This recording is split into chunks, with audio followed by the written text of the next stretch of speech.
If it's Super Wildcard Weekend, it's on Westwood One. He digs, he turns, he dives. It is a touchdown. It is a touchdown. Tonight, it's the Baltimore Ravens. Ravens are going to have to hurry here. Play clock at 4, at 3. Get the snap. Give to Duvernay. Block in front to the 10. Duvernay to the 5. He'll take it in for the touchdown.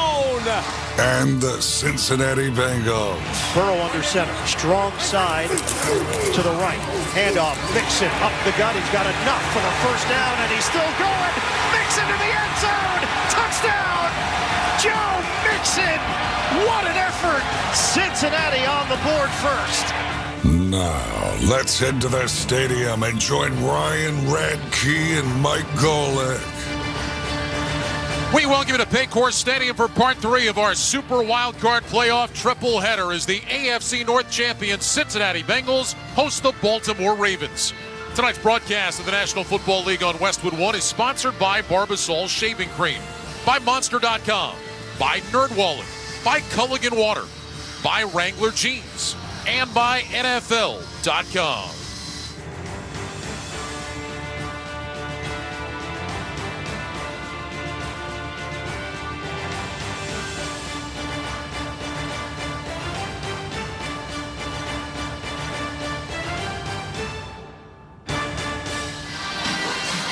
Hi, everybody. Welcome to Game 3 of our NFL Super Wildcard Playoff triple header on Westwood One. Earlier today, the Bills outlasted the Dolphins 34-31, while in Game 2, the Giants upset the Vikings 31-24. More on those games later, but first, time for the Ravens and the Bengals. Along with Mike Golick and Ryan Harris, I'm Ryan Radke. Ryan Harris will join us shortly from downstairs, as will Scott Graham from our Westwood One studios. Well, no secrets between these two teams. Cincinnati and Baltimore played twice during the regular season, including last week when the Bengals won 27-16 right here in the Queen City. Cincinnati won the AFC North 12-4. The Bengals finished second at 10-7. Mike, the Bengals won the AFC last year, and yet, as we go into the postseason, they still feel like they're kind of in the shadow of Kansas City, the shadow of Buffalo, despite the fact they were in the Super Bowl a year ago, and they've won 8 straight coming into the playoffs. Listen, players and coaches will find anything to put a chip on their shoulder. Tom Brady's known for that. Get a chip on your shoulder. What can motivate you to play well? But they're playing as well as anybody in the NFL with the 8-game winning streak. They're doing exactly what they did last year, playing hot going into the playoffs. They weren't expected to be the Super Bowl representative out of the AFC last year, but they played right at the right time, and that's what they're doing right now. So I don't see a whole lot of change in what they're doing. They're on that ascension, and they'll see where it stops. The Ravens have lost back-to-back games 3 of 4, and the story for them continues to be at quarterback. Still no Lamar Jackson. Reports say tonight we might see both Tyler Huntley and Anthony Brown.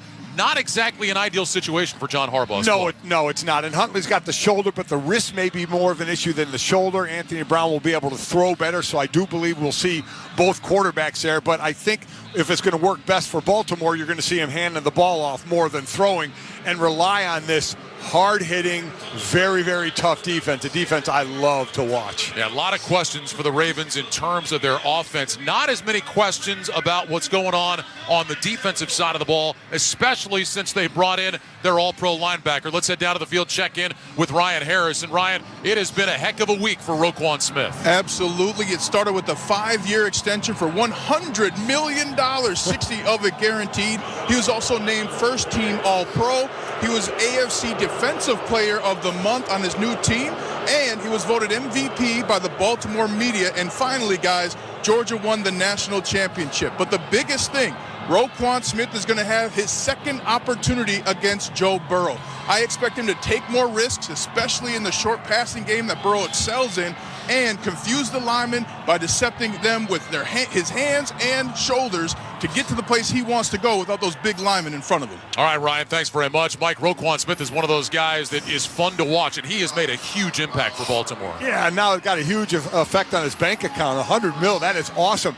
What's going to be really interesting is you look at Joe Mixon and Samari Pirine. Last year, 68 catches. This year, over 90. So look for them to catch the ball in the backfield a little more to kind of match up against these linebackers and play against Patrick Queen and Roquan Smith in space. I think Cincinnati believes they'll have an advantage there. It's a cold night here in the Queen City in the low 30s. This place is packed out. The Ravens and the Bengals, an AFC North matchup to cap off our Sunday triple header. Game number 3 coming up. But when we return, Scott Graham joins us from the studio. You're listening to the NFL Playoffs on Westwood One. I wanted to know why some people who get COVID-19 get it so bad. I found out it may be because they have a high risk factor, such as heart disease, diabetes, being overweight, smoking, and asthma. Even if symptoms feel mild, these factors can increase your risk of COVID-19 turning severe. So if you're at high risk and test positive, there are things you can do, like asking your healthcare provider if an authorized oral treatment is right for you. Learn about an option at treatcovid19.com. This message is sponsored by Pfizer.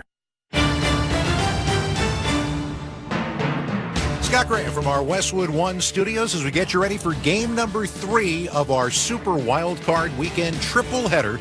Baltimore Ravens and the Cincinnati Bengals. And if it feels familiar, of course it is, as Ryan told you at the top. These two teams played at Paycor Stadium just last week in the final regular season game. Now, history in the past of the 9 games that we have had tells us that the home team in this situation, when they play again the following week in the playoffs, they've got a pretty decent size advantage. 7-2 all time for the home team in the playoff game following a matchup in the final week of the regular season. Baltimore just 75 points over the course of their last 6 games. Without Mark Jackson, check that, without Lamar Jackson, that's not going to be an easy task for this Baltimore offense, including for their leading receiver, Mark Andrews. Obviously, Lamar is, one of one. But you look at the other 2 guys, Snoop and Anthony Brown. There's so much trust in both of them, and that's with everybody on the team. So we know, with whoever we put out there, Lamar, Snoop, AB, whoever it may be, we're going to be all right. We're going to be ready to go. Why does he know that? Because his head coach, John Harbaugh, has won 8 road games in the postseason in his coaching career. That's more than any other coach in NFL history. So, if you're Cincinnati, what are you looking at? Well, you're expecting to see that stout Baltimore defense tonight, and that's something that Joe Mixon is expecting. Well, they're a very stout defense, especially their front. They got a lot of guys, and what they try to do is they try to play bully ball, but even in the toughest areas, the bullies get bullied. So you just got to do whatever you can to withstand that and be physical as much as they are and try to dominate the line of scrimmage. The little plays make the big plays come. Joe Burrow, of course, can be an electric quarterback and put up big numbers, but in his 2 games this year against Baltimore, 217 and 215 passing yards. Doesn't matter to him. He's excited because it's the postseason. It's do or die. That's where you like to be. In those moments is where I kind of make my best plays. It's just where I'm comfortable. And these moments are moments that you remember. You don't always remember week 6 games on the road. You remember these playoff games, these home night playoff games. And so we're excited. I know the fans will come out ready to go. Interesting game coming up here tonight as Cincinnati tries to survive and advance. Who else did today? Well, Buffalo Bills won game number 1, 34-31 over the Miami Dolphins, getting a couple of third-quarter touchdowns to retake the lead after they trailed in the ball game. And in game number 2, we had our first road win, so in essence our first upset as the New York Giants knocked off the Minnesota Vikings 31-24. When we return, we'll get back to Paycor Stadium. Ryan Radke and Mike Golick. This is Westwood One's coverage of the NFL playoffs. The fantasy football season never stops on Fantasy Sports Radio. Touchdown, rock and roll! From building your daily fantasy lineups to playoff contests and pools, there's only one place to win. We'll break down this game and the rest of the playoff action. What I really care about more, when you have 2 quality offenses clash, the defense has kind of become secondary. Fantasy Sports Radio, where winning is just what we do. Channel 87 and on the SXM app. It's the NFL Super Wildcard Weekend on SiriusXM. Let's go! The playoffs continue tomorrow at 8 Eastern when Tom Brady and the Bucs. Here's Brady dropping, looking, throws a dart, caught ball, touchdown Tampa Bay! Take on Dak Prescott's Cowboys. Snap with Prescott, corner of the end zone, touchdown CeeDee Lamb. Hear the Bucs announcers on Sirius 83 XM 225. And the Cowboys broadcast is on Sirius 81 XM 226. Or listen on the SXM app. Each year, one club can call themselves Kings of Europe as winner of the UEFA Champions League. Europe's biggest teams. Real Madrid do not know when they are beaten. A five-star show from Manchester City. And biggest stars. Messi is over it all. Harry Kane. Sadio Mane. The UEFA Champions League knockout round begins Tuesday, February 14th on Sirius XM FC 157 and the SXM app. I'm Bruce Murray. And I'm Rich Gannon. The road to Super Bowl 57 is on, so join us Monday, noon Eastern time on the Sirius XM Blitz. We recap Saturday and Sunday from Super Wildcard Weekend and discuss coaching news around the NFL. And we'll get you ready for the Dallas Cowboys and the Tampa Bay Buccaneers on Monday night to close out Super Wildcard Weekend. So don't miss the Sirius XM Blitz Monday, noon Eastern time on Sirius XM NFL Radio Channel 88 and on the SXM app. Back to Paycor Stadium in Cincinnati. Bengals and the Ravens to cap off this Sunday triple header. And it's time for Mike Golick's Keys to the Game, sponsored by NerdWallet, the smartest decision for all of your financial decisions. Mike, let's start with the visiting Baltimore Ravens. We talked about some challenges for them tonight. What are the keys to find a way to get an upset win? Well, I'm going to say one of the biggest keys is don't put the game in the hands of the quarterback, whether that's Huntley or Brown, whichever one. Don't put it on their shoulders. Put it on this running game. Put it on the offensive lineman. Put it on Mark Andrews, who, by the way, in 4 postseason games has yet to reach the end zone. So I'm sure he'd like to fix that one tonight. But control the ball. We'll worry about the defense. We'll talk about them to try and keep it close. Control the ball with the running game and don't put the game on the shoulders of the quarterback. Defensively, listen, they've played Joe Burrow well. They have done a nice job on him, and they've done it with a 4-man or less rush. They haven't had to blitz a lot. Burrow's getting rid of the ball quicker, not going as deep. Against Baltimore, his stats are down in this 4-man rush, so not a lot of changing for them. And this is going to get chippy early. If it does, that's in favor of Baltimore. They love that style of play. All right, how about the keys for the Bengals? Well, you look at the Bengals.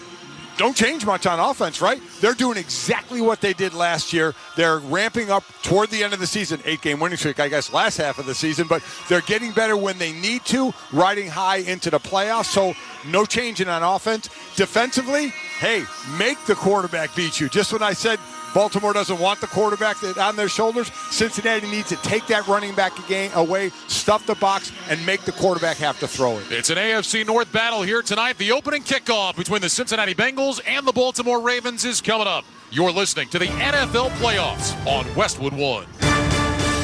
The NFL playoffs are here, and the easiest way to get into the action is with FanDuel, America's #1 sportsbook. New customers get started with $150 in free bets, guaranteed when you place your first $5 bet. Just sign up with promo code WIN. FanDuel has all your favorite bets, from the money line to point spreads to player props, all on an app that's safe, secure, and super easy to use. Place your first $5 bet to get $150 in free bets, win or lose, with promo code WIN. Make every moment more with FanDuel, an official sportsbook partner of the NFL. 21 plus in select states. Must be present in select states to wager. First online real money wager only. Bonus issued as non-withdrawable free bets that expire in 14 days. Restrictions apply. See terms at sportsbookfanduel.com. Gambling problem? Call 1-800-GAMBLER or visit fanduel.com/RG. For Colorado, Iowa, Maryland, Michigan, New Jersey, Ohio, Pennsylvania, Illinois, Virginia, West Virginia. 1-800-NEXT-STEP or text NEXT-STEP to 53342 in Arizona. 1-888-789-7777 or visit ccpg.org/chat in Connecticut. 1-800-9-WITH-IT in Indiana. 1-800-522-4700 Wyoming, Kansas or visit ksgamblinghelp.com. 1-877-770-STOP Louisiana. 1-877-8-HOPE-NY or text HOPE-NY. 467-369 in New York. TN Redline 1-800-889-9789 in Tennessee.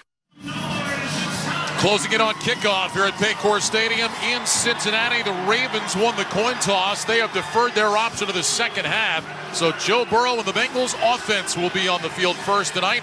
Cincinnati will take the field in their black jerseys with white numbers. They have white pants with the Bengals stripes down the side, orange socks, and orange helmets. Meanwhile, for the Ravens, they'll go with the white jerseys tonight, black numbers. They have black pants, black socks, and the black helmets. Well, these two teams met twice during the regular season. Baltimore won on Sunday Night Football back early in the year on a Justin Tucker field goal at the gun. Meanwhile, last week the Bengals won here in Cincinnati. And Mike, it's a game that, I mean, let's face it, pretty much everybody expects Cincinnati to win this game tonight. Yeah, they really do, just with the fact that Lamar Jackson hasn't played in a while. But that, at this point, Baltimore's used to that. They're used to not playing with Lamar Jackson, so it's not like some kind of a shock to them.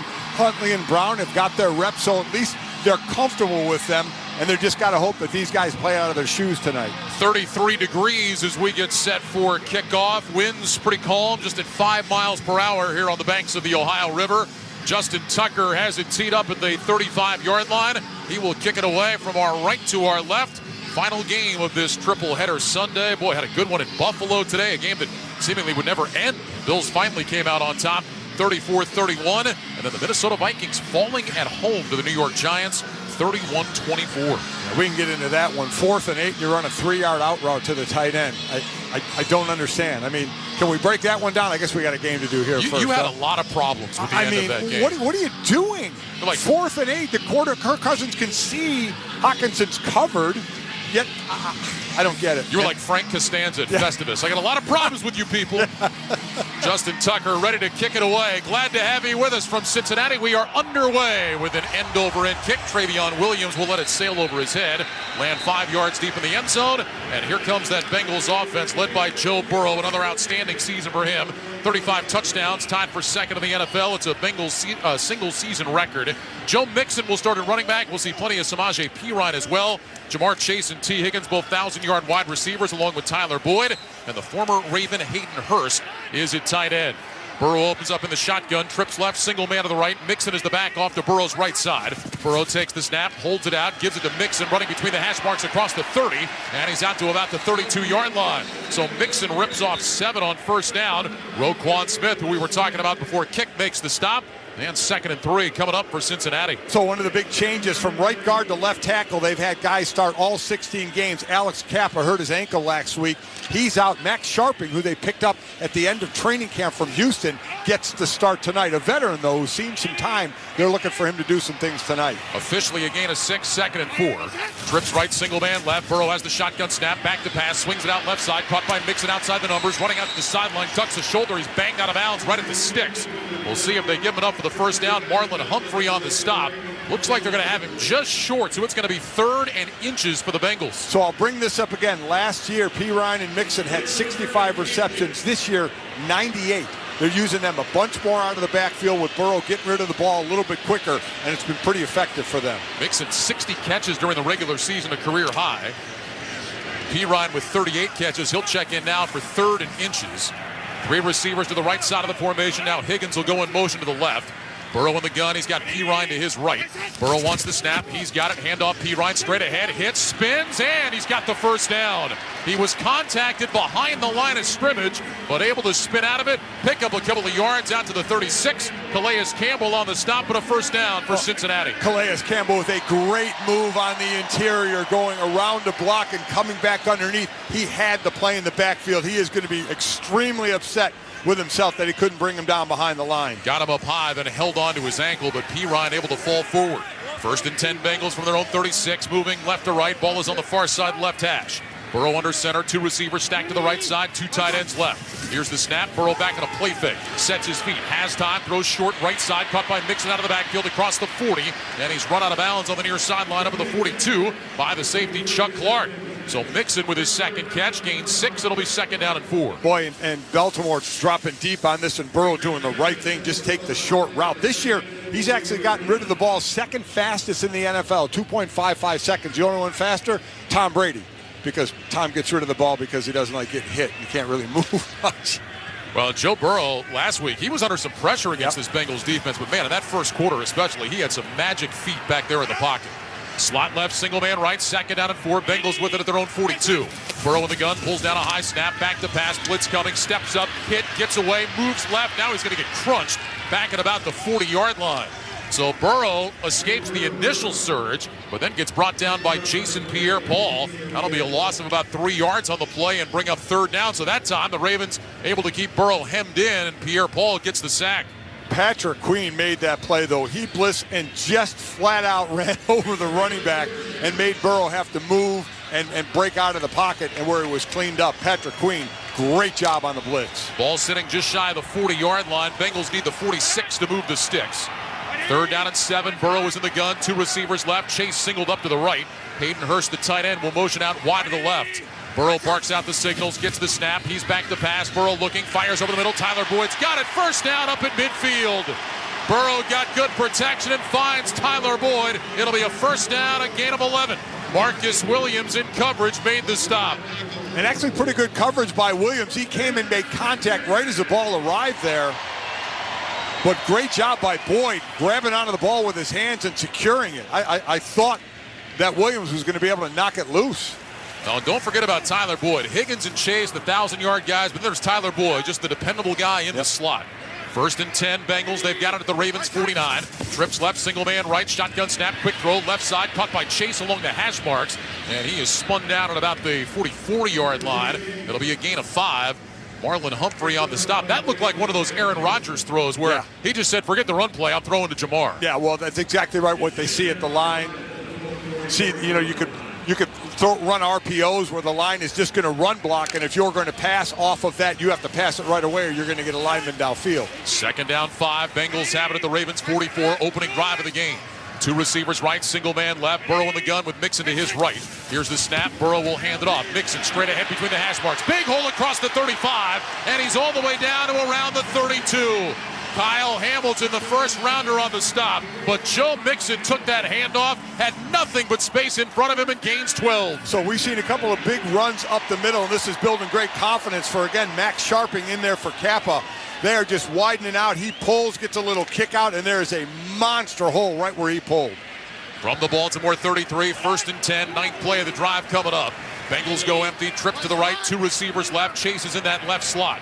Burrow back in the shotgun, left foot slightly in front of right. Burrow wants the snap. It's high. He pulls it down. Back to pass. Under pressure. Rolling left. Burrow looking. He's going to tuck it and run. And he scampers out of bounds on the far sideline. Got hit around the ankles by Patrick Queen. Fans don't like it. I think Burrow was still in bounds. He's out at the 32-yard line. Of course, the fans don't want to see their franchise quarterback take a hit. Patrick Queen going down around the ankles.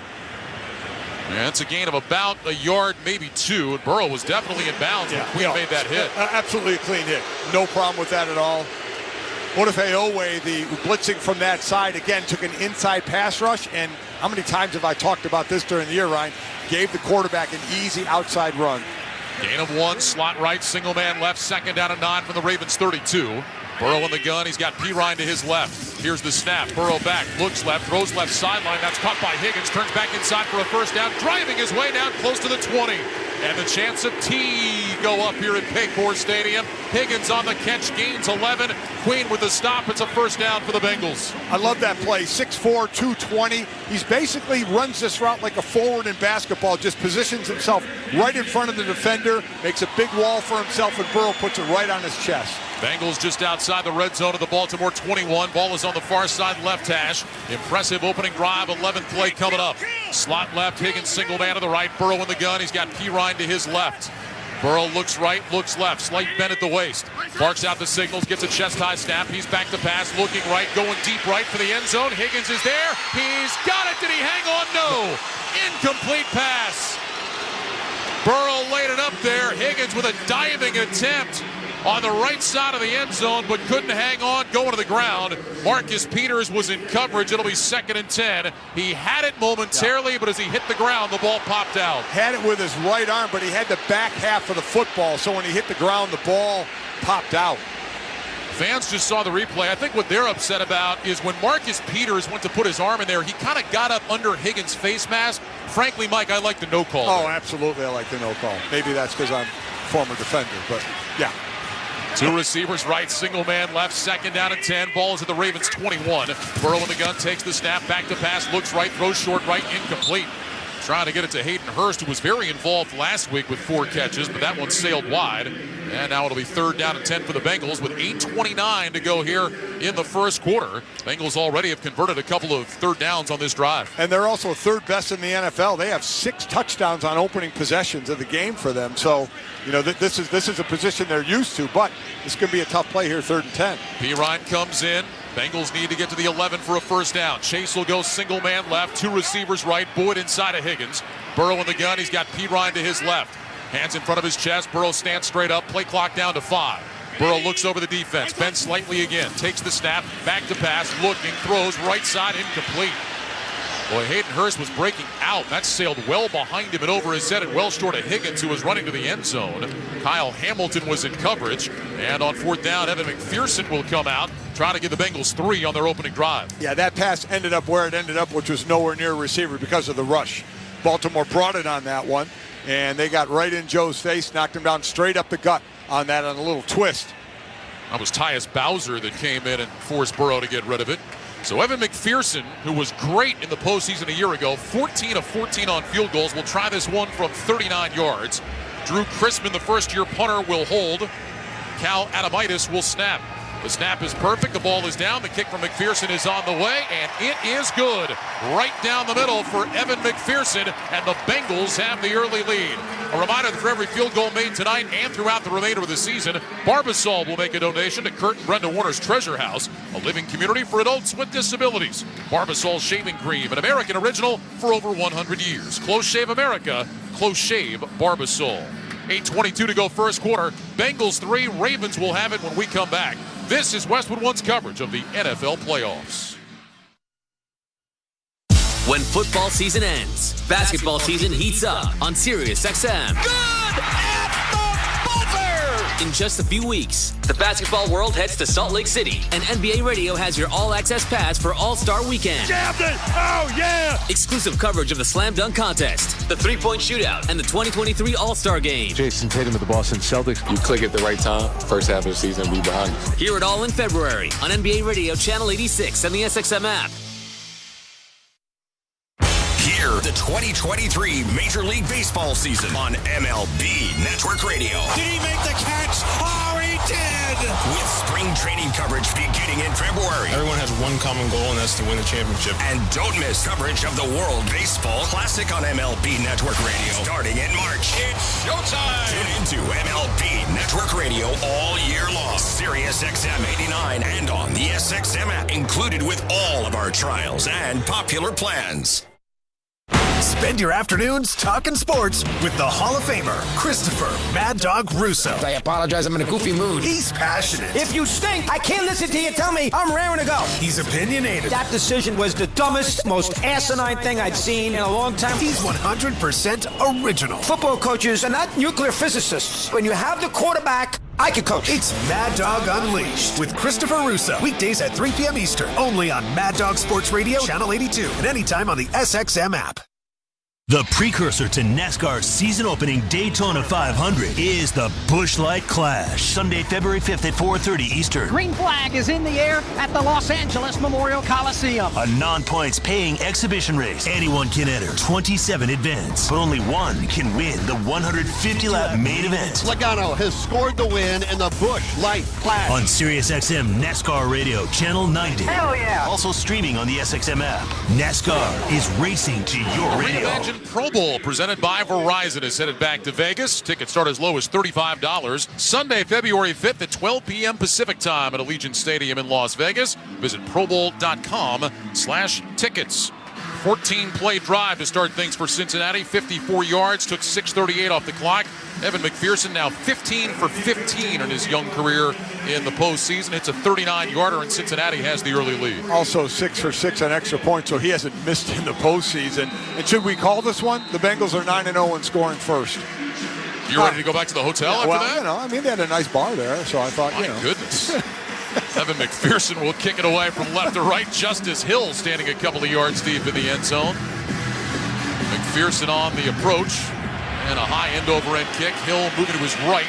He's going to take this one to the 1-yard line. Straight ahead across the far side. Numbers 10. Cuts left to the 15. Over the 20. Finds a lane to the 25. And he dives out to about the 29-yard line on the play. Dax Hill, first rounder out of Michigan, makes the tackle after a return of 28. And now here comes the Ravens offense for the first time. Again, no Lamar Jackson tonight. Tyler Huntley is back. He sat out last week with shoulder and wrist injuries. Reports are we're also going to see Anthony Brown at QB tonight. J.K. Dobbins, who was inactive a week ago, is back at running back. DeMarcus Robinson, Sammy Watkins, James Prochet, the wide receivers, and Mark Andrews is the tight end. Ravens will open up in the pistol. Dobbins is the back. Huntley, hands in front of his chest, takes the snap. Handoff, Dobbins running right outside the numbers, explodes across the 35, and he's run out of bounds, close to a first down. Jesse Bates, the safety, knocked him out, and that's going to be a 10-yard run and a first down all the way up to the 39-yard line. That's exactly what the Ravens wanted to start. J.K. Dobbins gains 10. Yeah, this is exactly what they want to do. Weeks 14 to 17, he led the NFL with 397 rush yards. And obviously the two-headed monster, he and Gus Edwards, this is where they want to live. The better they do this, the easier the job is for the quarterback, whichever one is in there, which obviously is Huntley right off the bat. Ravens averaged 160 yards per game on the ground this year. That was second in the NFL.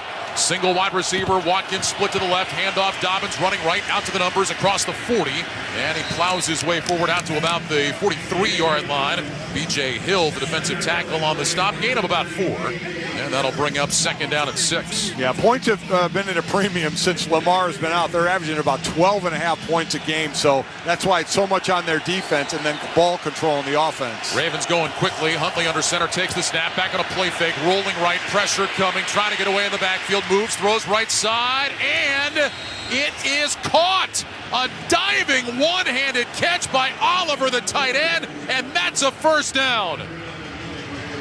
My goodness, Huntley put it out there. Oliver reaching with his left hand, kind of batted the ball in the air and then secured it going to the ground. It's a gain of 7. A heck of a catch by Oliver. But that's what you want to do when you don't have a starting quarterback in there. You got to make plays. Running back, O-lineman, wide receivers, tight ends, make the plays. Ball at midfield, 1st and 10 for the Ravens. Pistol formation. Here's the snap. Pump throw to the left. Handoff. Dobbins running straight ahead.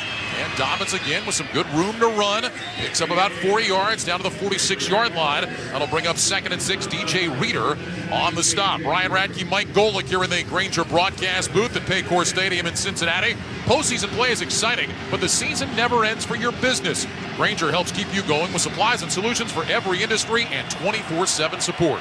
Call, click Grainger.com, or stop by.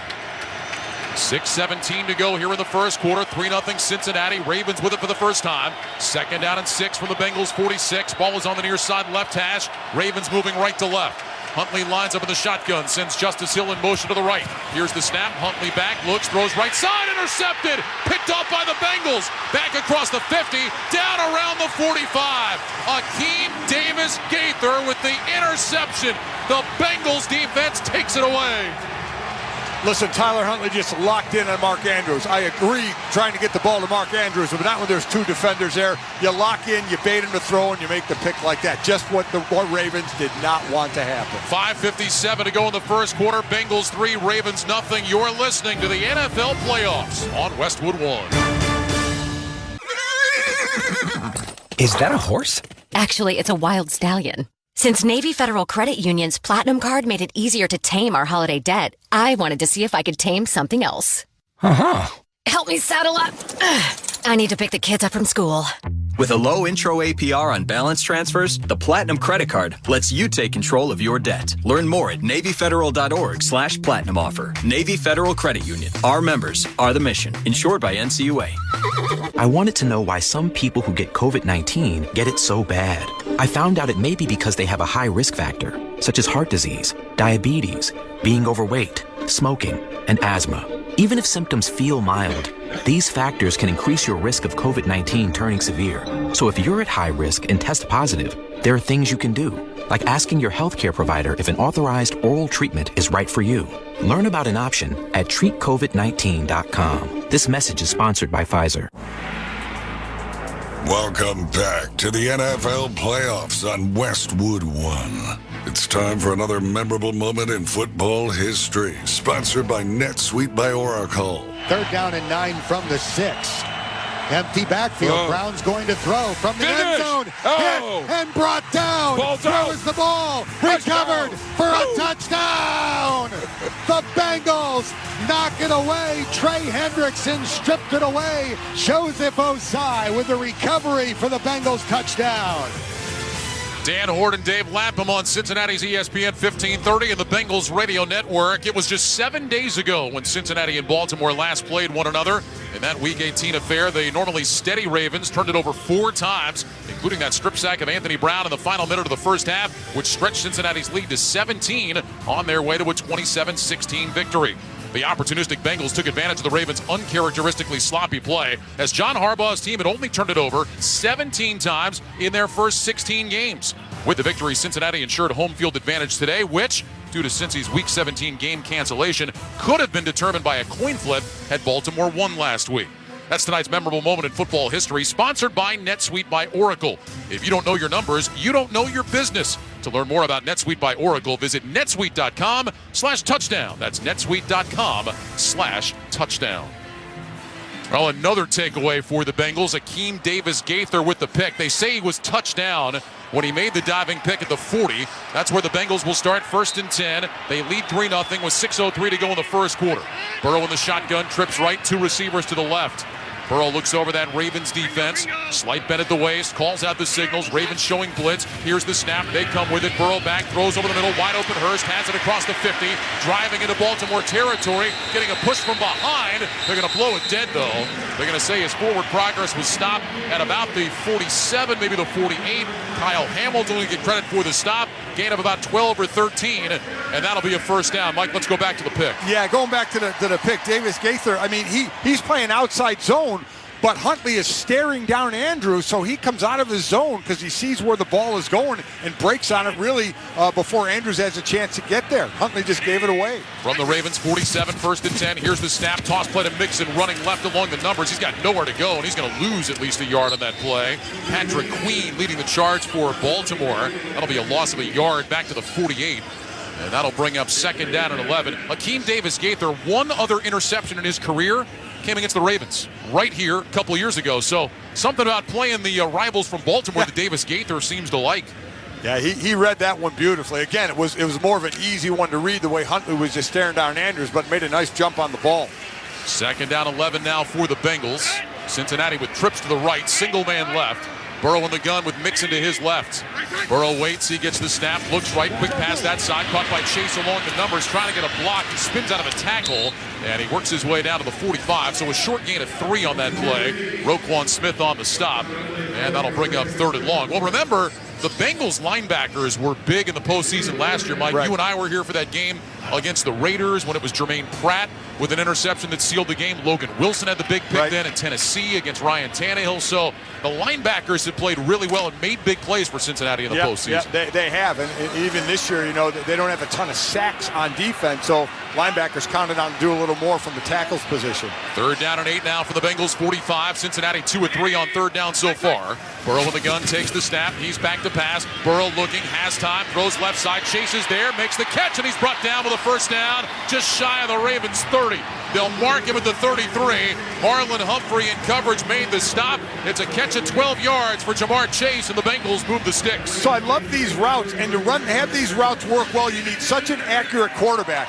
It's a turn in route, go down about 10, 12 yards, and then you come back to the ball. When you come back to the ball's got to be at your chest to make it an easy catch. You're not going to get a lot of yards after the catch because you're moving back toward the line of scrimmage, but an accurate pass is going to get you a big gain. 3 catches, 20 yards for Jamar Chase. 1st and 10 Bengals at the 33-yard line of the Ravens. Slot to the right, Chase singled up to the left. Burrow in the gun with P. Ryan to his left.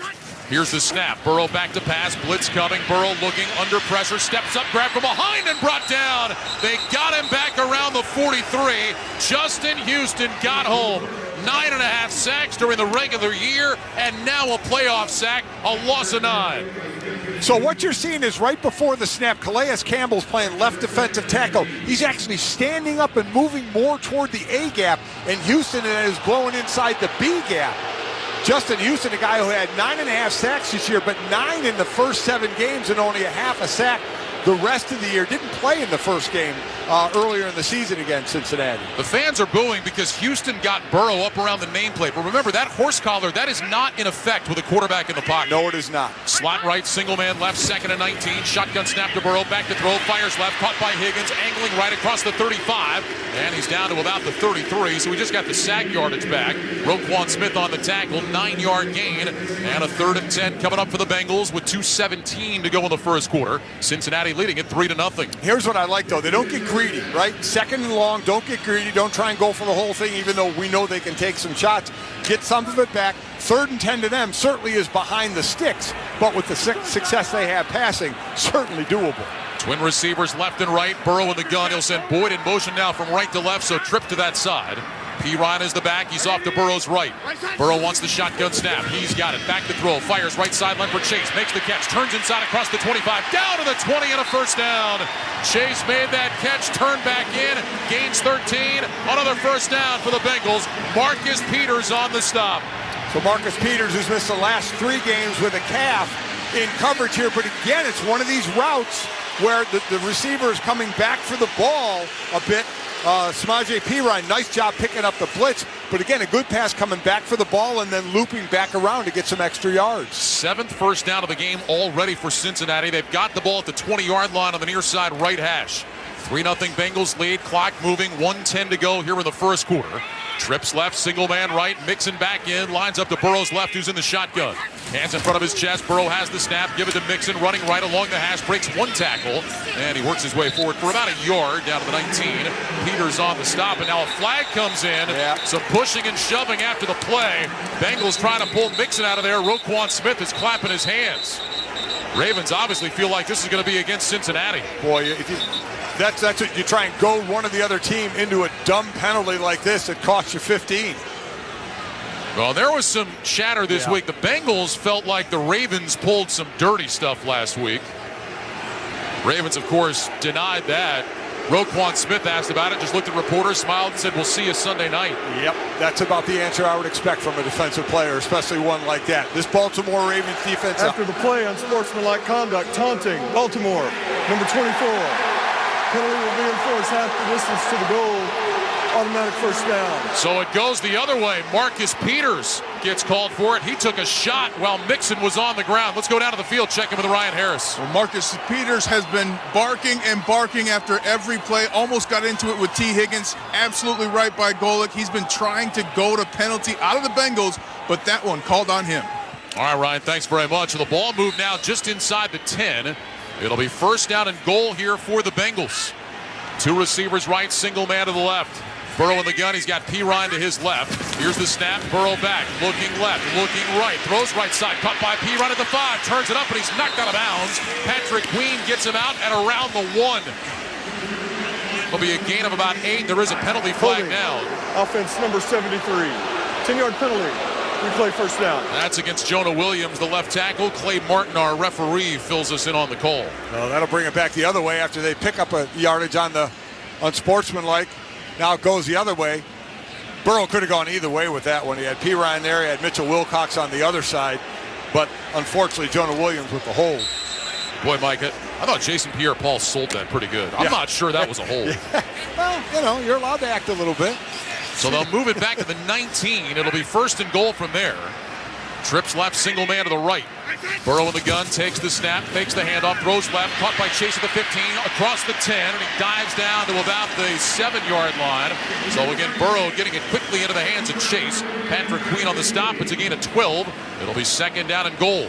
Not sure why they're giving Chase so much room. Inside in the slot, getting tons of room, and obviously the answer to that is we're going to throw the ball very quickly to you and let you do something after as the first quarter runs out. 10th play of the Bengals drive coming up when we start the second quarter. End to 1 here in Cincinnati with the score, the Bengals 3 and the Ravens 0. You're listening to the NFL Playoffs on Westwood One. For adults with moderate to severe plaque psoriasis who are candidates for systemic or phototherapy, now there's Skyrizi, Risankizumab Rizza, a prescription-only 150 milligram injection. With Skyrizi, 3 out of 4 people achieve 90% clear skin at 4 months, and Skyrizi is just 4 doses a year after 2 starter doses. Nothing and me go hand in hand. Nothing on my skin, that's my new place. Nothing is everything. Don't use if allergic to Skyrizi. Serious allergic reactions and an increased risk of infections or a lower ability to fight them may occur. Before treatment, your doctor should check for infection and tuberculosis. Tell your doctor if you have an infection or symptoms, such as fever, sweats, chills, muscle aches, or cough, or if you plan to or recently received a vaccine.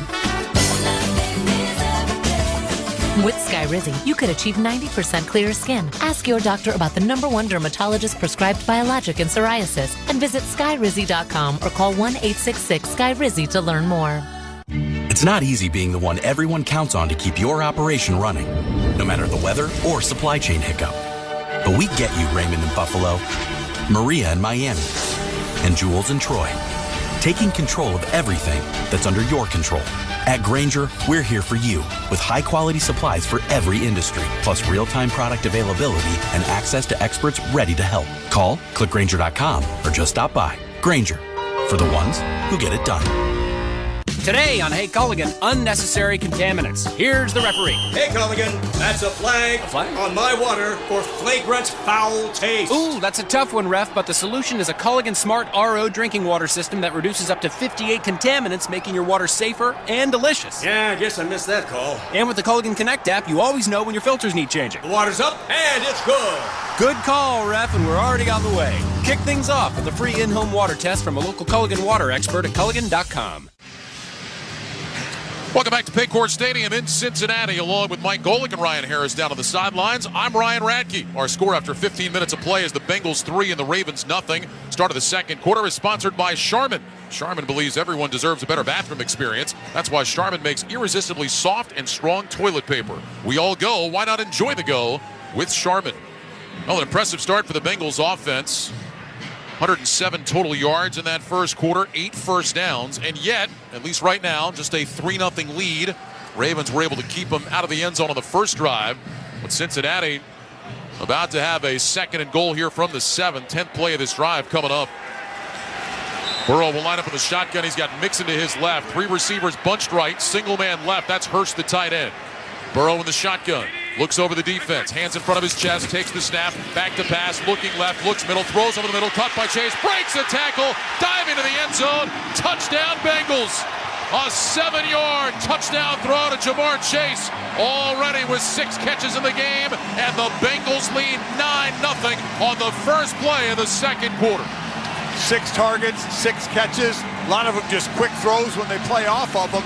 But you look at the coverage here, I mean, basically all the coverage defenders were in the end zone. So there was room for Chase just to catch it underneath, and he had all kinds of room. Patrick Queen was the only one out of the end zone, and he was at about the 1-yard line. You don't see Patrick Queen miss a lot of tackles, but Chase got out of that one and finds the end zone. So now McPherson for the extra point. He's ready. Adamitis with the snap. Crispin puts it down. McPherson's kick is up, and it's no good. He missed it wide to the right. So for the first time in his young postseason career, Evan McPherson fails to convert, and it's still 9-0 Bengals on top. 14:56 to go second quarter. This is Westwood One's coverage of the NFL playoffs. The Masters is on Sirius XM. Yes, sir! In the tournament's long and storied history, only 3 men have defended their title. Jack Nicklaus finishes in great style. 1990 Masters champion Nick Faldo. The year of the Tiger, again at Augusta. Could Scotty Scheffler become the 4th? It's Augusta National. It's about as cool as it gets. Listen to the Masters Tournament beginning Monday, April 3rd on Masters Radio on Sirius XM. Busted Open is hitting the road with a stop in San Antonio at the 2023 Royal Rumble. This is Dave LaGreca. Join me Friday, January 27th at 9 a.m. Eastern Time as we broadcast live from the Alamo City, talking to the biggest names in the WWE and getting you set for the first big premium live event of 2023. It's Busted Open live at the 2023 Royal Rumble, only on SiriusXM Fight Nation, Channel 156, and the SXM app. Hey, football fans, this is Jim Miller. And I'm Pat Kerwin. Be sure to join us tomorrow for Moving the Chains at 3 p.m. Eastern on NFL Radio. We'll be recapping all the action from Super Wildcard Weekend and getting you ready for Cowboys versus the Bucks on Monday night. Plus, we'll keep you updated with the latest coaching news and start to peek ahead to the divisional round matchups. So come talk some ball with us tomorrow at 3 p.m. Eastern on Moving the Chains, Sirius XM NFL Radio, Channel 88. Let's go, football fans. This week on Let's Go with Tom Brady and Larry Fitzgerald and me, Jim Gray. The only thing that matters is who wins that day. That's the best part about NFL football playoffs. It doesn't matter what you did 10 weeks ago. The person who wins and the team that wins is the one that prepares the best and ultimately executes the best for those 3 hours on that playoff game in the biggest moment of the season. Every Monday night at 6 p.m. Eastern on Mad Dog Sports Radio or 6:30 Eastern on Sirius XM NFL Radio. Let's go, baby. Let's go.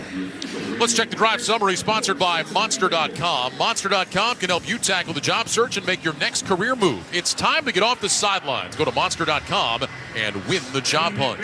10 plays, 60 yards, 6:07 off the clock. 7-yard touchdown throw to Jamar Chase. And it's a 10-0 Bengals lead. Jamar Chase already 6 catches, 52 yards, and a touchdown. Mike, you think about what he did this year. He missed 4 games, still had over 1,000 yards and 9 touchdowns. Yeah, and averaged 7 catches, a game for the last 8 games, 8 straight games of that. He's at 6-1 away from that. It's ridiculous, but quite honestly, Baltimore's giving it to him.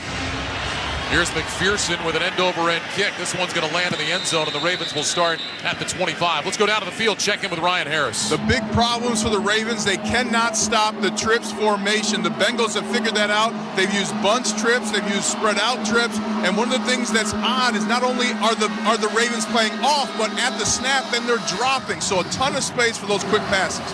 All right, Ryan, thanks very much. Listen, if an O lineman and a D lineman can see that and figure it out, I mean, Baltimore's got to be able to, right? I'm just glad we have another Notre Damer here tonight. I haven't seen enough of the Fighting Irish this year, so it's going to elevate your IQ, I'll tell you that much. Well, because Harris is here, maybe. 1st and 10 from the 25. Huntley under center, single receiver to the right. Here's the snap. Huntley back on a play fake, rolls right, pumps, pulls it down, throws short right, incomplete. Low and away from Ricard, the fullback.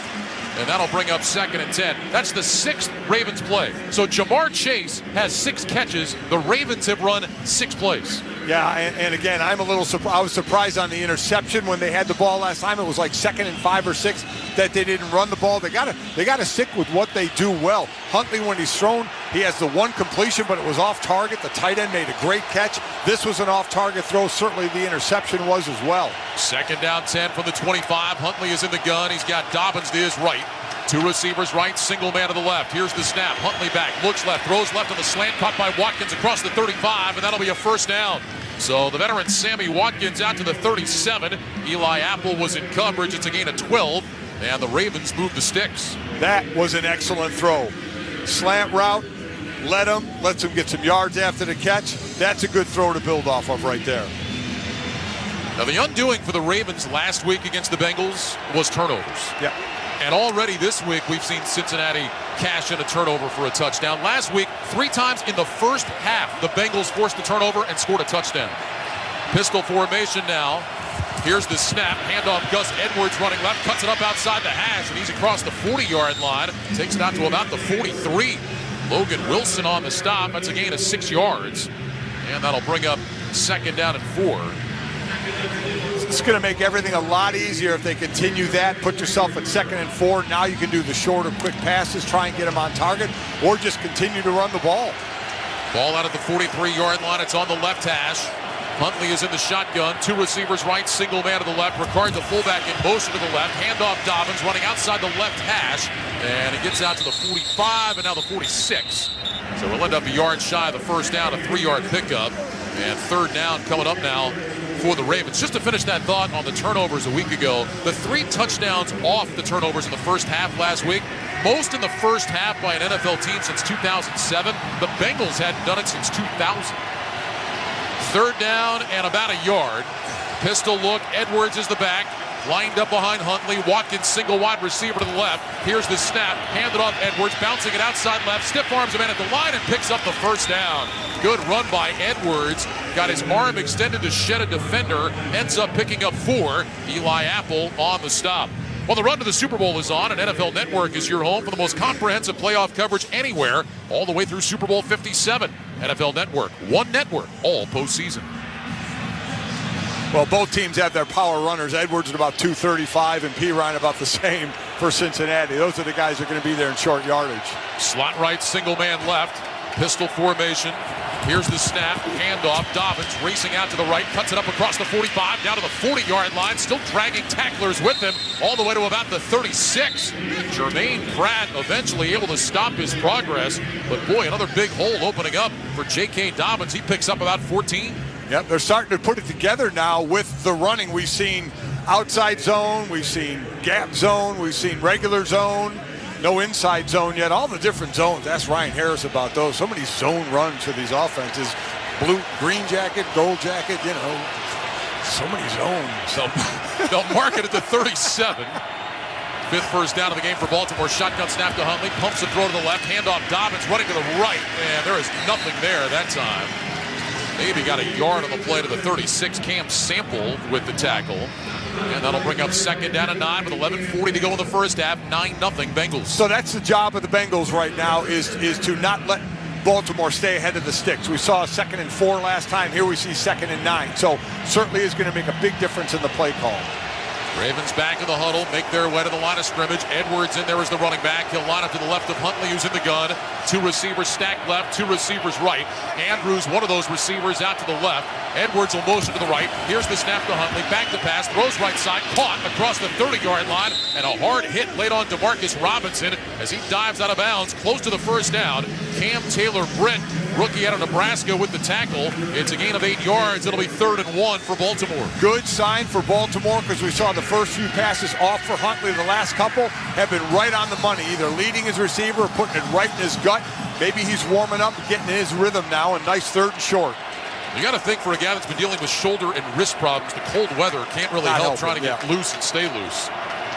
Slot left, 2 receivers right. Andrews motions into the backfield, lines up to the right of Tyler Huntley. Here's the snap, handed off to Andrews, running right side, hit at the line and driven back. He didn't get it. They only needed a yard, and Mark Andrews, taking the handoff, could not advance the ball. Taylor-Britt on the stop. It'll be 4th down. Not really sure of the Greg Roman call here. You know, we just said we have Gus Edwards at about 235, who got you the yardage you needed last time around. I mean, why are we getting fancy? 4th carry of the year for Andrews. No gain on the play. The Ravens are going to at least line up to go for it here on 4th down and 1.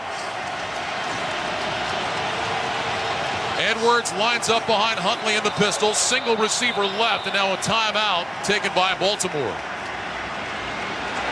Timeout. Baltimore, their first. 30-second timeout.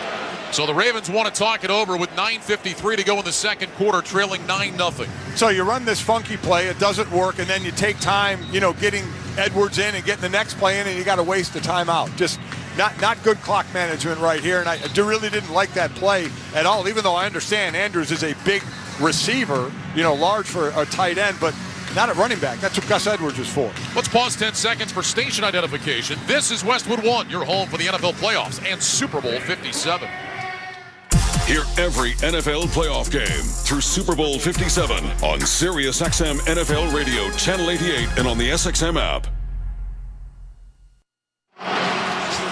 Along with the Notre Dame duo, Ryan Harris down on the sidelines, Mike Golick here in the booth. I'm Ryan Radke in Cincinnati. 9:53 to go second quarter, 9-0 Bengals. Ravens are going to go for it on 4th and 1. Patrick McCary, an extra offensive lineman, is in the game. Pistol formation. Here's the snap. Huntley's going to keep it. Running right. Cuts it up. Trying to push his way forward. And we'll see. He only needed a yard. I think he got it. It's going to depend on the spot. Sam Hubbard with the tackle. And it will be a first down. So it'll be officially a gain of 2 for Tyler Huntley. 4th first down this drive for the Ravens. They put it in their quarterback's hand, and he makes the play. The Ravens keep possession. Yeah, you kind of run it like a power and let Edwards actually be the lead blocker. Huntley actually cut it up from there and was just able to get enough for the first down. Pistol formation. Dobbins is the back now. Huntley gets the snap. Handoff J.K. Dobbins running left. Cuts it up just inside the numbers, and he gets pounded down after a short gain. Bengals did a great job stringing that out. Zach Carter, the 3rd-round pick out of Florida, led the charge. It'll be a gain of 1, and that'll bring up 2nd and 9. Also an excellent job by Eli Apple. Sammy Watkins was trying to block him, and Eli Apple does a nice job of just squeezing down and making sure Dobbins has to run inside to all his friends. Ball at the 25-yard line of Cincinnati. It's on the far side left hash. 2nd down and 9. Huntley under center with Dobbins the back. Watkins single wide receiver split to the right. Huntley takes the snap, back on a play fake, rolling right, pressure coming, heads back to his left, flips it down the field, caught by Andrews, inside the 15 and down around the 11. Apple was in coverage and made the stop. Nice little play there by Huntley, rolling right, reverse back to his left, and flipped it to Andrews for a gain of 13. First catch of the game for Andrews. You said it. Great job by Huntley getting out there. He can use his legs well when he needs to. And then let me tell you what, his eyes get real wide when you see Andrews, Apple covering Andrews. Say, okay, we're going to win here. Just let me lob it up to the big guy and let him do his thing. 1st and 10 at the 11-yard line. Huntley will line up in the shotgun. He's got Dobbins to his right. DeMarcus Robinson, single receiver to the right. Here's the snap, hold it out, fake to Dobbins. Huntley rolling right, being chased, looking down the field. He's going to tuck it and run, and he's thrown out of bounds just across the 10 at about the 9-yard line. B.J. Hill made that tackle, a 2-yard pickup, and that'll bring up second down and 8. We talk about Mark Andrews, and obviously a huge part of this Ravens team, Mike, but he has not had big games in the playoffs. He's never had 50 yards receiving. He's never had a playoff touchdown. Opponents have been able to contain him in the playoffs. Yeah, they have. And listen, it's because the wide receivers don't catch a whole lot of touchdowns for them. They have not been real threats. They've scored 1 touchdown, had the wide receivers in the last 14 games. 2 receivers to the left side of the formation. Now Watkins motions out to the right. Here's the snap to Huntley. Handed off Dobbins, running right, looking for a block. Doesn't get much of one. He's able to get low and submarine his way forward for a couple of yards to about the 7-yard line. B.J. Hill on the stop. Gain of a couple. And now it'll be third down coming up here for Baltimore. Play number 15 of this drive coming up for the Ravens. Well, that's twofold. One, they're driving and in position, hopefully for them, get a touchdown. 2, they're keeping that Cincinnati offense on the sideline. Yeah, they've had it for more than 7.5 minutes.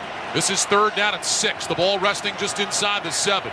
2 receivers left, 2 receivers right. Huntley in the gun. He's got Dobbins to his right. Fans on their feet here in Cincinnati. Huntley in the gun, takes the snap, back to pass, looking left, under pressure, escapes, running to his left, flag down to the secondary. Huntley is going to get wrapped up and dropped right around the line of scrimmage. And we'll see about the marker that right now is resting at about the 2-yard line. I think this is going against the Bengals. Yeah, I do as well. I think it could be holding. Joseph Osai made the tackle, but the indication is this is going against Cincinnati. Or face mask, hands of the face area. Personal foul, face mask. Defense number 23. Penalty will be enforced half the distance to the goal. Automatic first down. That's against Dax Hill, rookie first rounder out of Michigan, whose brother Justice Hill plays for the Ravens. Tough penalty, now gives him a first down. Yeah, he just reached out, got him with the left hand, got it up in the face mask, and if you let go of it right away, they're going to let it go. But he held on to it and got the head turned a little bit, and that's the flag's going to come out. So they'll move it down to the 3-yard line. It'll be first and goal for Baltimore. 6:25 to go here in the second quarter. 9-0 Cincinnati. Edwards lines up in the backfield. He's off to the right of Huntley. Receivers left and right. Huntley takes the snap. Huntley hands it off. Edwards slicing left. And not much. Looks like he got back to about the line of scrimmage on that play. Tackle made by Zach Carter. It'll be second down and goal. Good job by Zach Carter coming down the line, and that's what you'll see. You'll see guys just crash in the line. That's why you'll notice a lot in the red zone like this. You'll run that fake and boot out of there because the end man on the line is usually crashing down to stop the run. Carter is a guy they drafted, said they think he can play inside or outside as his career progresses. They like him a lot. Second down and goal. Huntley in the gun with Edwards to his left. He'll motion out to the right. Here's the snap. Huntley running right side. Cuts it up along the hash and right into the waiting arms of Jermaine Pratt. Second on this team in tackles. He brings down Huntley after a gain of 1 to the 2. It'll be third down and goal. Kind of an option look run by the Ravens. Yeah, but I mean, the spacing was like a team that never runs the option. The running back was so far away from him to try and pitch it. It almost would have been like a pass backward instead of a pitch, so there really was no chance for that. So Edwards in the game as the tailback. Ricard, the fullback, is in there as well. Bengals changing personnel before this third down play. It's third and goal from the 2. Ravens will line up empty. 3 receivers right, 2 to the left. Dobbins now motions into the backfield. He stops on the left side of Huntley. Huntley gets the snap. Back to pass. Looking right. Throws short right. Caught by Dobbins. Diving, reaching in. Touchdown Ravens. J.K. Dobbins made the catch. He was wrapped up around the 2 and then went diving forward, extended the ball, and they say he's in. The Ravens score a touchdown. It's 9-6. So Marcus Bailey was on the tackle. So now they'll see was a knee or a forearm down as the ball crossed the line. I think that's a touchdown. I think that's going to stay. What a great effort getting the ball across the line and no shin, no forearm on the turf. I agree with you, Mike. J.K. Dobbins with that ball in his left hand extending out. I think he actually broke the plane much earlier than any of us thought. I agree. And then remember, all the ball has to do is touch the white. It certainly did that as he went to the ground, but I think the ball was already across the plane by then. Yeah, I don't think this would get overturned. I think he did a nice job. You can put your hand down. When your hand is on the ground, you're not down. If it's your wrist or forearm, then you're down. And it was just his hand on the ground before the ball crossed the plane. All scoring plays are reviewed, so they are taking a look at this upstairs. Remember, call on the field was touchdown.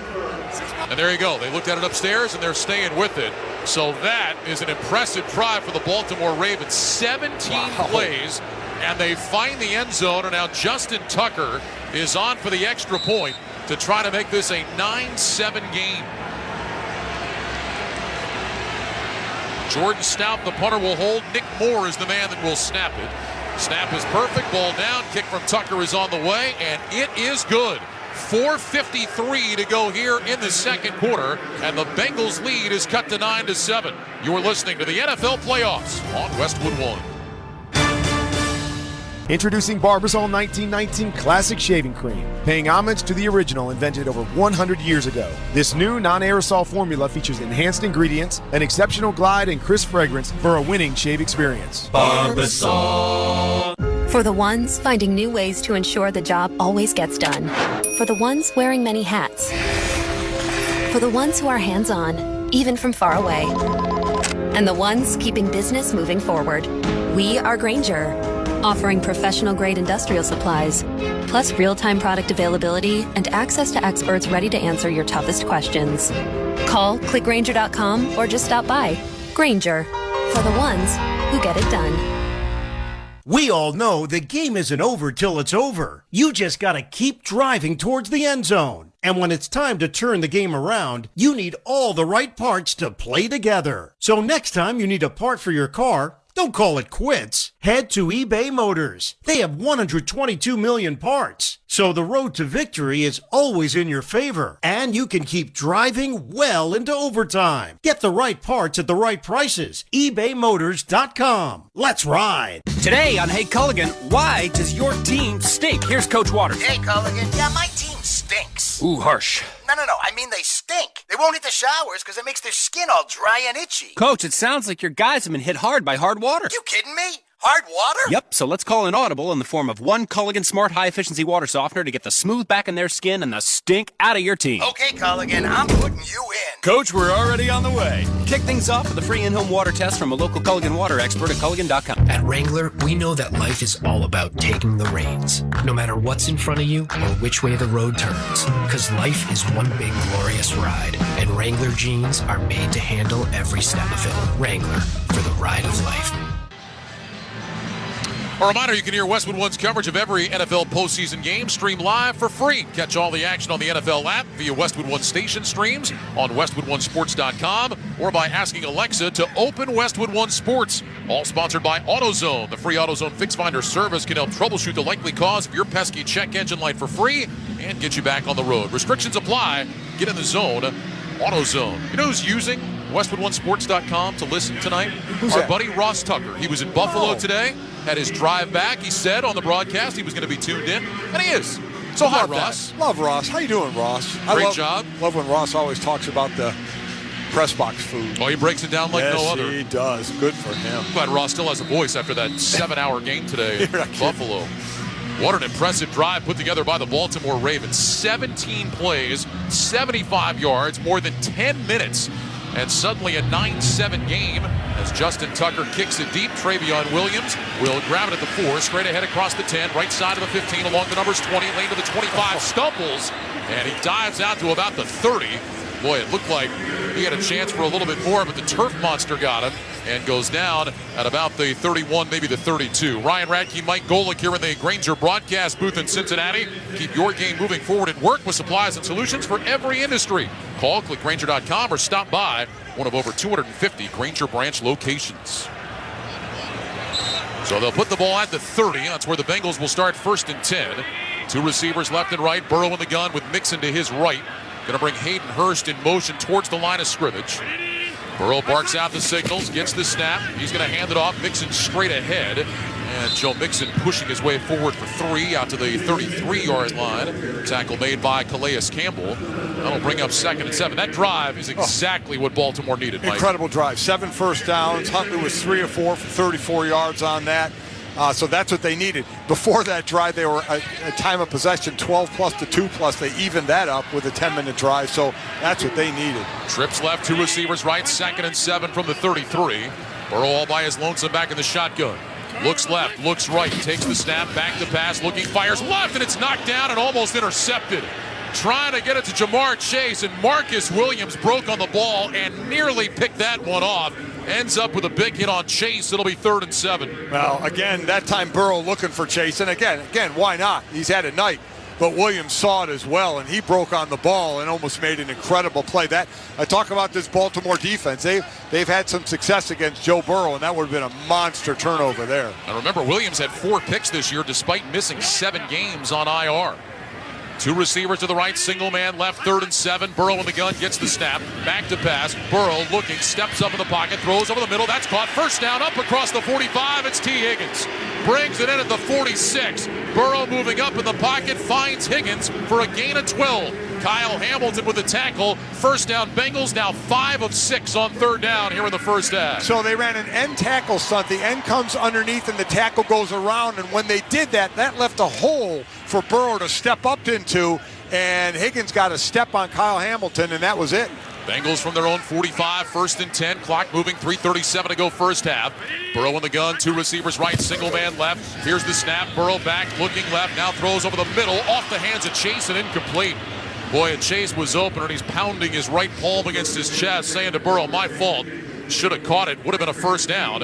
It'll bring up 2nd and 10. First time tonight that Chase has not been able to bring one in. Yeah, reason he's pounding his chest is he kind of stopped on the route instead of continuing over the middle. But I get why he stopped on the route. Patrick Crean was right there. I mean, that'll make you want to hesitate a little bit if you're going to get smoked by that guy. 2 receivers right, single man to the left, 2nd down and 10. Bengals have it at their own 45 on the near side left hash. Burrow sits back in the shotgun, hands in front of his chest, takes the snap, back to pass, pressure coming. Burrow hit from behind and goes down. Boy, Burrow had just cocked his arm back to throw it when the pressure came. He was able to tuck it down. It'll go as a sack for Odafe Oweh, a loss of 5. Oweh getting home, 3 sacks during the regular season, and has one here now, getting to Burrow. Yeah, just good lane, staying right in the lane he should, not going too wide, and when Burrow just tried to step just a little bit underneath him, that long arm of the law just came down, and Burrow then actually tripped over Jonah Williams as well. So that makes it 3rd and 16 now as they move it back to the 39. 2 receivers left and right. Burrow back in the shotgun. He's got the snap. Burrow back to pass. Burrow looking, rush coming. Burrow rolls right, dumps it short. Caught by Hurst outside the numbers across the 45-yard line. Gets hit, lost the ball. The ball is loose. Pile up near the Ravens sideline. Baltimore says they have it. No indication yet from the officials. It's right in front of the Ravens sideline, and they're saying they have the ball. Hayden Hurst, the former Raven, took a shot. The ball popped out. They're trying to unpile it. It is Ravens football. So Hayden Hurst fumbles and the Ravens recover. It looks like it might be Kyle Hamilton that came out of there with it. He's the guy that knocked it out. And the ball was loose on the ground, and Hamilton is the one that reached out with his right hand and pulled it into his body. Excellent hit by Hamilton on the ball. Then he gets the recovery, insult to injury, and O-lineman down for Cincinnati. Looks like a left knee. Jonah Williams being attended to by the training staff. We'll step aside with 2:33 to go in the first half. Bengals 9, Ravens 7. You're listening to the NFL Playoffs on Westwood One. If you don't know your numbers, you don't know your business. That's true when your business is growing fast, and even more true when there's a lot of uncertainty. Inflation is running rampant, supply chains are clogged, and the labor market is tight. What does that mean for margins? But not every business is in the dark. Over 30,000 businesses know their numbers because they use NetSuite by Oracle, the #1 cloud financial system. NetSuite gives you visibility and control of your financials, planning, budgeting, and of course inventory, so you can manage risk, get reliable forecasts, and improve margins. Everything you need, all in one place. In 2023, profit is the new growth. NetSuite helps you identify rising costs, automate your manual business process, and see where to save money. Know your numbers, know your business, and get to know how NetSuite can be the source of truth for your entire company. Right now, NetSuite is offering a one-of-a-kind flexible financing program. Head to netsuite.com/touchdown right now. netsuite.com/touchdown. netsuite.com/touchdown. Getting your guaranteed maximum refund with TaxSlayer feels like discovering a refund tree has grown in your backyard. I'm the refund tree. Sawing off its branches. Hey. Feeding them through a wood chipper. My branches! My beautiful branches! And dancing in its refund rain. Start for free and get your guaranteed maximum refund. TaxSlayer. File fearlessly. NFL Plus is here, which means no matter where you are, this is how you football. You can stream all playoff games and Super Bowl 57 live on your phone or tablet. 45-minute game replays with NFL Plus Premium and more. This is the NFL for every fan. This is football freedom. This is your game on the go. Wherever you are, this is how you football. Go to plus.nfl.com and sign up today. Terms and conditions apply. The NFL's Inspired Change initiative focuses on reducing barriers to opportunity and creating progress in education, economic advancement, community and police relations, and criminal justice reform. To learn more, visit NFL.com/inspiredchange. So Kyle Hamilton creates the fumble, recovers the fumble. Ravens will take over at the Bengals' 44-yard line, trailing 9-7 with 2:38 to go here in the second quarter. Pistol formation, Gus Edwards the back behind Tyler Huntley. Mark Andrews, single receiver, split to the left. Edwards moves up to Huntley's right. Here's the snap. Handoff Edwards running left outside the numbers. He takes it inside the 40, and he's down to about the 38-yard line.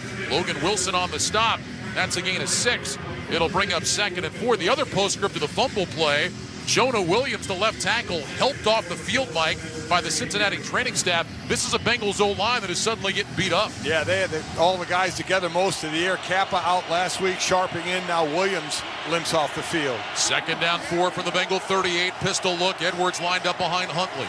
Huntley lifts his left leg twice, clock ticking down. Ravens may take this down to the 2-minute warning, and that's exactly what they are going to do. The whistles blow, and we have reached the 2-minute warning, sponsored by First Alert. Did you know carbon monoxide is odorless and invisible? Help protect your family by installing First Alert carbon monoxide alarms on every level and in every bedroom. Visit firstalert.com for CO alarms and safety tips. Bengals 9, Ravens 7. You're listening to the NFL Playoffs on Westwood 1. Did you know that carbon monoxide is odorless and invisible? And the only way to detect it is by installing carbon monoxide or CO alarms. First Alert is reminding you to install CO alarms on every level and in every bedroom of your home. Also, remember, alarms don't last forever and need to be replaced at least every 5 to 10 years, depending on your alarm. Protect your home and family with safety you can trust by visiting firstalert.com and Lowe's stores for your carbon monoxide alarms. Save now on appliances and more at the Truckload event at Lowe's. Get deals on select major appliances and take home what you buy same day. And save an additional 10% on all in-store clearance appliances. Plus, get store-wide savings on even more items. Stock up on GE Sync Reveal 60-watt dimmable smart LED light bulbs for just $9.98 each. Head to your local Lowe's store or visit Lowe's.com to shop the Truckload event today. Exclusions apply. While supplies last. Selection varies by location. See Lowe's.com for details. Valid 1/12 to 1/18. I wanted to know why some people who get COVID-19 get it so bad. I found out it may be because they have a high risk factor, such as heart disease, diabetes, being overweight, smoking, and asthma. Even if symptoms feel mild, these factors can increase your risk of COVID-19 turning severe. So if you're at high risk and test positive, there are things you can do, like asking your healthcare provider if an authorized oral treatment is right for you. Learn about an option at treatcovid19.com. This message is sponsored by Pfizer. Monster.com can help you tackle the job hunt and make your next career move. In football and in life, there's the regular season and then there's the playoffs. Monster.com knows that scoring your next job, that's a playoffs moment. To bring your A game, you need Monster.com. With great coaching and millions of job openings, Monster.com has all you need for a strong performance when it counts. We all know the playoffs are no time for messing around. Go to Monster.com and win the job hunt. Monster.com. Ryan Harris down on the sidelines. Mike Golick here in the booth with me, Ryan Radke. 2 minutes to go, first half here in Cincinnati. Bengals on top 9-7. Ravens trying to somehow get the lead before the first half is done. Think of what's happened in the playoffs. We saw Jacksonville down 27-0 come back and win. We saw Buffalo up over Miami 17-0. Now Miami lost, but they came back. It was 34-31. Here Baltimore was down 9-0 and in a position to get the lead before the half. Ravens have it second down and forward. The Bengals 38. Here's the snap to Huntley. Handoff Edwards running left to the numbers of the 35, and he dives forward for a first down across the 34 to the 33. Needed 4, picked up 5. Logan Wilson on the stop. First down for Baltimore. And Mike, you say they're around 9-0. People think, what's the big deal? It felt like 29-0 the way the game started. Absolutely right. This has turned into the Ravens type of game. Ball control, tough defense, force a turnover like they just did. This is their game plan when they can't be a quick-hitting team to beat a team that could be a quick-hitting team. From the Bengals 33, 1st and 10. High snap off the hands of Huntley, racing back to pick it up at the 50, rolling right, stumbles, looking, throws, caught by Oliver, breaking tackles, inside the 20, down to the 15. Are you kidding? The snap off the fingertips of Huntley, ran it down at midfield, rolled to his right, and found Oliver down the field for 19 yards. That was fantastic. Almost fell down when he scooped the ball. And then got the pass off to Oliver, and Oliver got about 8-10 extra yards as the defense was trying to rip the ball out of his hands. I thought Huntley was just going to throw the ball away. I did too. I would have said that would have been great to save that play the way it started, but he turned it into something. That's the longest play of the game, and it puts the Ravens at the Bengals 14, 1st and 10.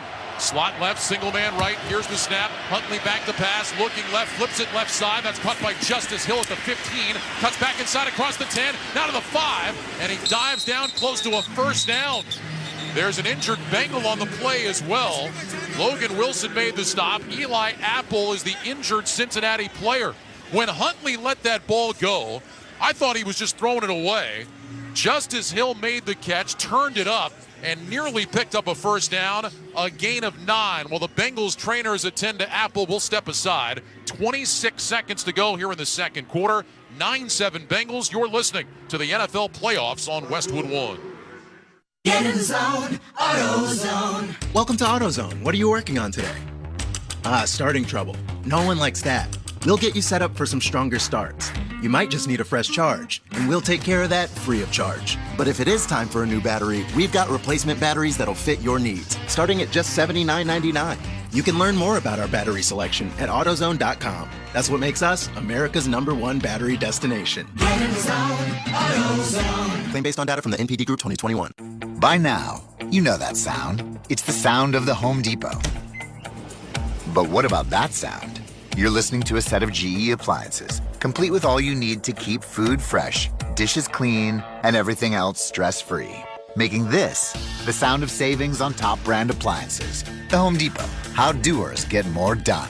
Get up to 25% off select GE appliances right now.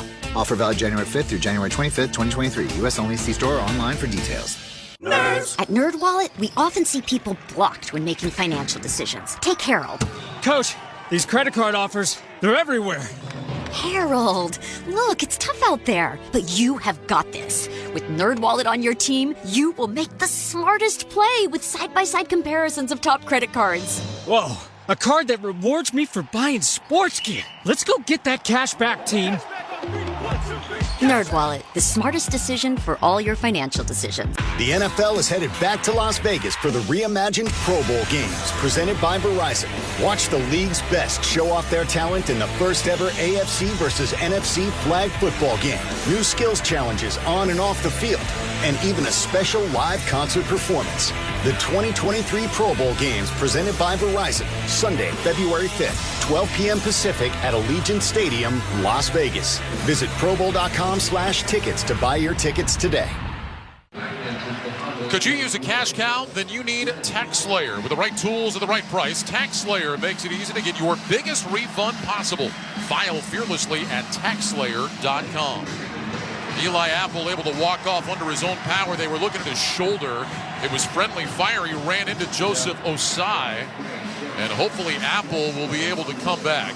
Meanwhile, 9 yards on that catch and run by Justice Hill. A timeout charge to Cincinnati because of the injury. 28 seconds to go here in the first half. 2nd and 1 Ravens at the 5. Still 2 timeouts for Baltimore. Think about what's gone on since he went up 9-0, Ryan.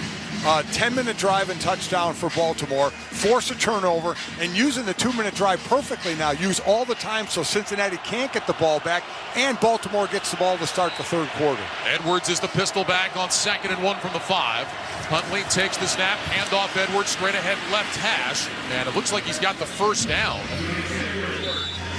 We're going to mark him down at the 3, and a timeout will be taken by Baltimore. So the Ravens do get the requisite yardage for the first down. 23 seconds to go before the break. 9-7 Bengals. You're listening to the NFL Playoffs on Westwood One. The NFL playoffs are here, and the easiest way to get into the action is with FanDuel, America's #1 sportsbook. New customers get started with $150 in free bets, guaranteed when you place your first $5 bet. Just sign up with promo code WIN. FanDuel has all your favorite bets, from the money line to point spreads to player props, all on an app that's safe, secure, and super easy to use. Place your first $5 bet to get $150 in free bets, win or lose, with promo code WIN. Make every moment more with FanDuel, an official sportsbook partner of the NFL. 21 plus in select states. Must be present in select states to wager. First online real money wager only. Bonus issued as non-withdrawable free bets that expire in 14 days. Restrictions apply. See terms at sportsbookfanduel.com. Gambling problem? Call 1-800-GAMBLER or visit fanduel.com/RG. For Colorado, Iowa, Maryland, Michigan, New Jersey, Ohio, Pennsylvania, Illinois, Virginia, West Virginia. 1-800-NEXT-STEP or text NEXT STEP to 53342 in Arizona. 1-888-789-7777 or visit ccpg.org/chat in Connecticut. 1-800-9-WITH-IT in Indiana. 1-800-522-4700 Wyoming, Kansas, or visit ksgamblinghelp.com. 1-877-770-STOP Louisiana. 1-877-8-HOPE-NY or text HOPE-NY 467-369 in New York. TN Redline 1-800-889-9789 in Tennessee. Getting your guaranteed maximum refund with TaxSlayer feels like saddling up and chasing down. Look at that sweet moolah! That big old cash cow.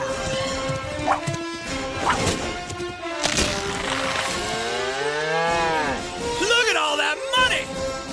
File for free with TaxSlayer Simply Free and get your guaranteed maximum refund. TaxSlayer. File fearless. Monster.com can help you tackle the job hunt and make your next career move in football and in life.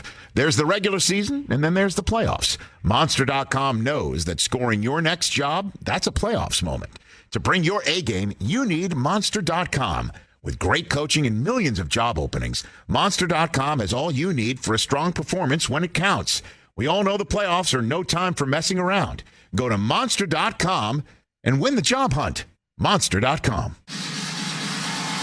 A reminder to stay tuned for the Westwood One NFL Playoffs halftime report with Scott Graham. Scott will recap the earlier wild card action from today. Wins for the Bills and the Giants. That's coming up at the half. So because of that injury to Eli Apple and the timeout went to Cincinnati, that left Baltimore with 2, let them run the ball there to get the first down, call timeout. They still have 1, so the playbook is still open. You can run the ball here if you want, even maybe motion out the running back to empty and do a quarterback draw if you want, because you still have the timeout, or throw the ball. So everything is still open to him. 23 seconds to go here in the second quarter. 9-7 Bengals. First and goal from the 3. Huntley in the gun. He's got Justice Hill to his right. Here's the snap. Huntley rolling right. Looks back to his left. Throws left. Caught by Andrews. He angles right. And he's brought down at the 4. So a loss of a yard. The Ravens will take that final timeout with 15 seconds to go. Jesse Bates made the stop. So they roll Huntley right, trying to throw it back to Andrews, but the Bengals did a great job staying home, Mike. Yeah, they did. Give credit to the Bengals there. I don't mind the play call at all. Get the ball in the hands of Andrews, and you can, again, still use in the middle of the field to get there. So a good play. I thought it worked out pretty well, except for the fact that Cincinnati played it extremely well, kind of like a picket fence. They had somebody in every gap along the way and gave Andrews no hole to cut up into. Boys, we're going to run the picket fence out. Yeah. 16 seconds to go. No timeouts now for the Ravens. Second and goal from the 4. 9-7 Bengals on top. A first quarter dominated by Cincinnati. The script is flipped here in the second. Ravens taking their time back in the huddle. They'll come to the line of scrimmage with Huntley in the gun, Justice Hill to his right, 2 receivers right, single man to the left. Ricard, the fullback, lined up as a tight end, motions out to the left. Huntley gets the snap, rolling right, looking to the end zone, throws to the end zone, incomplete. Threw it behind his intended target. That was DeMarcus Robinson. Huntley clapping his hands and talking to Robinson. Looked like some miscommunication there. It'll be third and goal. Yeah, that play did not look good at all. Again, rolling right. When you roll right, you cut off half the field. take all the defenders there, but yeah, they look like a little miscommunication there. So this play's obviously got to get to the end zone, cannot get tackled in open space or on the field. You won't have time to get your field goal unit out. Usually they need 15, 16 seconds to do that in that area. Isaiah Likely, who had a big game last week, checks in. He lines up slot to the left, 2 receivers that side, 2 to the right. Huntley in the gun, wants the snap, and now a timeout called by Zach Taylor and the Bengals. Boy, the play clock was running down. I don't know if the Ravens were going to get that play off, but Taylor calls timeout. So the Bengals have 1 remaining. And now the Ravens will talk about it here. 3rd and goal from the 4. That was interesting. Yeah, Huntley that was clapping his hands. He wanted the snap, and then Taylor, I guess, didn't like something he saw defensively and took time. Yeah, I'm somewhat surprised at that. You have time after the incompletion. Get a play in and don't be rushing. You don't want to be rushing this play. But as you mentioned, Zach Taylor kind of bailed him out a little bit, called that timeout. Well, Mike, we saw this with Miami today. When you have a fairly inexperienced quarterback, you got to get them to play. You got to get them to the line of scrimmage because it can take some time. It's not like having a guy like Lamar Jackson out there that's played in all these games. That's exactly right. You do not want to make them rush. So 3rd and goal from the 4. Huntley lines up in the gun. Justice Hill to his right. 2 receivers left, 2 to the right. Watkins in short motion from that right side. Huntley wants the snap. He's got it. Looks right. Fires right to the end zone. Incomplete. That was nowhere near Sammy Watkins. And the field goal team coming out. Justin Tucker will try to give the Ravens the lead. So Baltimore with a good drive, but then on 2nd and 3rd down, kind of some ugly pass plays. Yeah, that was ugly there. You had actually 2 receivers out there, which means there were 2 defenders out there. And receiver was not open at all. Wasn't even close to a completion. So still the ability here with 10 seconds to go in the half to take the lead going into half. Chip shot for Tucker to be a 22-yarder from the right hash. Jordan Stout, the rookie punter, will hold.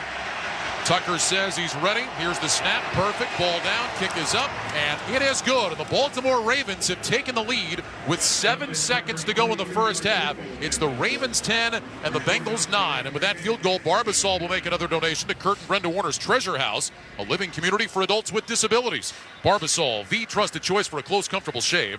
Close Shave America. Close Shave Barbasol. So a 9-play, 40-yard drive.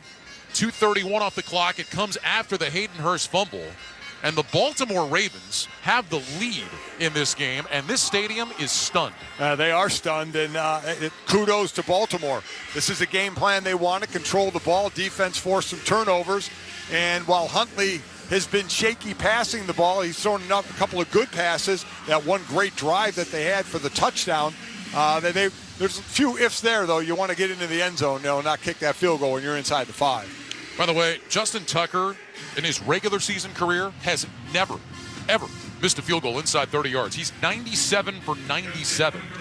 Tucker, though, he's gotten to that point where even from like 55, you're surprised if he misses. Oh, it's exactly right. Feels like a chippy to him.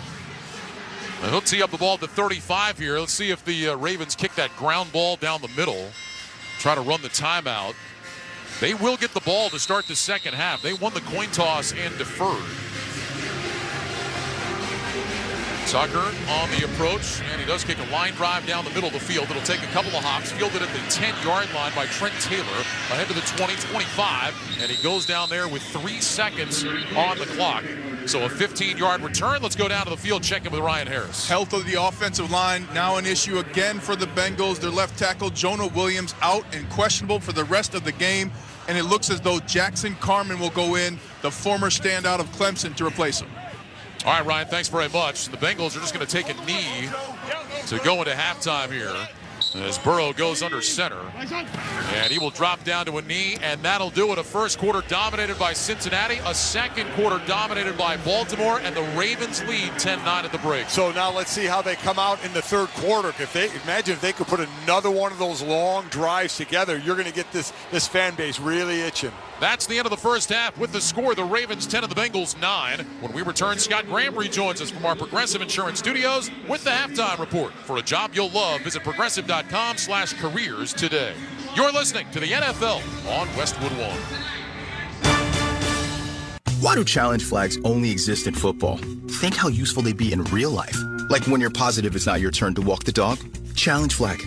The neighbor's kid says it wasn't their ball that dented your car door. Challenge flag. Your friend paid you back, but you definitely don't remember that? Boom. Challenge flag. Imagine settling a disagreement with an instant replay. Why isn't the world like that? I guess it's because it's technically impossible. But it's nice to dream about. You know, one thing no one would ever challenge? Protecting your home and auto with Progressive. Progressive Casualty Insurance Company, affiliates, and other insurers. With a Peppermint Frosty, time to enjoy yourself is built in. You're welcome. They're so rich and creamy, a straw just won't cut it. And finishing one, it's not something you could speed through. So check your watch. Is it Frosty time yet? And by that, we mean, is it time for a moment with just you and your Frosty kicking back and doing whatever goes best with the chillest treat of the season? These Peppermint Frosty treats are going fast, so when it's time for Frosty time, choose wisely. Choose Wendy's. Scott Graham from our Westwood One studios. We have reached halftime in Cincinnati, and the Baltimore Ravens coming from 9 points down have taken a 10-9 lead at the break. Earlier today, game number 2 of our triple header here on Super Wildcard Weekend, and the Minnesota Vikings playing at home against the New York Giants, a rematch of a game played in the same building at U.S. Bank Stadium on Christmas Eve. Minnesota had a 75-yard drive with their opening possession for a touchdown and took a lead. But what that meant was the Giants learned how to put together a 75-yard drive. How about 6 of them of 75 yards or more in the game? The final one coming early in the fourth quarter as the Giants stood to try to take the lead in a 24-all ball game. Here they go again. Now they're at the 2, and it's first and goal. 2 tight ends. Jones under center. Got the snap. Hands to Barkley. Tries to submarine his way. He goes through. It's a touchdown running over the guard. He knights his way for a giant touchdown. And New York is taking a lead on a 2-yard drive inside over the guard by Barkley. It's 30-24. The Giants have tacked on 6 more. They get the extra point. They take a 31-24 lead, and then the Giants' defense holds, and they pull the upset today, knocking off the Minnesota Vikings by a score of 31-24. New York wins a postseason game for the first time since, get this, Super Bowl 46. Daniel Jones, an incredible day today. 24 out of 35, 301 yards, 2 touchdown passes. He also ran for 78 yards. The first player in NFL history to do all of those things in a postseason game. Afterwards, he was talking about the improvements, gradual and even more so, that he's shown lately. Yeah, I mean, I think we've had some of our better games recently and found some stuff that works for us. So we'll keep doing it. I thought the coaching staff did a great job having us prepared and having a lot of stuff in the plan that we were able to execute well. So a lot of credit to them, and we'll continue to see where we can improve. But yeah, I think we played well recently. Isaiah Hodgins, a midseason pickup at wide receiver, an area of concern for New York, had 8 catches for 105 yards and a touchdown. And New York survives and advances. They have punched their tickets next weekend in the divisional round. They're going to play the Philadelphia Eagles for the 3rd time this year. On the other side, for the Minnesota Vikings, you would expect that it might have been a big day for T.J. Hockenson. It was the first time around, and today he had 10 catches for 129 yards. You always expect a big game out of Justin Jefferson. He didn't get it. 7 catches, just 47 yards, a long reception of 10 yards on the day. Kirk Cousins threw for 273 and a couple of scores in this one, but he was about as disappointed afterwards as you could possibly be. There was always belief, at halftime or even when we were down 17-7 and then clawed our way back. I think there was always belief, and I think that's why it hurts, because you expect to find a way. I'm probably missing one, but this is probably the toughest loss I've had in my career. And so the Minnesota Vikings, after a very promising season in which they thought they might have been overlooked by a lot of teams and a lot of people around the National Football League with their gaudy record, end up going home one and done in the playoffs as the Giants win by a score of 31-24. Our halftime score in game number 3 of our triple header, Baltimore 10, Cincinnati 9. This is Westwood One's coverage of the NFL playoffs. For non-stop NFL talk, there's only one station for you, and that's Sirius XM NFL Radio. That must suggest the Eagles are going to win a Super Bowl, but collectively, offensively, defensively, the kicking game, this is a really well-coached football team. I have all this confidence with the Kansas City Chiefs. So darn good what Andy Reid and this football team continue to do. The road to Super Bowl 57 is on Sirius XM NFL Radio Channel 88 and on the SXM app. The clock's gonna run out. The ultimate reset has happened. The countdown is on. Yes! For the craziest. Oh my goodness! Surprising. Banks at home! Most unpredictable tournament in all of sports. Long three for the win. Banks at home! Banks at home! Get ready from the first four to the final four. It's good! It's good! March Madness lives on Sirius XM. The fantasy football season never stops on Fantasy Sports Radio. Touchdown, rock and roll! From building your daily fantasy lineups to playoff contests and pools, there's only one place to win. We'll break down this game and the rest of the playoff action. What I really care about more, when you have two quality offenses clash, the defenses kind of become secondary. Fantasy Sports Radio, where winning is just what we do. Channel 87 and on the SXM app. It's the NFL Super Wildcard Weekend on Sirius XM. Let's go! The playoffs continue tomorrow at 8 Eastern when Tom Brady and the Bucs. Here's Brady dropping, looking, throws a dart, caught ball, touchdown Tampa Bay! Take on Dak Prescott's Cowboys. Snap with Prescott, corner of the end zone, touchdown to C.D. Lamb. Hear the Bucs announcers on Sirius 83 XM 225. And the Cowboys broadcast is on Sirius 81 XM 226. Or listen on the SXM app. Welcome back to the NFL playoffs on Westwood One from the Progressive Insurance Studios. I'm Scott Graham. Looking for a career path with flexibility, great pay, and benefits? Go to progressive.com/careers and apply online today. Bundle today at progressive.com. 1 point lead for the Baltimore Ravens here at the break. Earlier today, game one of our tripleheader. Buffalo Bills and the Miami Dolphins going at it for the third time this year. Miami playing with a rookie quarterback in Skylar Thompson, so Buffalo ran out to a lead in this game of 17-0, but the Dolphins came back, tied it late in the second. Buffalo took the lead on a field goal just before halftime. They were leading by a 20-17 score in the opening moments of the third quarter, but then Miami grabbed the lead right back. Gilliam is in motion, the fullback. Allen under pressure, he is hit, and he fumbled the ball. It's loose inside the 10, squirts toward the 5, picked up by the Dolphins, into the end zone, it's Sealer, and the Dolphins take the lead. It was knocked away by Eric Rowe. Sealer was able to pick it up and rumble into the end zone. Another turnover. Tom McCarthy and Ross Tucker, who is still on his drive home, by the way. Dolphins take the lead in this game, 24-20. Tough day for Josh Allen in terms of hanging on to the football. Threw 2 interceptions and had that fumble, but he also has a lot of weapons. And after a Miami turnover and an interception, Allen led them downfield through a 6-yard touchdown pass to Cole Beasley. 3 minutes later, he threw what turned out to be the capper in this one. Play clock is down to 5. Trips to the right side. Allen out of the gun, looking to throw again. Throws toward the end zone. He's got Gabe Davis along the sidelines. Touchdown, Bills. 23 yards. He beat Eric Rowe. And boy, oh boy, did Josh Allen drop that on a dime. 33-24 Buffalo. So the Buffalo Bills win the ball game by a score of 34-31. For Allen, 352 yards and 3 touchdowns. Stephon Diggs had 114 yards receiving. Gabe Davis, 113 yards receiving in this one for a Buffalo team that has now won 8 in a row. It was a grind, but they got it. After the game, their head coach, Sean McDermott, talked to the media. I give our guys credit, man. They hung in there, and they figured out a way to get a win, and that's what I think one of the things they've been really good at this year. But we definitely have a lot to take out of this game and learn from. Buffalo Bills still awaiting their opponent based upon the outcome of tonight's game. The other side, you had the Miami Dolphins, and what ended up happening with them today, Skylar Thompson, he was gutty, threw for 220 yards and a touchdown, but also threw a couple of interceptions in this game. Mike McDaniel, after a roller coaster season that kind of fizzled at the end for Miami. Heartbroken for the guys because they didn't want their season to end and did everything they could. But, you know, it's part of the sometimes hard learning lessons that are appropriate when you have high expectations, high dreams, high goals. That's something they can point toward for next season as their season comes to an end in Buffalo today.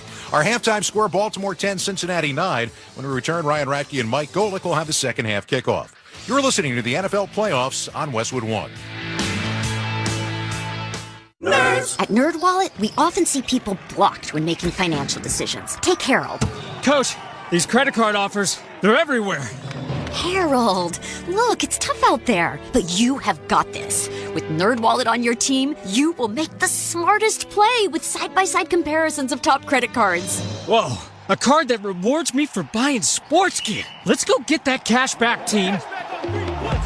NerdWallet, the smartest decision for all your financial decisions. We all know the game isn't over till it's over. You just gotta keep driving towards the end zone. And when it's time to turn the game around, you need all the right parts to play together. So next time you need a part for your car, don't call it quits. Head to eBay Motors. They have 122 million parts. So the road to victory is always in your favor. And you can keep driving well into overtime. Get the right parts at the right prices. ebaymotors.com. Let's ride.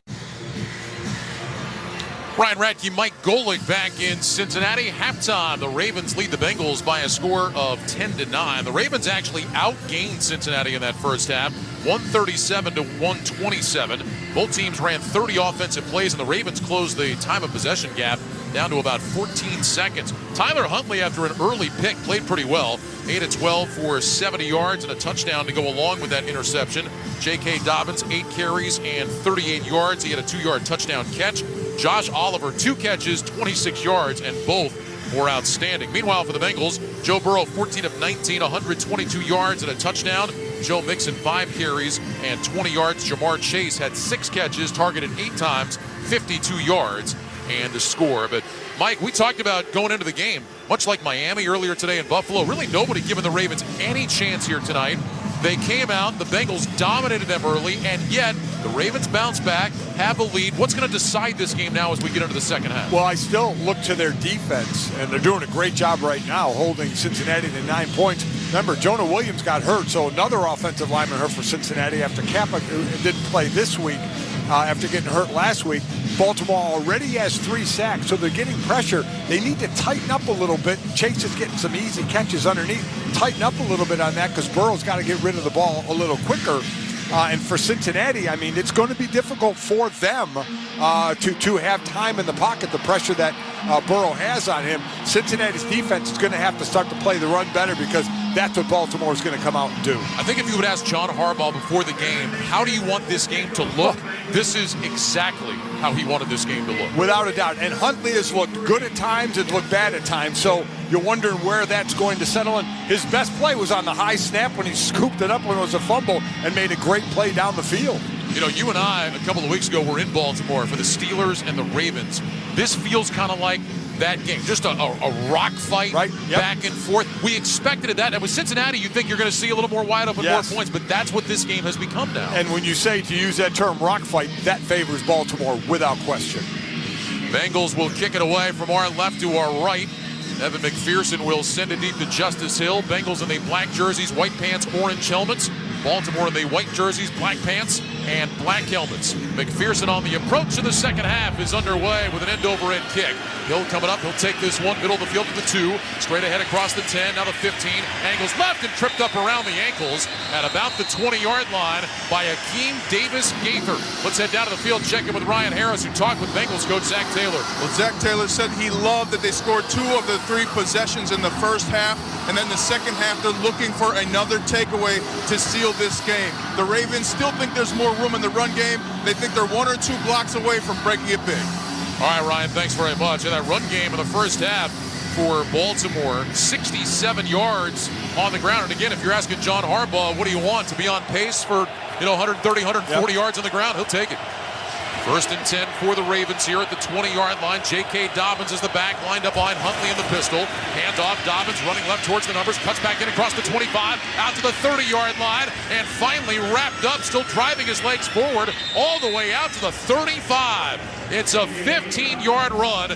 Von Bell gets the tackle, but how about J.K. Dobbins? A big hole and then carrying tacklers forward for 15. And Ryan, you make a great point if you get 100 and 135 yards, because you mentioned they're second with 160, but a lot of that was Lamar Jackson as well when he was healthy. Lamar Jackson had over 760 yards rushing, so that added a lot to the 160. Longest run of the game tonight for J.K. Dobbins. Now 9 carries, 53 yards. Huntley in the gun, 1st and 10, takes the snap, pumps left, drops back, looks, pumps, throws over the middle, and that one is caught up at about the 38-yard line. A couple of pump fakes that time before Huntley drops it off to J.K. Dobbins up at the 38-yard line. Sam Hubbard on the stop, gain of about 3. It'll bring up 2nd down and 7. Yeah, that was a quick fake up the middle. Then likely the tight end was in motion, and he ran up the sideline, and that's where Huntley wanted to go, but he was covered, and then did a good job to get the short gain that he did. Back to your point about Jackson. Remember, he averages for his career about 63 yards a game on the ground, so you're taking that out without him out there. Pistol formation. Huntley with 2 receivers left, single man to the right. Here's the snap, give it to Gus Edwards off the left side, hit immediately by Mike Hilton, and dropped for a loss of a yard.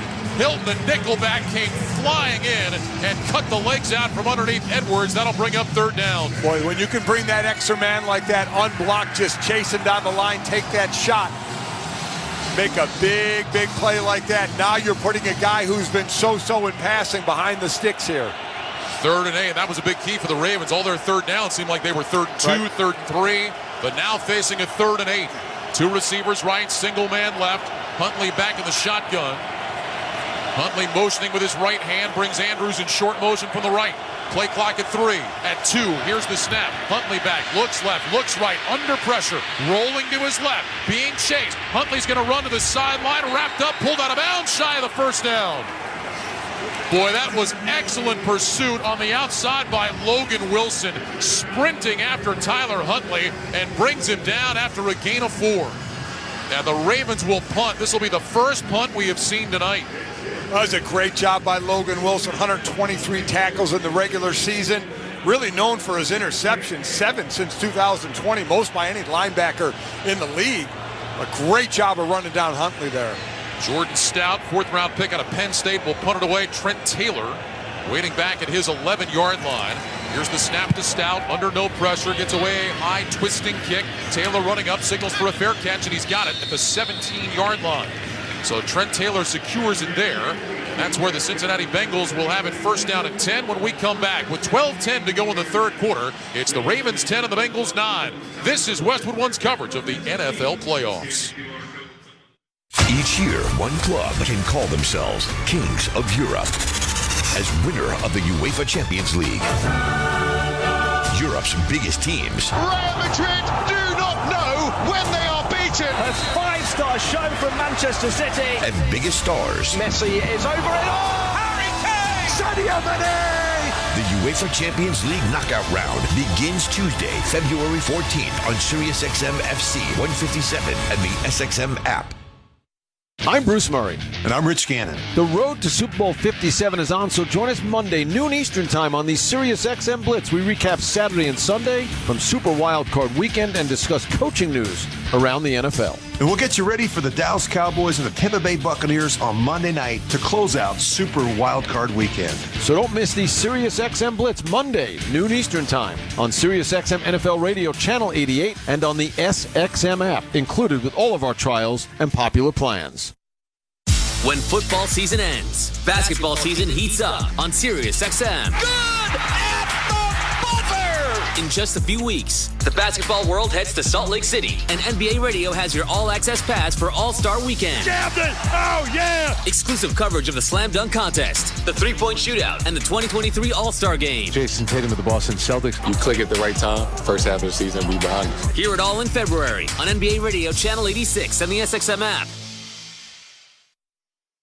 Hear the 2023 Major League Baseball season on MLB Network Radio. Did he make the catch? Oh, he did! With spring training coverage beginning in February. Everyone has one common goal, and that's to win the championship. And don't miss coverage of the World Baseball Classic on MLB Network Radio starting in March. It's showtime! Tune into MLB Network Radio all year long. Sirius XM 89 and on the SXM app, included with all of our trials and popular plans. Later on, we'll select the player of the game, sponsored by Wendy's. Wendy's fries are hot and crispy every single time. Natural cuts, skin-on fries prepared to golden goodness, perfectly sprinkled with sea salt, just the way they should be. Choose Wendy's hot and crispy fries today. Jordan Stout with the punt of 42 yards. Bengals will start 1st and 10 at their own 17, trailing 10-9 with 12:10 to go here in the 3rd quarter. Joe Burrow in the shotgun. Joe Mixon to his left. Slot left, single man to the right. Now Mixon will move off to Burrow's right side. Burrow slight bend at the waist, hands in front of his chest, takes the snap, give it to Mixon, running along the left hash, hit at the 20, bounces off, driving forward, all the way to the 23. 6-yard gain. Patrick Queen on the stop. Let's head down, check in with Ryan Harris. Well, Jonah Williams has officially been ruled out, and that's their third starter that they have lost since losing Collins and Kappa. So officially, Jackson Carman in, but he'll be going against Calais Campbell, who coaches said still got it. All right, Ryan, thanks very much. 2nd down and 4 from the 23. 2 receivers right, single man left. Burrow in the gun with Mixon to his left. Here's the snap. Burrow looking left, throws left, got Chase, makes the catch at the sticks, trying to turn it back to the outside. Let's see if they give him the first down.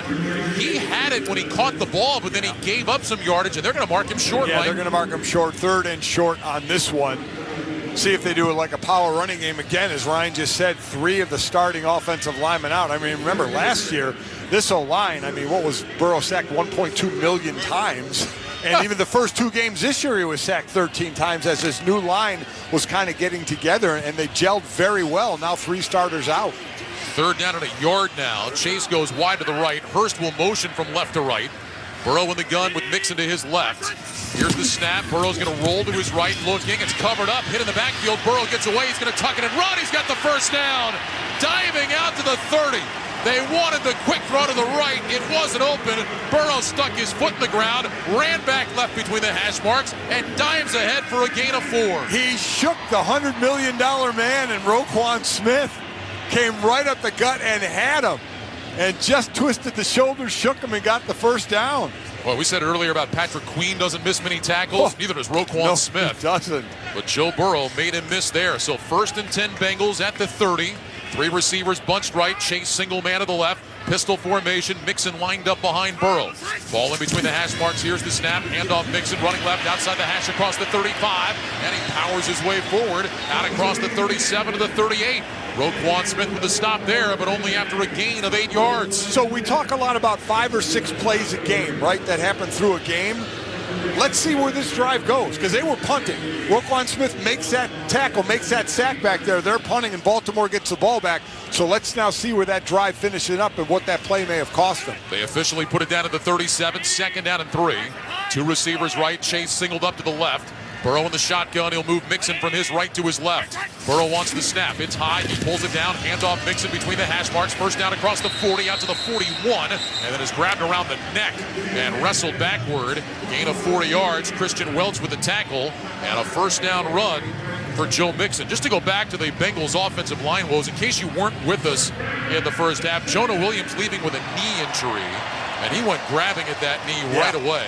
So as Ryan Harris mentioned, Jackson Carman now at left tackle. Alex Kappa injured his ankle last week, so Max Sharping in at right guard. And Hakeem Adeniji starting his 2nd straight game tonight after Lyle Collins was lost to injury. Slot left, single man right. Burrow back in the shotgun, 1st and 10 from his own 41. Blitz coming. Burrow back, throws left side, got a man wide open. That's Boyd along the sideline, steps out of bounds with a first down.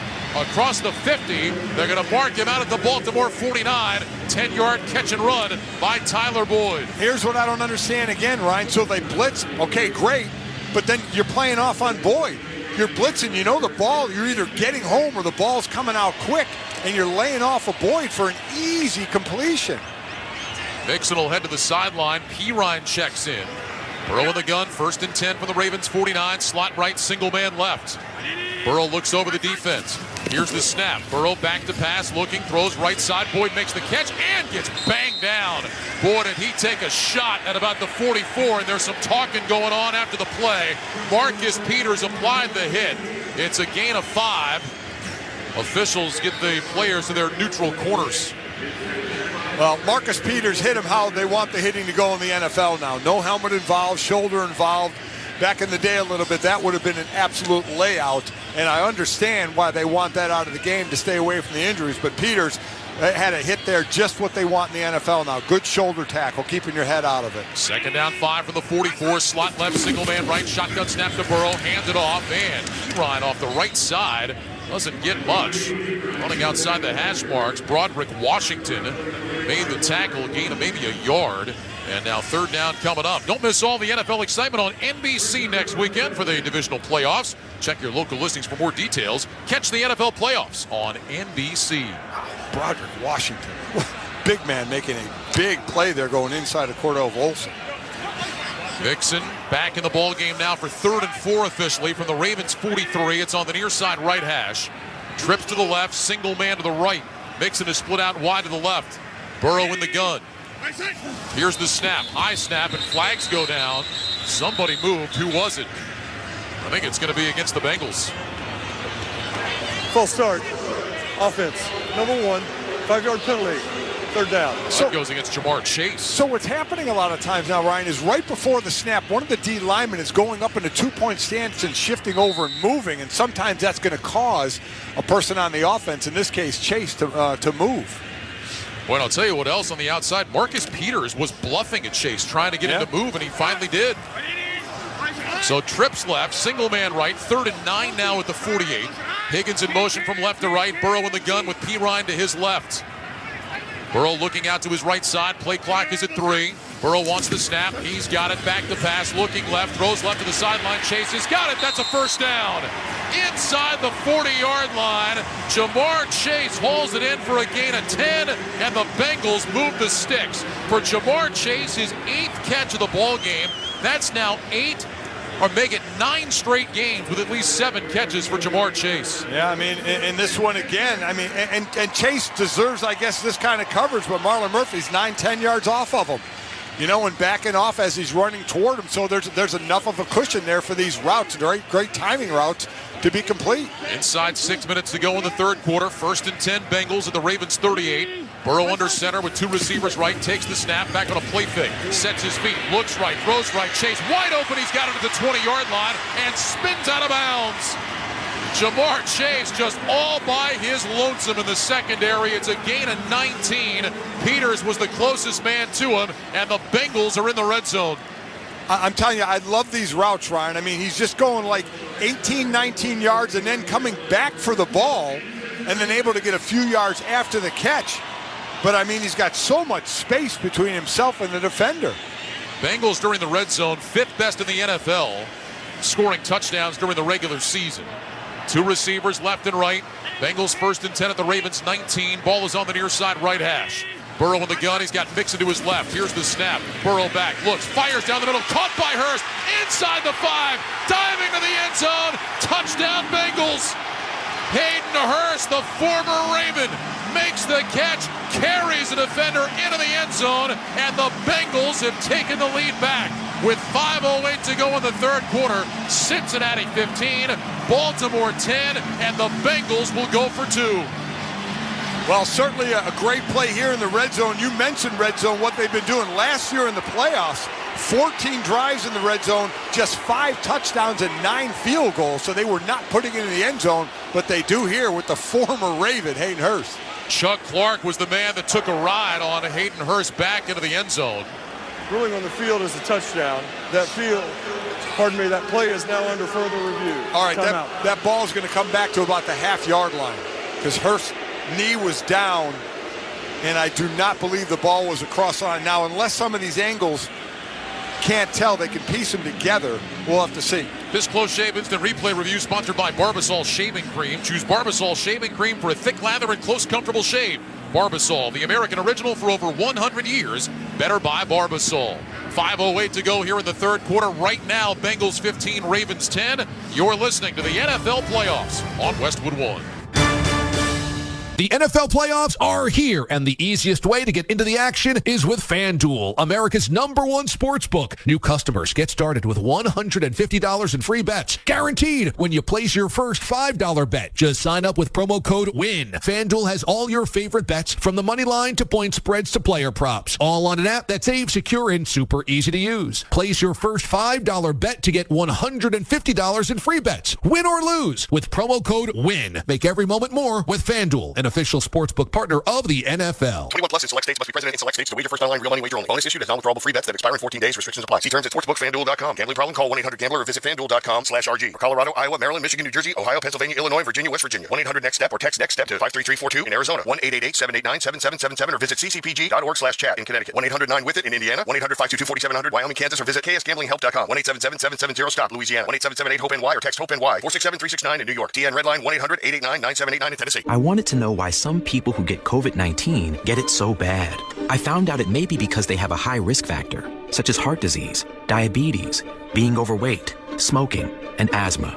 Even if symptoms feel mild, these factors can increase your risk of COVID-19 turning severe. So if you're at high risk and test positive, there are things you can do, like asking your healthcare provider if an authorized oral treatment is right for you. Learn about an option at treatcovid19.com. This message is sponsored by Pfizer. The ruling is that Hayden Hurst is short of the goal line. Bengals will have it first and goal at the 1. Let's pause 10 seconds for station identification. This is Westwood 1, your home for the NFL playoffs and Super Bowl 57. This is the Masters. Scotty Scheffler with his first major championship. The Masters returns this April on SiriusXM 92 and on the SXM app. Along with Ryan Harris down on the sidelines, Mike Golick here in the booth, and the rest of our great Westwood One crew. Ryan Radke in Cincinnati, 5:10 to go third quarter. Scoreboard back to Ravens 10, Bengals 9. Bengals will have it. The nose of the football is just shy of the goal line. Good call, Mike, on replay. Oh, absolutely. You could put the different shots together and where they're timed up, and you could see he was right at about the half-yard line. So Hurst doesn't get the touchdown. Samaje Perine, the 235-pounder, will come in and have his chance now to get the touchdown. Hurst had not had a touchdown since Sunday Night Football, Week 5 at Baltimore, and still doesn't have one. But first and goal, Burrow under center, quarterback sneak off the left side, diving into the end zone, touchdown Bengals. A penalty flag is down. Normally that's going to mean defense usually lines up in the neutral zone. Officials talking about it. Clay Martin with the call.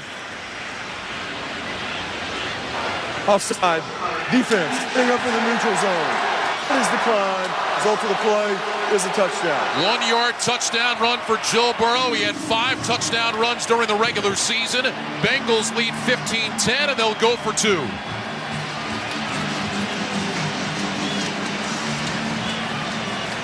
Burrow does a nice job. Again, you either go straight ahead and get pushed or go off the side of the guard there. That's what Burrow did. Got his shoulders low and got in. You always hear low man wins when it comes to blocking. Well, that time Burrow was the low man. He just got under everybody. So the Bengals will go for 2. 2 receivers left, one to the right. Burrow in the gun with Perine to his left. Here's the snap. Burrow looking right, lobs it right side for Higgins. Can't make the catch. Flag is down. A lot of contact there between Marcus Peters and T. Higgins. And Peters is going to get a PI call. Ravens don't like it. Live, I thought it was the right call. Pass interference. Defense number 24. Ball will be placed at the 1 yard line. We'll redo the 2-point try. It was Peters' right arm, that right hand that got him into trouble. He had it on the right shoulder of Higgins and trying to hold it down as they throw that fade, which I can't stand the fade play. Not a big fan of it. So the Bengals will move it from the right hash to the left hash as the ball goes to the 1. Perine remains in there. Burrow's going to line up in the shotgun. Perine to his left. 2 receivers right. Chase single man to the left. Bengals trying to take a 7-point lead.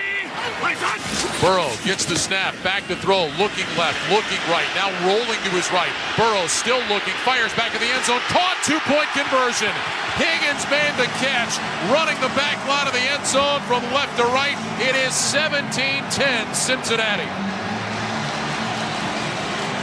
So Joe Burrow hits T. Higgins, and it's a 7-point Bengal lead with 5:02 to go in the third quarter. You're listening to the NFL Playoffs on Westwood One.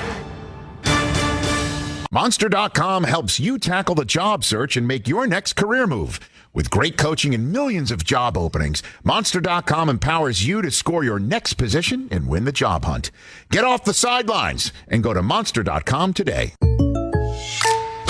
Welcome to What If, the show where I, Jake from State Farm, answer your insurance what ifs.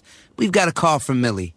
What's up? Hi, Jake. What if, hypothetically, a moose gets mad at my car and... rams into my windshield? Hypothetically. Oh, just file a claim on the app. At State Farm, we're there for your what-ifs. Great, but what if the moose eats my phone? Hypothetically. Like a good neighbor, State Farm is there. Call or go to statefarm.com for a quote today. The NFL is headed back to Las Vegas for the reimagined Pro Bowl games presented by Verizon. Watch the league's best show off their talent in the first ever AFC versus NFC flag football game. New skills challenges on and off the field, and even a special live concert performance. The 2023 Pro Bowl games presented by Verizon, Sunday, February 5th, 12 p.m. Pacific at Allegiant Stadium, Las Vegas. Visit probowl.com/tickets to buy your tickets today. Is that a horse? Actually, it's a wild stallion. Since Navy Federal Credit Union's Platinum Card made it easier to tame our holiday debt, I wanted to see if I could tame something else. Uh-huh. Help me saddle up. I need to pick the kids up from school. With a low intro APR on balance transfers, the Platinum Credit Card lets you take control of your debt. Learn more at NavyFederal.org/Platinum offer. Navy Federal Credit Union. Our members are the mission. Insured by NCUA. Shop millions of cars on AutoTrader. New cars, used cars, and electric cars. Find your one-in-a-million car and leave the hassles of car shopping in the rear-view mirror. Finally, it's easy. AutoTrader. Ryan Radke, Mike Golick here in the Grainger broadcast booth at Paycor Stadium in Cincinnati. Just like football, your business wins with speed. Grainger's fast delivery means industrial supplies and solutions can get to you with the speed you need. Call, click Grainger.com, or stop by. 12-play, 83-yard drive for the Bengals. Joe Burrow with the touchdown run and then hits T. Higgins on the two-point conversion. And Cincinnati has a 7-10 lead, 5:02 to go in the third quarter. Another 7+ minute drive in this game. Well, listen, Baltimore is going to have to make hay when they're not used to in this position. They have no touchdowns in the third quarter in the last 9 games. And I'll tell you some stats when we get to the fourth quarter that doesn't bode well for them either. So they need to break out of some of the habits they've been in the third, fourth quarter to win this one. Evan McPherson with the kickoff. Justice Hill back deep. Bend over end kick. Hill moving to his right. He's out of the end zone. He's got it to the 2. Straight ahead across the 10. Now to the 15. Spinning. And he's brought down right at the 20-yard line. Akeem Davis-Gaither again getting down on special teams. Well, join us again tomorrow night for the final game of the NFL Super Wildcard Weekend. It'll be the 5th-seeded Dallas Cowboys taking on the 4th-seeded Tampa Bay Buccaneers. Kevin Kugler, Kurt Warner, and Laura Oakman have all the action. Pre-game coverage with NFL Network's Rich Eisen kicks off at 7:30 p.m. Eastern for the wildcard round all the way to Super Bowl 57 in Arizona. The NFL playoffs are on Westwood 1. Ravens will start this drive at their own 19. 1st and 10. They trail 17-10, 4:58 to go in the third quarter. Tyler Huntley at quarterback. J.K. Dobbins, the pistol back. Huntley to throw. Under pressure. Throws right side. Caught by Dobbins. Dobbins across the 20, 25. Down the sideline 30. Up to the 40. And spinning to the 45. Just as Tyler Huntley was getting hit, he dumped it off to Dobbins. Tiptoed along the sideline. And then went exploding ahead for 27. Jesse Bates finally on the stop. First down, Ravens. Well, I mean, that was supposed to be a little quicker pass out there. He had Ricard in front of him. It took a little more time to get there. Ravens line up quickly. Handoff Dobbins running right, looking for a lane. Can't find one. And he will be brought down right around the line of scrimmage by B.J. Hill. No gain on the play.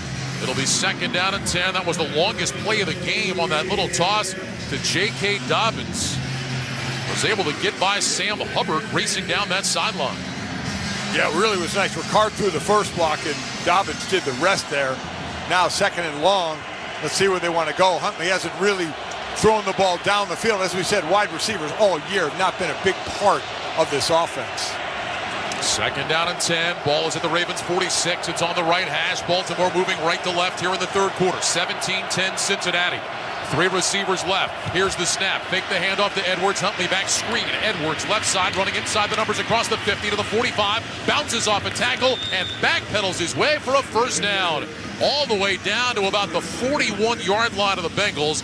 Mike Hilton with the tackle. That's a gain of 13. A well-executed screen by Baltimore. That is a great play call by Greg Roman. Receivers just running go routes, just trying to take the secondary out of the way and just run that screen, get the big boys out in front. Great play.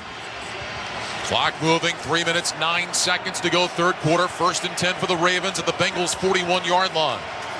Edwards is the running back to the right of Huntley. 2 receivers left. Huntley changing something now with the play clock at 6.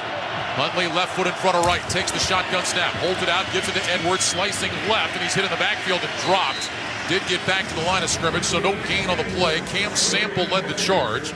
It'll be 2nd down and 10. You know, and this is the run plays that the Ravens like the most are usually pulling the back. That time it was Linderman the center and Moses the right tackle. A lot of times you'll see the right guard right tackle pull or the left guard left tackle pull. Those plays can take time to develop. So if you get some penetration there like Cincinnati did, you can blow that play up. 2 receivers left, 2 receivers right. 2nd down 10 from the 41. Huntley is in the gun. Dobbins back in their lineup to his right. Here's the snap. Huntley back, pumps left, looks, going deep left side for Robinson. Makes the catch at the 10, down the sideline, into the end zone. Touchdown Ravens. A pump and go down the left sideline to DeMarcus Robinson. A 41-yard scoring strike, and the Ravens are within 1.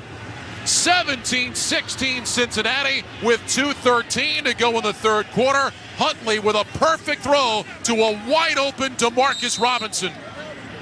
Well, I said up here that Huntley hasn't really taken any shots down the field. Wide receivers haven't been a big part of that offense, and Cincinnati bought that as well. Eli Apple just absolutely bit on the short route for the easy touchdown. So Justin Tucker on to try to tie the game with 2:13 to go in the third quarter.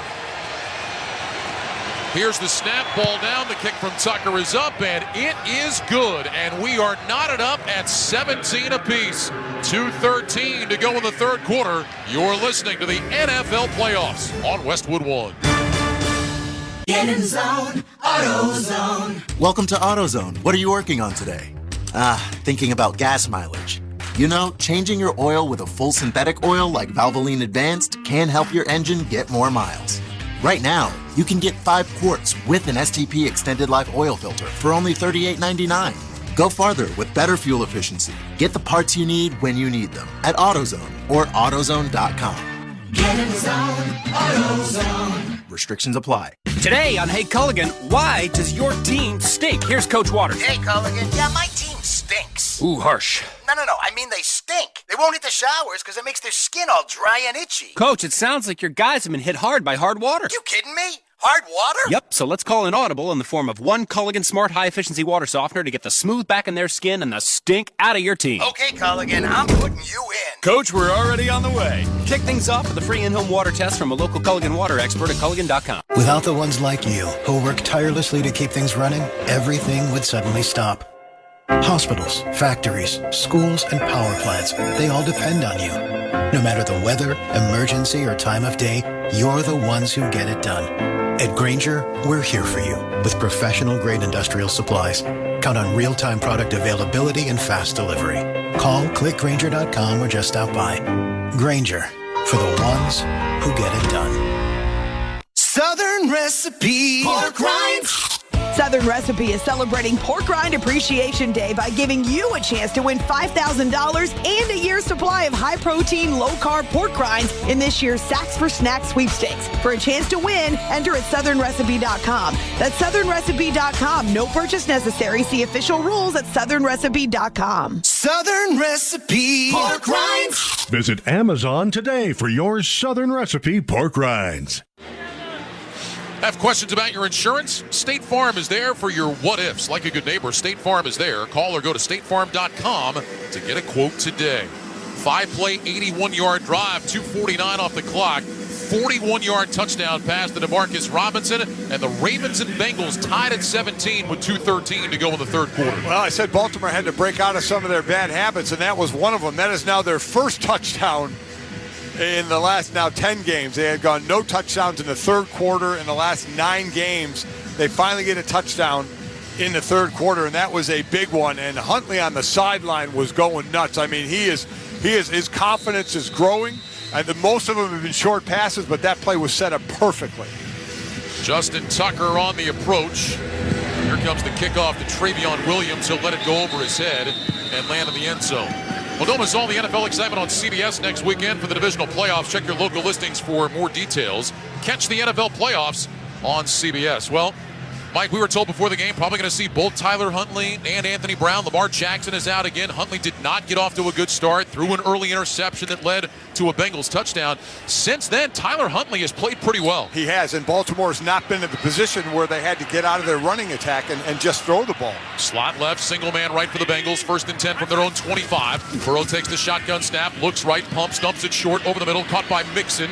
Cuts out to his right side across the 30, and he's out to about the 33-yard line. Patrick Queen on the stop, gain of 8. That'll bring up 2nd down and 2. By the way, our colleagues at NBC reporting that Lamar Jackson is not here with the Ravens tonight. He was here a week ago for the regular season finale, but their report is did not travel with the team and is not on the sideline tonight. 2nd down 2 from the 33, slot left, single man right, pistol formation. Mixon lined up behind Burrow. Here's the handoff. Mixon running right, gets drilled right at the line of scrimmage. Boy, an excellent tackle by Roquan Smith, firing through to stop Mixon for no gain. You know, to go back to that about Lamar Jackson, you know, he's the one that put out the tweet that he was out of this game, talking about his PCL, grade 2, close to a grade 3. It's something not good going on there. John Harbaugh will just have a sentence or two about that. When a player puts it out that he's out, not at this game. Normally you bring in a veteran quarterback to help out the backups on the sideline. He's not here. Not a good situation going on. Bengals 3rd and 2. Burrow back, looks, throws right side for Higgins. Back shoulder throw, incomplete. Off the hands of Higgins. Peters in coverage. Higgins looking for a flag. He's not going to get it. And for the first time tonight, we'll see Drew Chrisman and the Bengals punt team. You know, this is one of the things that happens when you don't have a great running game. They're 29th in the league running the ball. They also have 3 starting O-linemen out. So 3rd and short, you throw the ball and you still throw it downfield a little bit when you only need a couple of yards, and now you're punting. Drew Chrisman, undrafted free agent from Ohio State, spent last year on the Bengals practice squad. Took over midway through this year for the veteran Kevin Huber, who is now on the Bengals practice squad. James Prochet back deep to return. Here comes the snap. Chrisman under no pressure, gets away. Line drive, spiraling kick. Prochet racing to his left, calls for a fair catch. He's got it on the sideline at the 18-yard line. 54 seconds to go in the 3rd quarter, 17 apiece. You're listening to the NFL Playoffs on Westwood One. Monster.com helps you tackle the job search and make your next career move. With great coaching and millions of job openings, Monster.com empowers you to score your next position and win the job hunt.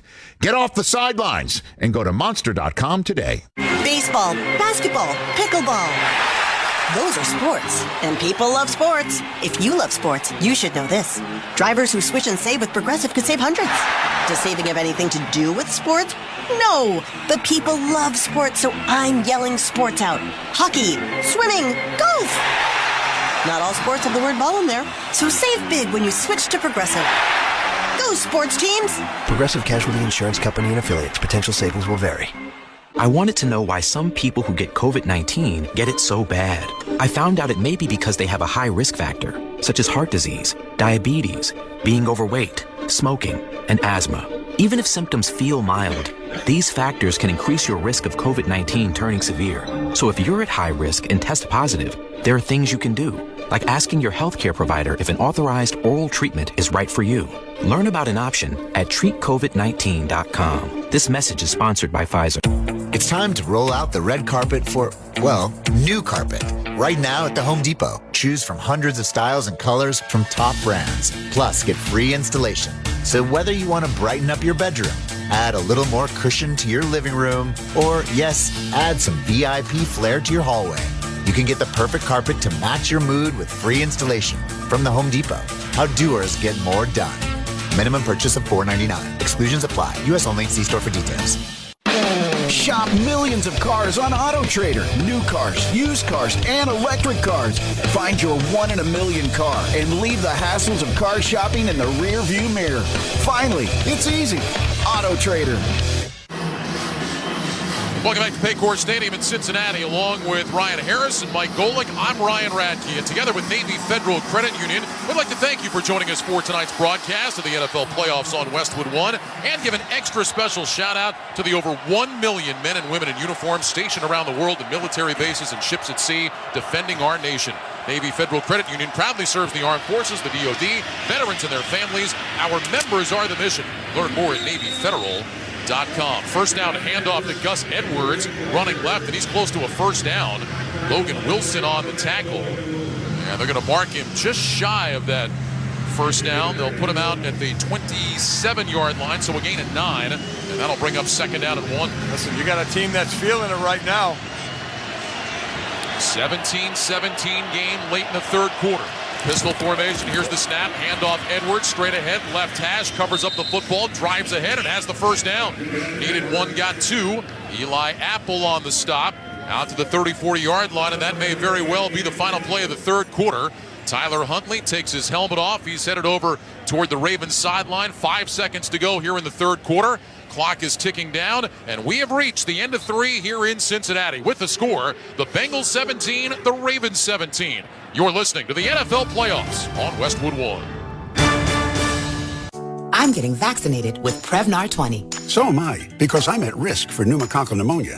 I'm asking about Prevnar 20 because there's a chance pneumococcal pneumonia could put me in the hospital. Age 65 or older, you may be at increased risk for pneumococcal pneumonia. Ask your doctor or pharmacist about getting vaccinated with Prevnar 20, pneumococcal 20-valent conjugate vaccine, a Pfizer vaccine that can help protect against pneumococcal pneumonia in just 1 dose. Prevnar 20 is approved for adults to help prevent infections from 20 strains of the bacteria that cause pneumococcal pneumonia. Continued approval may depend on a supportive study. Don't get Prevnar 20 if you've had a severe allergic reaction to the vaccine or its ingredients. Adults with weakened immune systems may have a lower response to the vaccine. The most commonly reported side effect was pain at the injection site. For additional common side effects and full prescribing information, please call 1-855-213-2138 or visit Prevnar20.com. I want to be able to keep my plans. So I'm asking my doctor about getting vaccinated with Prevnar 20. We all know the game isn't over till it's over. You just gotta keep driving towards the end zone. And when it's time to turn the game around, you need all the right parts to play together. So next time you need a part for your car, don't call it quits. Head to eBay Motors. They have 122 million parts. So the road to victory is always in your favor. And you can keep driving well into overtime. Get the right parts at the right prices. ebaymotors.com. Let's ride.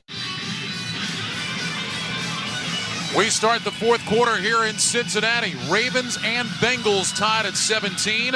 Ravens getting it done on the ground tonight, led by J.K. Dobbins. And for more on him, let's go down to the field, check in with Ryan Harris. Guys, he is the difference maker tonight, averaging 5.3 yards per carry after sitting out Week 18. He actually led all backs going into Week 18 for yards per carry, but he said, we have bigger goals in mind. I needed the rest so I can come out fresh, and guys, he's proven it. All right, Ryan, thanks very much. Yeah, last 4 games that Dobbins played, and he averaged just over 99 yards rushing per game, almost 7 yards per carry. Mike, we talked about it at halftime. This is what the Ravens had to have this game look like tonight to have a chance. They've executed very well. Yeah, it has, and the fourth quarter, unfortunately, has not been their friend. Minus 42-point differential in the fourth quarter.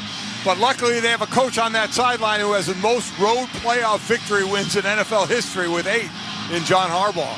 The Ravens are playing tonight their 7th road wildcard game in franchise history. They've never lost. 6-0 in road wildcard games. They start the fourth quarter 1st and 10 at their own 29. Here's the snap to Huntley. He bobbles it, runs left, trips, keeps his footing, and then is tripped up from behind out across the 30 at the 33 by Joseph Osai.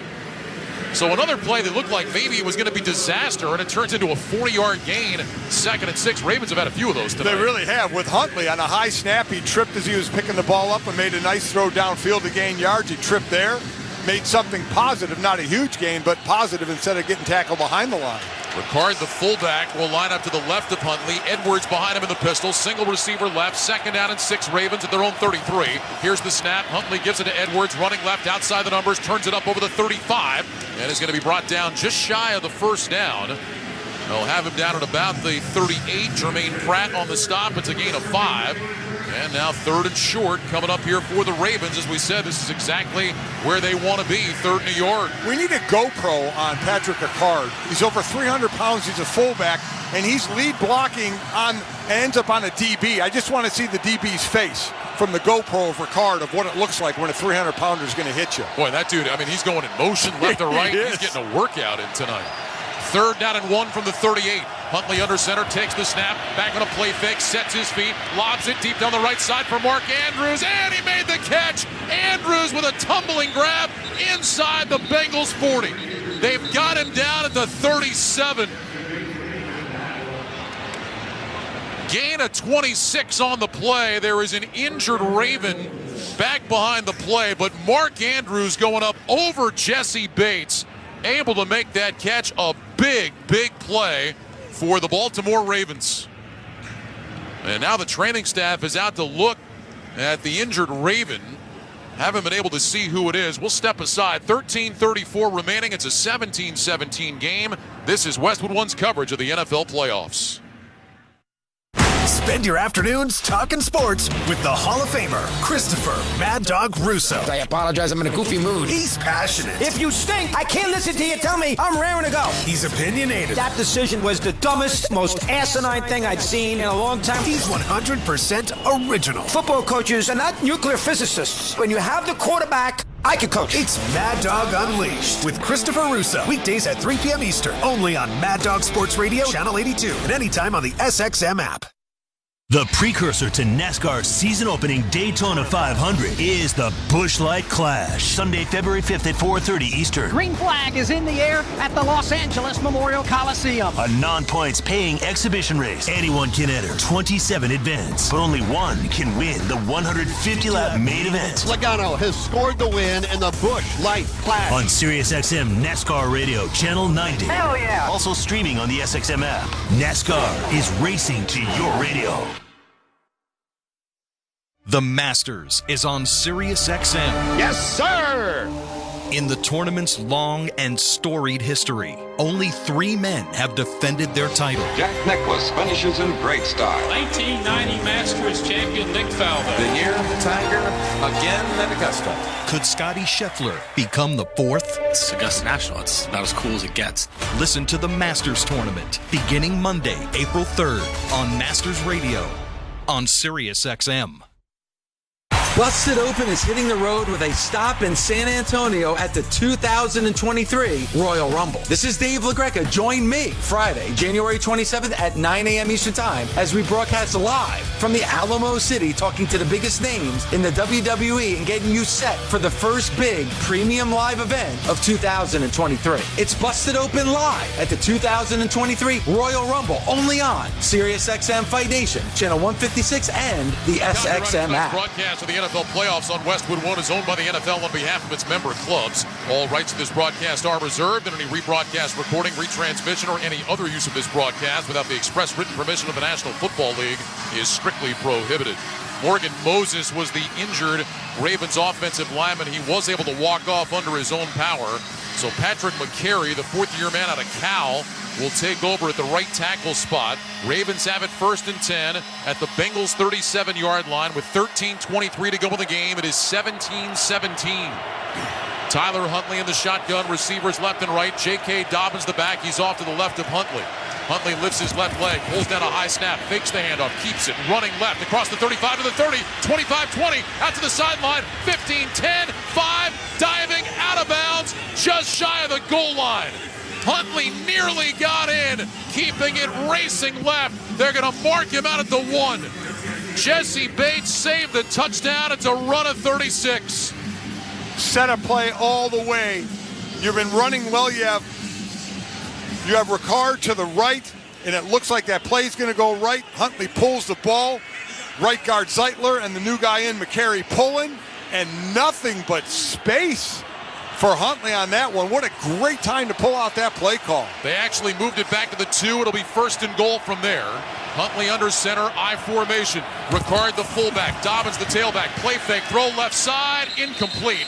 Trying to get it to Ricard in the left flat, and the ball was underthrown by Tyler Huntley. It'll bring up 2nd down at goal. And Ricard, we just talked about it, he's been doing all that running tonight. Had a chance for a touchdown there, but Huntley was off target.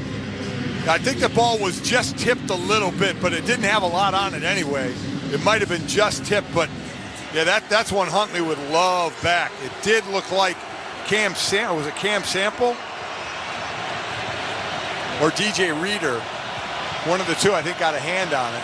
Offset eye, Huntley takes the snap, handoff Gus Edwards, running right side, hit at the 1, and stop there.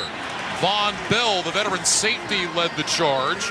1 yard gain, 3rd and goal coming up for the Ravens. Boy, this would be one of those, I said, 5 or 6 plays a game. This is one of them. You getting 7 out of this, or you getting 3 out of this? Is this 4-down territory if you're the Ravens? Tell you, with the way their defense has been playing, I don't know. They might just say we want the lead.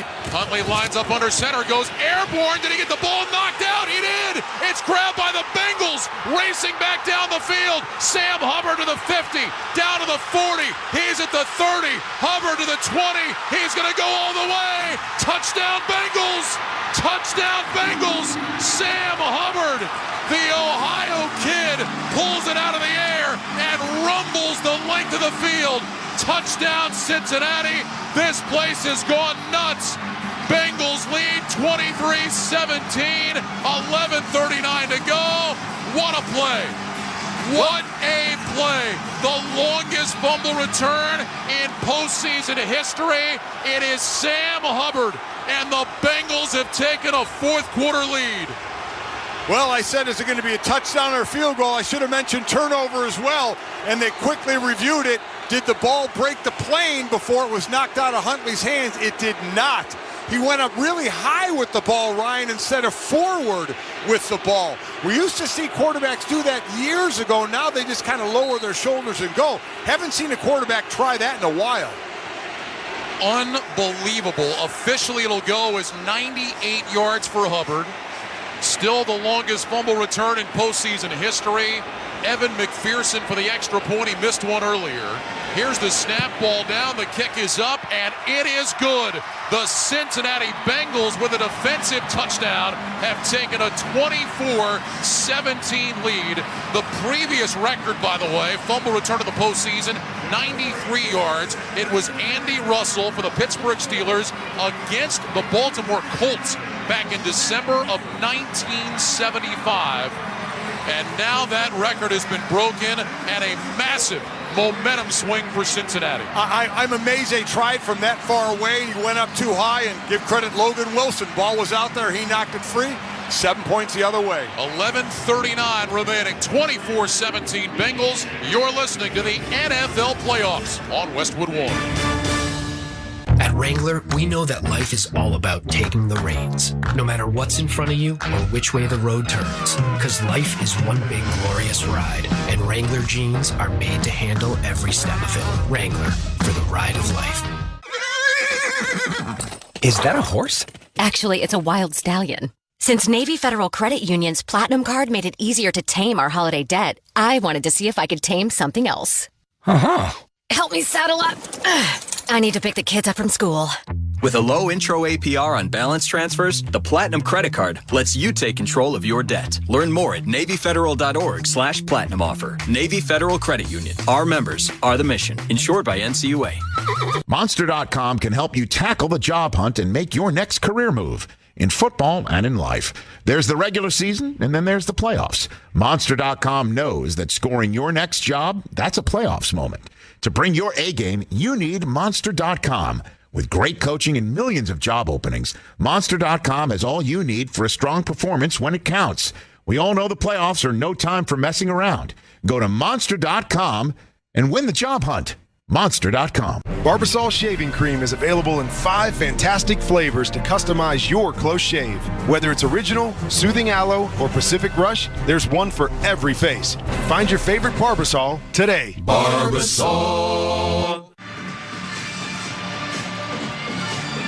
11:39 remaining here in Cincinnati. Bengals with a massive momentum swing. Now lead 24-17. 98-yard fumble return for touchdown for the Cincinnati kids. Sam Hubbard, he played at Moeller High School here in Cincinnati, then went to Ohio State, and he grabbed that ball out of the air and took it back for a touchdown. You mentioned Logan Wilson. Credit him. He's the guy that knocked it out. Credit Marcus Bailey, too. He threw a block on Mark Andrews right when Hubbard was starting to run out of gas that got him the rest of the way to the end zone. I know Trevor Lawrence, we were talking about, did that, but it was close. I mean, this was almost from the 2-yard line. It's too far away to do. Boy, Sam Hubbard couldn't get to the oxygen tank fast enough after that one. Well, I'll tell you, Logan Wilson went up. I mean, like a basketball defender and just blocked that ball, and it fell right into Hubbard's lap. Here's the kickoff. It'll land in the end zone, and the Ravens will have it at the 25-yard line. And now, Mike, this is where the Ravens have got to reclaim some momentum. We'll get to that in a minute. Let's go down to the sideline. Ryan Harris. If you saw the burners on Sam Hubbard, that's because he was a 2013 All-American at lacrosse. Thought he was going to go to Notre Dame to play lacrosse. Made the decision to play football. Worked out for him at Ohio State. He played linebacker, tight end, and finally defensive end. And so he knows the game well and put on those burners, boys, like he was playing lacrosse. Now, I don't know if he was a midi, though, in lacrosse where he had the burners. Maybe he was on defense, but impressive playing lacrosse. That takes great hand-eye and foot coordination as well. But, man, that was a long run. Michael Thomas, the special teams ace, one of their captains for the Bengals, injured on that kick return. He is slowly limping off the field. Thomas is not a stat guy, but he is the leader of that special teams unit. That would be a big loss for the Cincinnati special teams if he is unable to return. Yeah, you always got to have one of those guys that you can just count on. You know, he's been that guy. So now the Ravens start at their own 25, 1st and 10, down by 7. Huntley is in the gun. He's got Dobbins to his right. Here's the snap. Huntley fakes the handoff, rolls right, plants his feet. He's wrapped up and sacked by Hilton. Back at the 16, Mike Hilton, the nickel, coming on the blitz. They'll mark it at the 18-yard line. It's a loss of 7. So we saw Hilton make a play in the backfield in the first half. Here is that fake. Then he actually got off the block of Isaiah Likely, and then Likely turned to get the ball, but it was too late. Hilton was on Huntley very quickly. They'll move it back to the 17. So a loss of 8, 2nd down, 18. This place has come unglued. Slot left, single man right. Here's the snap to Huntley. Handoff Dobbins, running right, trying to shake the defender across the 20. And he dives out to about the 25. Nice run by J.K. Dobbins. Jermaine Pratt on the tackle. Will give him progress across the 25 to the 26. It's a 9-yard run for Dobbins. It'll bring up 3rd and 9. This feels like the play of the game for Baltimore. Let me tell you, that was a phenomenal job just to get him to 3rd and 9. He kind of looked like he was putting on the brakes, then hit the gas again and got the corner and got him at least to 3rd and 9. That was all on him. If the Ravens don't get this, I don't want to say game over. There's too much time left. But, boy, it just makes that hill a lot steeper. It does. Luckily, their defense has been pretty strong. 3 receivers left. Huntley in the gun. Brings Andrews in short motion. Takes the snap. Back to pass. Rush coming in as he throws. It's incomplete. Ball rolling. Picked up by Ricard. He's going to run forward across the 35. Right now, they're letting this play go. Are they saying that's a fumble? Right now, they are. And they're saying it's a 1st down. I thought for sure Huntley's arm was coming forward, but at least right now they're saying fumble. Ruling on the field as the offense recovered the fumble for a 1st down. And Baltimore is getting on the ball quickly. We're going to see if Zach Taylor's going to challenge this. Joseph Asai was the one that hit the arm. That's going to be an incomplete pass. That one has to be challenged. Yeah, and there's the challenge flag. I think this is absolutely an incomplete pass. His arm was hit before it started forward, but it sure looks like he still has possession. After discussion, this was an incomplete pass. The ball placed at the previous spot. So now again, Zach Taylor threw the red flag, but that's not going to count as a challenge. He would have won the challenge anyway. Yep.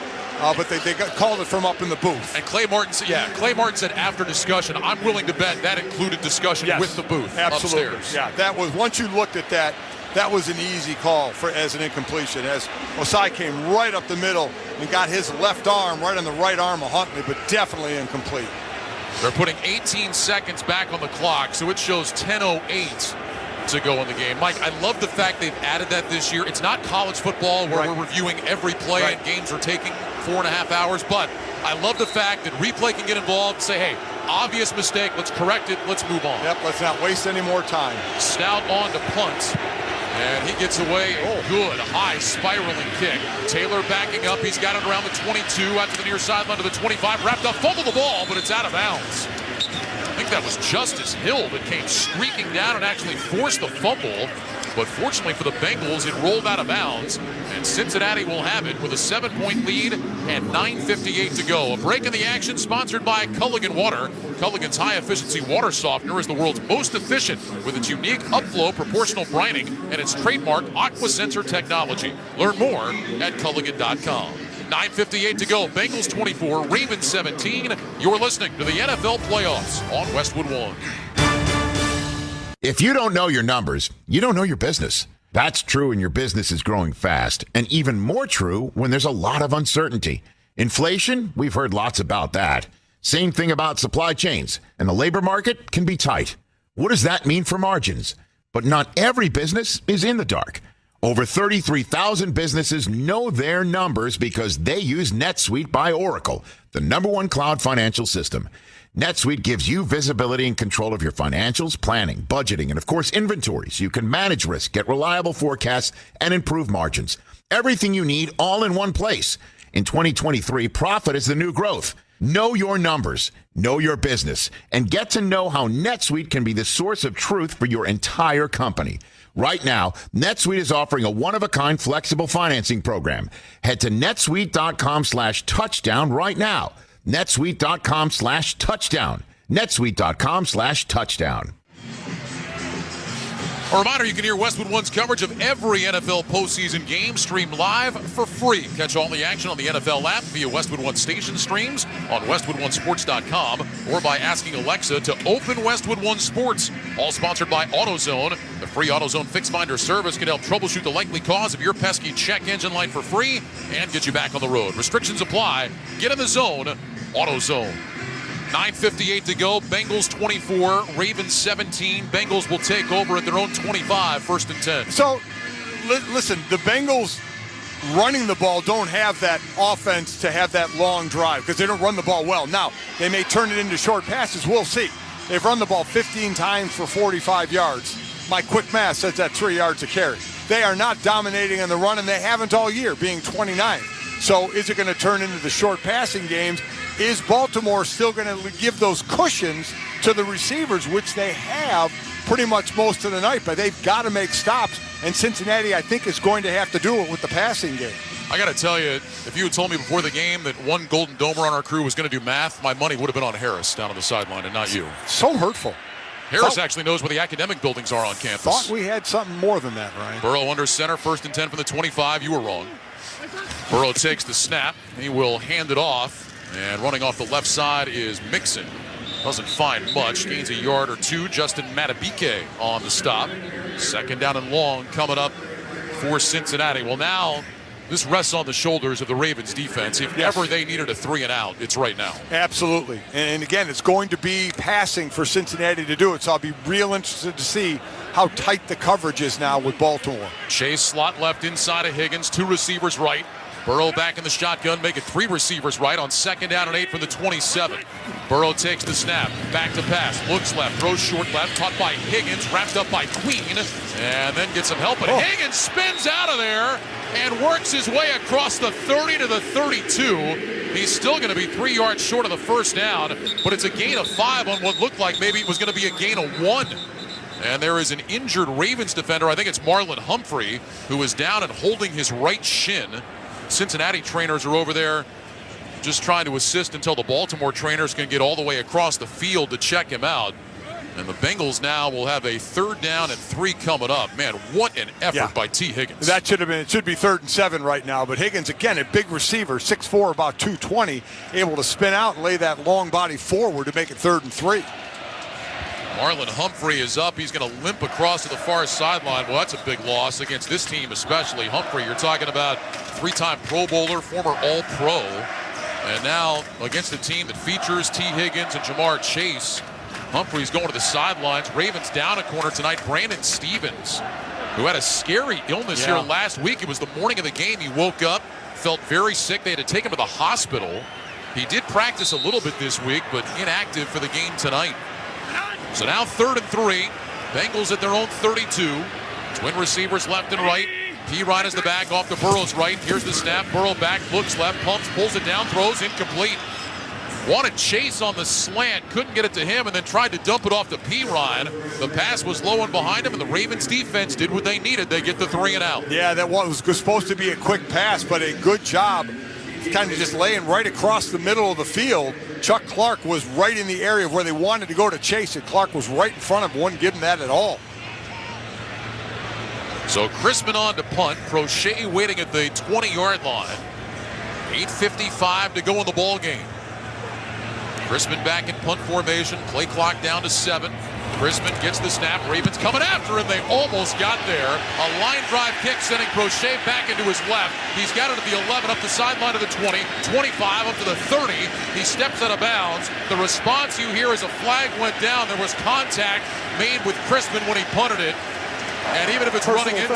roughing the kicker, Baltimore number 26. 15-yard penalty. Automatic first down.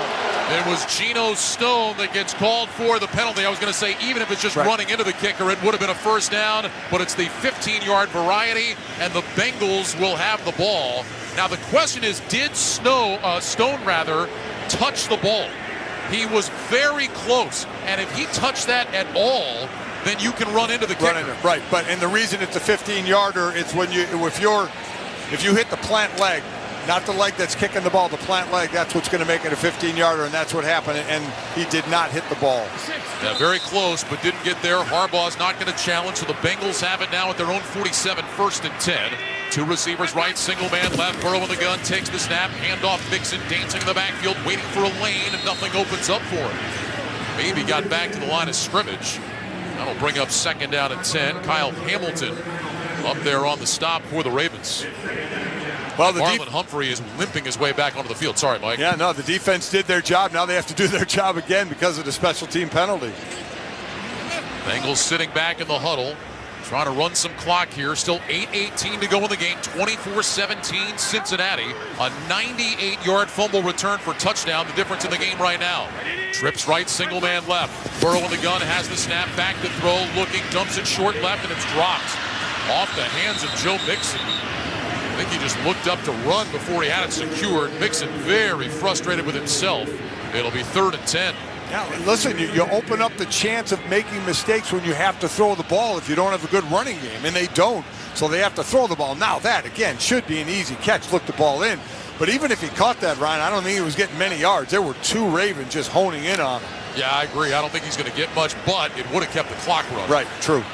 So now 3rd and 10 from the 47. Bengals 7 of 11 on 3rd down tonight. 2 receivers right, single man left. Burrow in the gun with backs on either side. Burrow gets the snap, back to pass. Rush coming. Burrow hit and sacked. They got him inside the 40-yard line.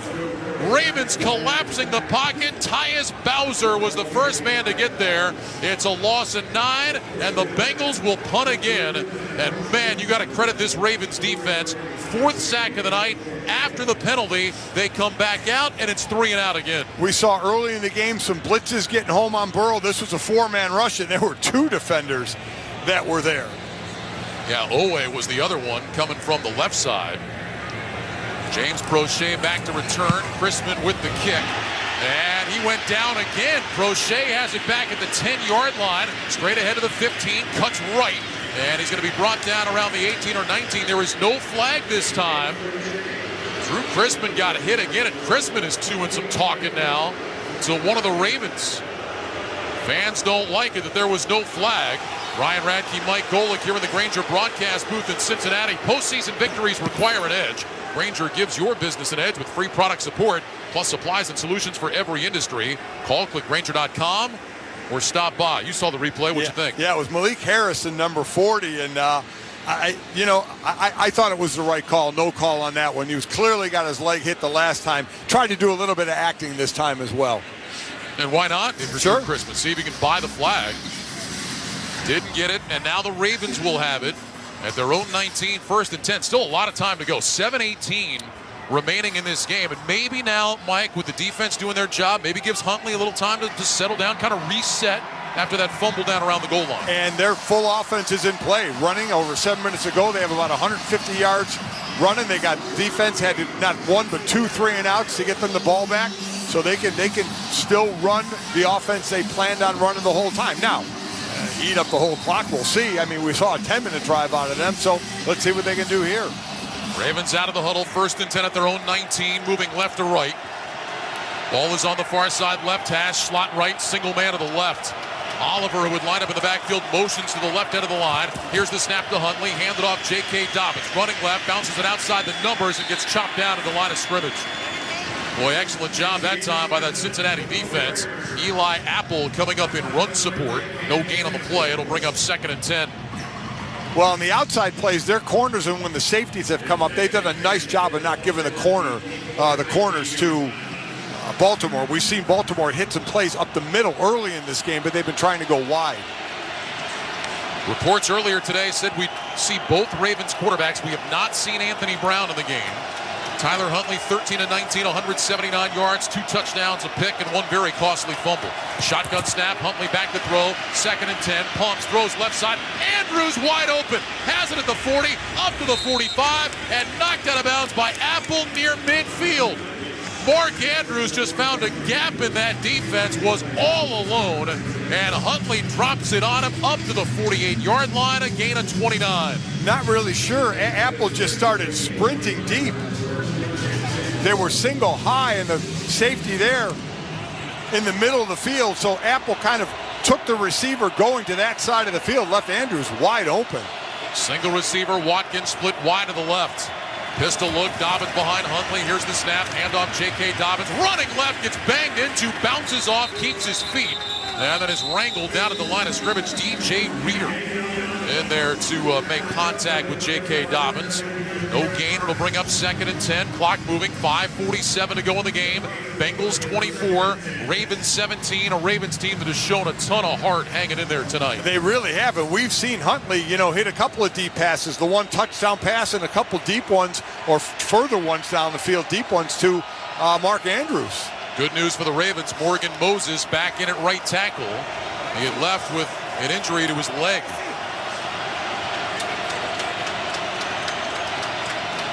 Two receivers left and right. Shotgun snap. Huntley back, looks left, throws, batted down, incomplete. Trying to throw that quick slant out to the left. I think it was Reader that got his hand up there and swatted it down. 7th-year man out of Clemson. That'll bring up 3rd down. 3rd and 10 now. The Ravens 3 of 8 on 3rd down tonight. DJ Reader has made a big difference for this defense. He absolutely has. They were trying to hit Sammy Watkins like they did earlier in the game on that slant and get some yards after the catch. Reader, nice job knocking it down. Reader missed 6 games this year because of a knee injury. Former Houston Texan. 3rd and 10 now. 2 receivers left, 2 receivers right. Huntley in the gun. Play clock down to 2. Huntley gets the snap. Back to throw. Huntley looking under pressure and sacked. It was B.J. Hill. Huntley tried to duck underneath him, and Hill gets the sack. The Ravens will punt with 5 minutes remaining in the game. Loss of 9 on the sack by B.J. Hill. Well, Hendricks decided to run him down from the outside. And then he tried to cut up. Actually, it was Logan Wilson. And he tried to cut back up right into B.J. Hill. Jordan Stout with the punt. High twisting kick. Trent Taylor back to return. Comes up. He's got it around the 15-yard line. Angles to the near sideline, and he's dropped it about the 19. So, again, excellent job on the Baltimore special teams. That was Geno Stone that got down to make the stop. Well, the reimagined Pro Bowl presented by Verizon headed back to Vegas. Tickets start as low as $35. Sunday, February 5th, 12 p.m. Pacific at Allegiant Stadium in Las Vegas. Visit probowl.com/tickets. Well, the weight of the world falling heavily again on this defense. They asked twice last time around to go 3 and out after the roughing the punter gave Cincinnati an extra set of downs. Let's see if they can do it again. Slot right, single man left, 1st and 10 Bengals from their own 19. Burrow in the gun, he moves Mixon to his left. Here's the snap, handoff Mixon, running left along the numbers of the 20, breaks the tackle, cuts back inside of the 25, and he's out to the 26. It's a gain of 7, but there's a flag. Offense number 79. Half the distance to the goal. Replay 1st down. That's Jackson Carman, who's in there for Jonah Williams, who left earlier with that knee injury. Again, as we talked about, 3 starting linemen out. Williams hurt tonight. Kappa, the right guard, hurt last week. And Collins a couple of weeks ago. And that flag came out almost immediately, which leads me to believe that was away from Carmen Jackson, that a defender tried to come underneath him, and he just grabbed him to not let him go. Fourth penalty against Cincinnati. Both of these teams very disciplined. Don't get a lot of penalties called. First and 19, ball to 10, shotgun snap, Burrow back, throws right side, and off the hands of Chase. A leaping attempt, he got his hands on it, couldn't pull it in, would have had it at about the 25-yard line. It'll bring up second down. Well, I mean, that's one I know he wishes he should have had. Little in route, catches him a little high, but it hit him in the hands. He had 11 drops this year, which was actually third most in the NFL. Remember when he came in and the preseason games, he was dropping the ball a lot and started talking about the ball and such, and people were like, man, no excuses, let's just catch the ball. And I'd say he's done that pretty well since. Yeah. Last year set a rookie record for the Super Bowl era for receiving yards in a year. Two receivers right, one to the left, shotgun snap. Burrow back to pass, plants his feet, looks, throws right side, got a man at the 15. That's Hurst, the tight end. And he's out to the 19-yard line. He took a shot around his knee. He is slow getting up. He's on his right knee right now and finally gets up. Kyle Hamilton with the tackle, gain of 8. And now it'll be third down coming up. On the 18-yard line, it'll be third and 11. Yeah, they'll give him that. They'll just play back, play underneath, play the sticks, let him catch the ball. Don't let him get yards after the catch. Get off the field. Perine in at running back. Bengals 7-12 on third down. They've got trips to the left, single receiver right. Burrow in the gun, Higgins in motion from left to right. Play clock down to 6. Ravens have all 3 of their timeouts. Clock moving, 3:38 to go in the game. Burrow gets the snap, back to pass, under pressure, steps up, moving left, looking, chase from behind, pumps. He's going to run left sideline and brought down at about the 24. He stayed in bounds, so the clock is running. The Ravens are going to take a timeout. John Harbaugh will use his first timeout to stop it with 3:25 remaining in the game. Oweh made the tackle on Burrow, who gained 40 yards, and Drew Chrisman coming on to punt. Let's pause 10 seconds for station identification. This is Westwood One, your home for the NFL playoffs and Super Bowl 57. Christopher Mad Dog Russo here. Tune in Monday as we recap all the NFL action from Wild Card Weekend. Mad Dog Unleashed, 3 to 6 Eastern. Mad Dog Sports Radio, Sirius XM, Channel 82. Along with Ryan Harris down on the field, Mike Golick here in the booth, the rest of our great Westwood One crew. Ryan Radke with you in Cincinnati, 3:25 remaining. Bengals 24, Ravens 17. Ravens about to get the ball back as Drew Chrisman will punt it to James Prochet. The Ravens on the last 2 punts have gotten very close to blocking it. Now remember, John Harbaugh, he's a well-known special teams coach. They've had plenty of blocks in his tenure. So Chrisman standing inside his 10, Prochet waiting at the 25-yard line. Adamitis will snap it. And now we've got a flag, and this is going to be a false start. Offense, number 23, 5-yard penalty, 4th down. Well, Mike, I was just talking about the discipline of these teams, and that was Dax Hill lined up as a gunner to the outside that just jumped.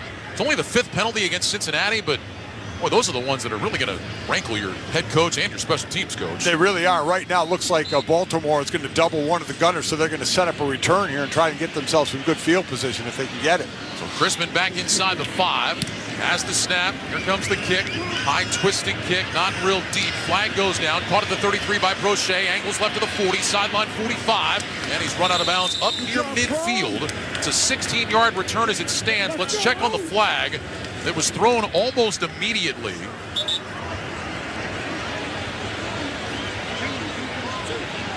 Well, that was thrown on the side where they were doubling the gunner for Cincinnati. Some talking going on. Clay Martin getting the players separated. Number 23 of the kicking team went out of bounds on his own. Baltimore is elected to add the 5-yard penalty to the dead ball spot. 1st down. Boy, that is a rough stretch for Dax Hill, the first rounder out of Michigan.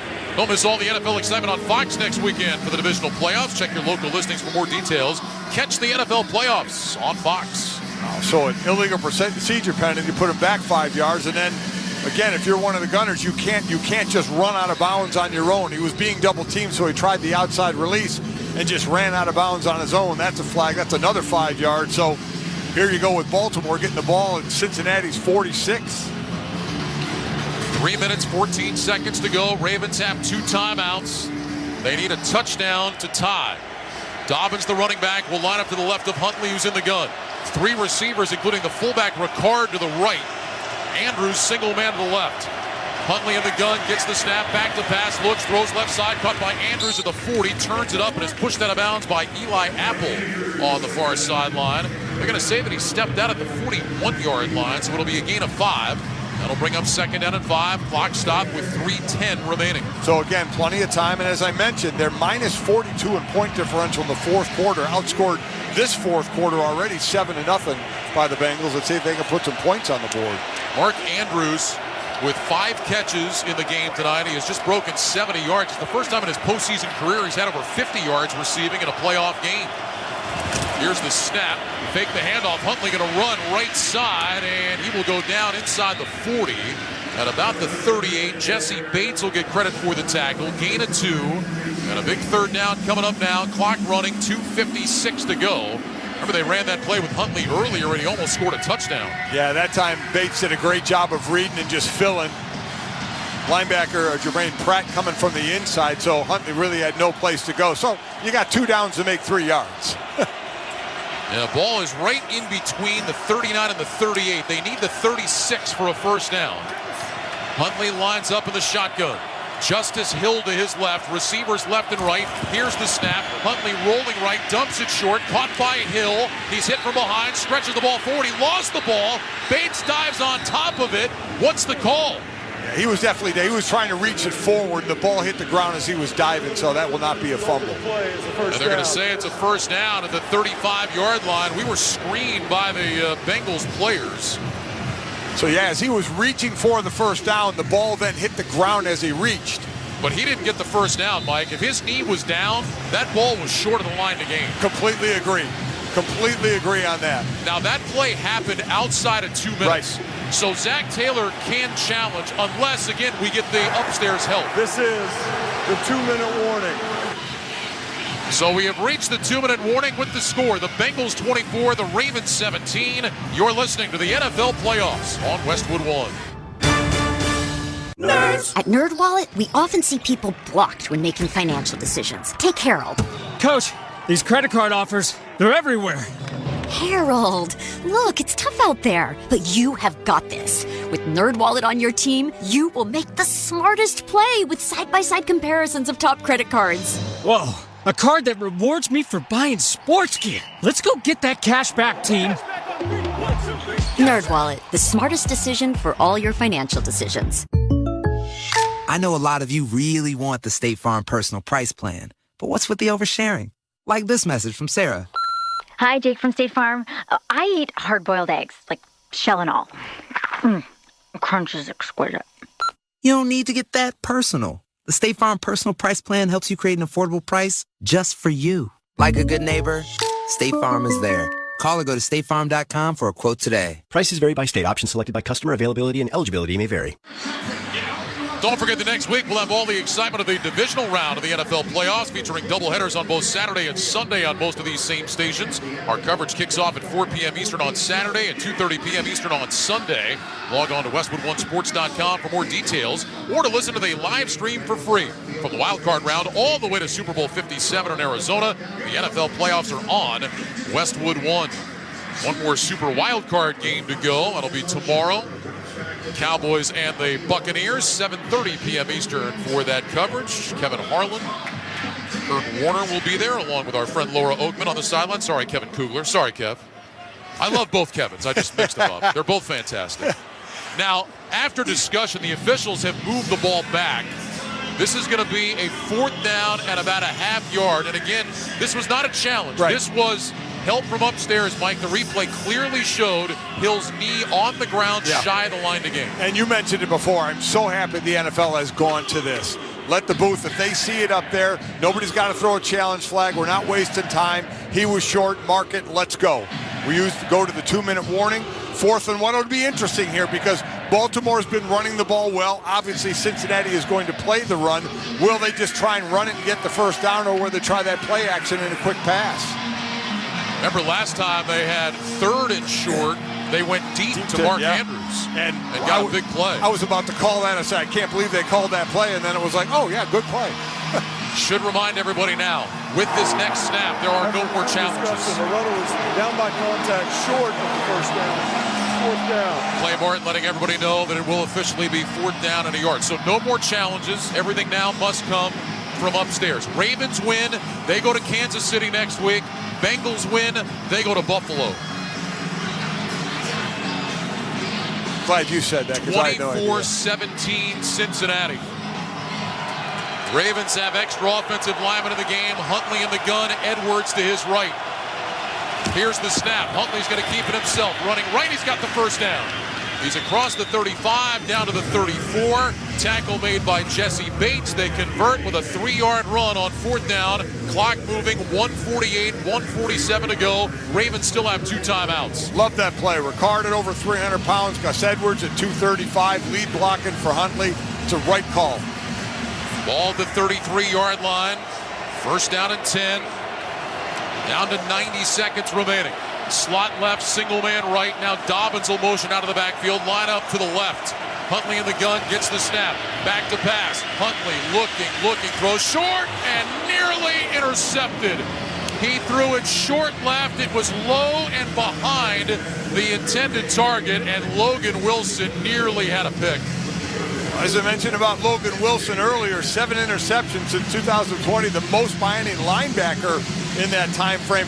Huntley had been throwing the ball well. That was kind of reverting back to the first quarter when he was throwing short passes, but off the mark. Remember last year, the Bengals watched the Raiders drive the length of the field, and it was Jermaine Pratt that picked off Derek Carr on 4th down to end the game. Minute 20 to go, 2nd and 10. Ball at the 33 is Cincinnati. Shotgun snap, Huntley back, fires right side, caught at the 25 by DeMarcus Robinson. There's a flag on the field. It's going to go against the Bengals. Yeah, Cam Taylor-Britt, I think it's going to get called. 8-yard pass completion, but this could be an automatic first down. They've got it spotted right now at the 25. Illegal use of hands to the face. Defense number 29. 5-yard penalty at the previous spot. Automatic first down. So they'll take the 5 yards and the automatic first down. So they'll lose 3 yards to maybe move it back to first down.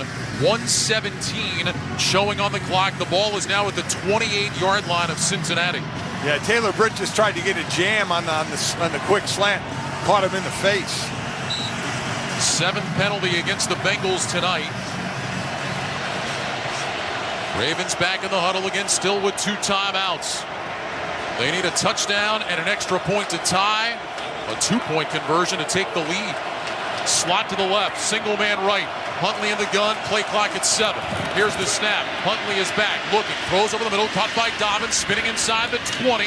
Grabbed by Pratt, works his way down to the 17. That's going to be a first down. Clock continues to move. 1:03 to go, gain of 11. Still 2 timeouts. They want to use as much time as they can. Obviously, they have to get it into the end zone, but they don't want to give Cincinnati any time if they're able to do that. So you kind of play in that time game here. Is there any chance if the Ravens score they go for 2? Yes. Yes. From the 17, 1st and 10. Huntley in the gun. 2 receivers left, 2 tight ends right. Huntley looking to his left, brings Dobbins in short motion. Here's the snap. Huntley fakes to Dobbins, back to pass, fires to the end zone, tipped and almost intercepted. And there was that man we were just talking about, Jermaine Pratt, who climbed the ladder, got his right hand on the ball, couldn't quite secure it going to the ground. 2nd and 10, 29 seconds left. Tried to get it into Mark Andrews, who was perfectly covered. Josh Oliver, Ryan, was breaking free across the middle. Another just split second, and he was there. That was a touchdown. 2nd down and 10. Ball at the 17 on the near side right hash. Offset eye behind Huntley. Justice Hill is the tailback. Receivers left and right. Here's the snap. Pump to the left. Handoff Hill. Running left. Trying to get to the corner. Apple chasing. Runs him out of bounds on the far side. There's a penalty flag as well. And the Bengals say it's against the Ravens. That's going to be on Zeitler, I think, number 70. Holding. Offense number 70. 10-yard penalty. Play 2nd down. Good call, Mike. Man, what a killer that is. That was a nice gain there. Now you come back a little bit because I like the fact that you're still running the ball. Zeitler again, the right guard. Just grabs a hold of that jersey. You know, when it goes across the body, when the defender's trying to go across your face, you hang on to that outside jersey, that arm is extended. That's what the ref sees. So now move it back to the 27, second and 20, 22 seconds to go. Hill remains in as the pistol back. Two receivers to the left. Tight ends on either end of the line. Hill moves up off to Huntley's left. Huntley changing something. Play clock down to 7. Huntley has the snap. Fakes the handoff. Back to throw. Looking left. Rolling left. Huntley still looking. Flips his hips. Fires to the sideline. Incomplete. In the area of Andrews, but again, he was very well covered. It'll be 3rd and 20 with 15 seconds to go. Yeah, that play unfortunately was going nowhere. So you have 2 plays here, so you don't have to get everything. You don't have to throw it to the end zone. Make it a 3rd and 10, a 3rd and 8. Get what you can there to make it a little bit more manageable on 4th down. They need to get inside the 10 to the 7 for a first down. 3rd and 20. Plays just taking too long to come in there. They're exchanging players, not even breaking the huddle, and there's 7 seconds. Just too much rushing for a backup quarterback to have to do this. Racing to the line of scrimmage. Play clock at 2, at 1, and a timeout taken. I think Cincinnati called it, though. That's twice now. They've called the timeout as the play clock was running out on Baltimore. Cincinnati, their first 30-second timeout. They must really hate something they see because, again, I'm not sure the Ravens were going to get that off. But the Bengals take the timeout. 15 seconds to go. Bengals with 2 timeouts. 3rd down and 20 at the 27-yard line. Bengals win. They go to Buffalo. We all know the storyline there.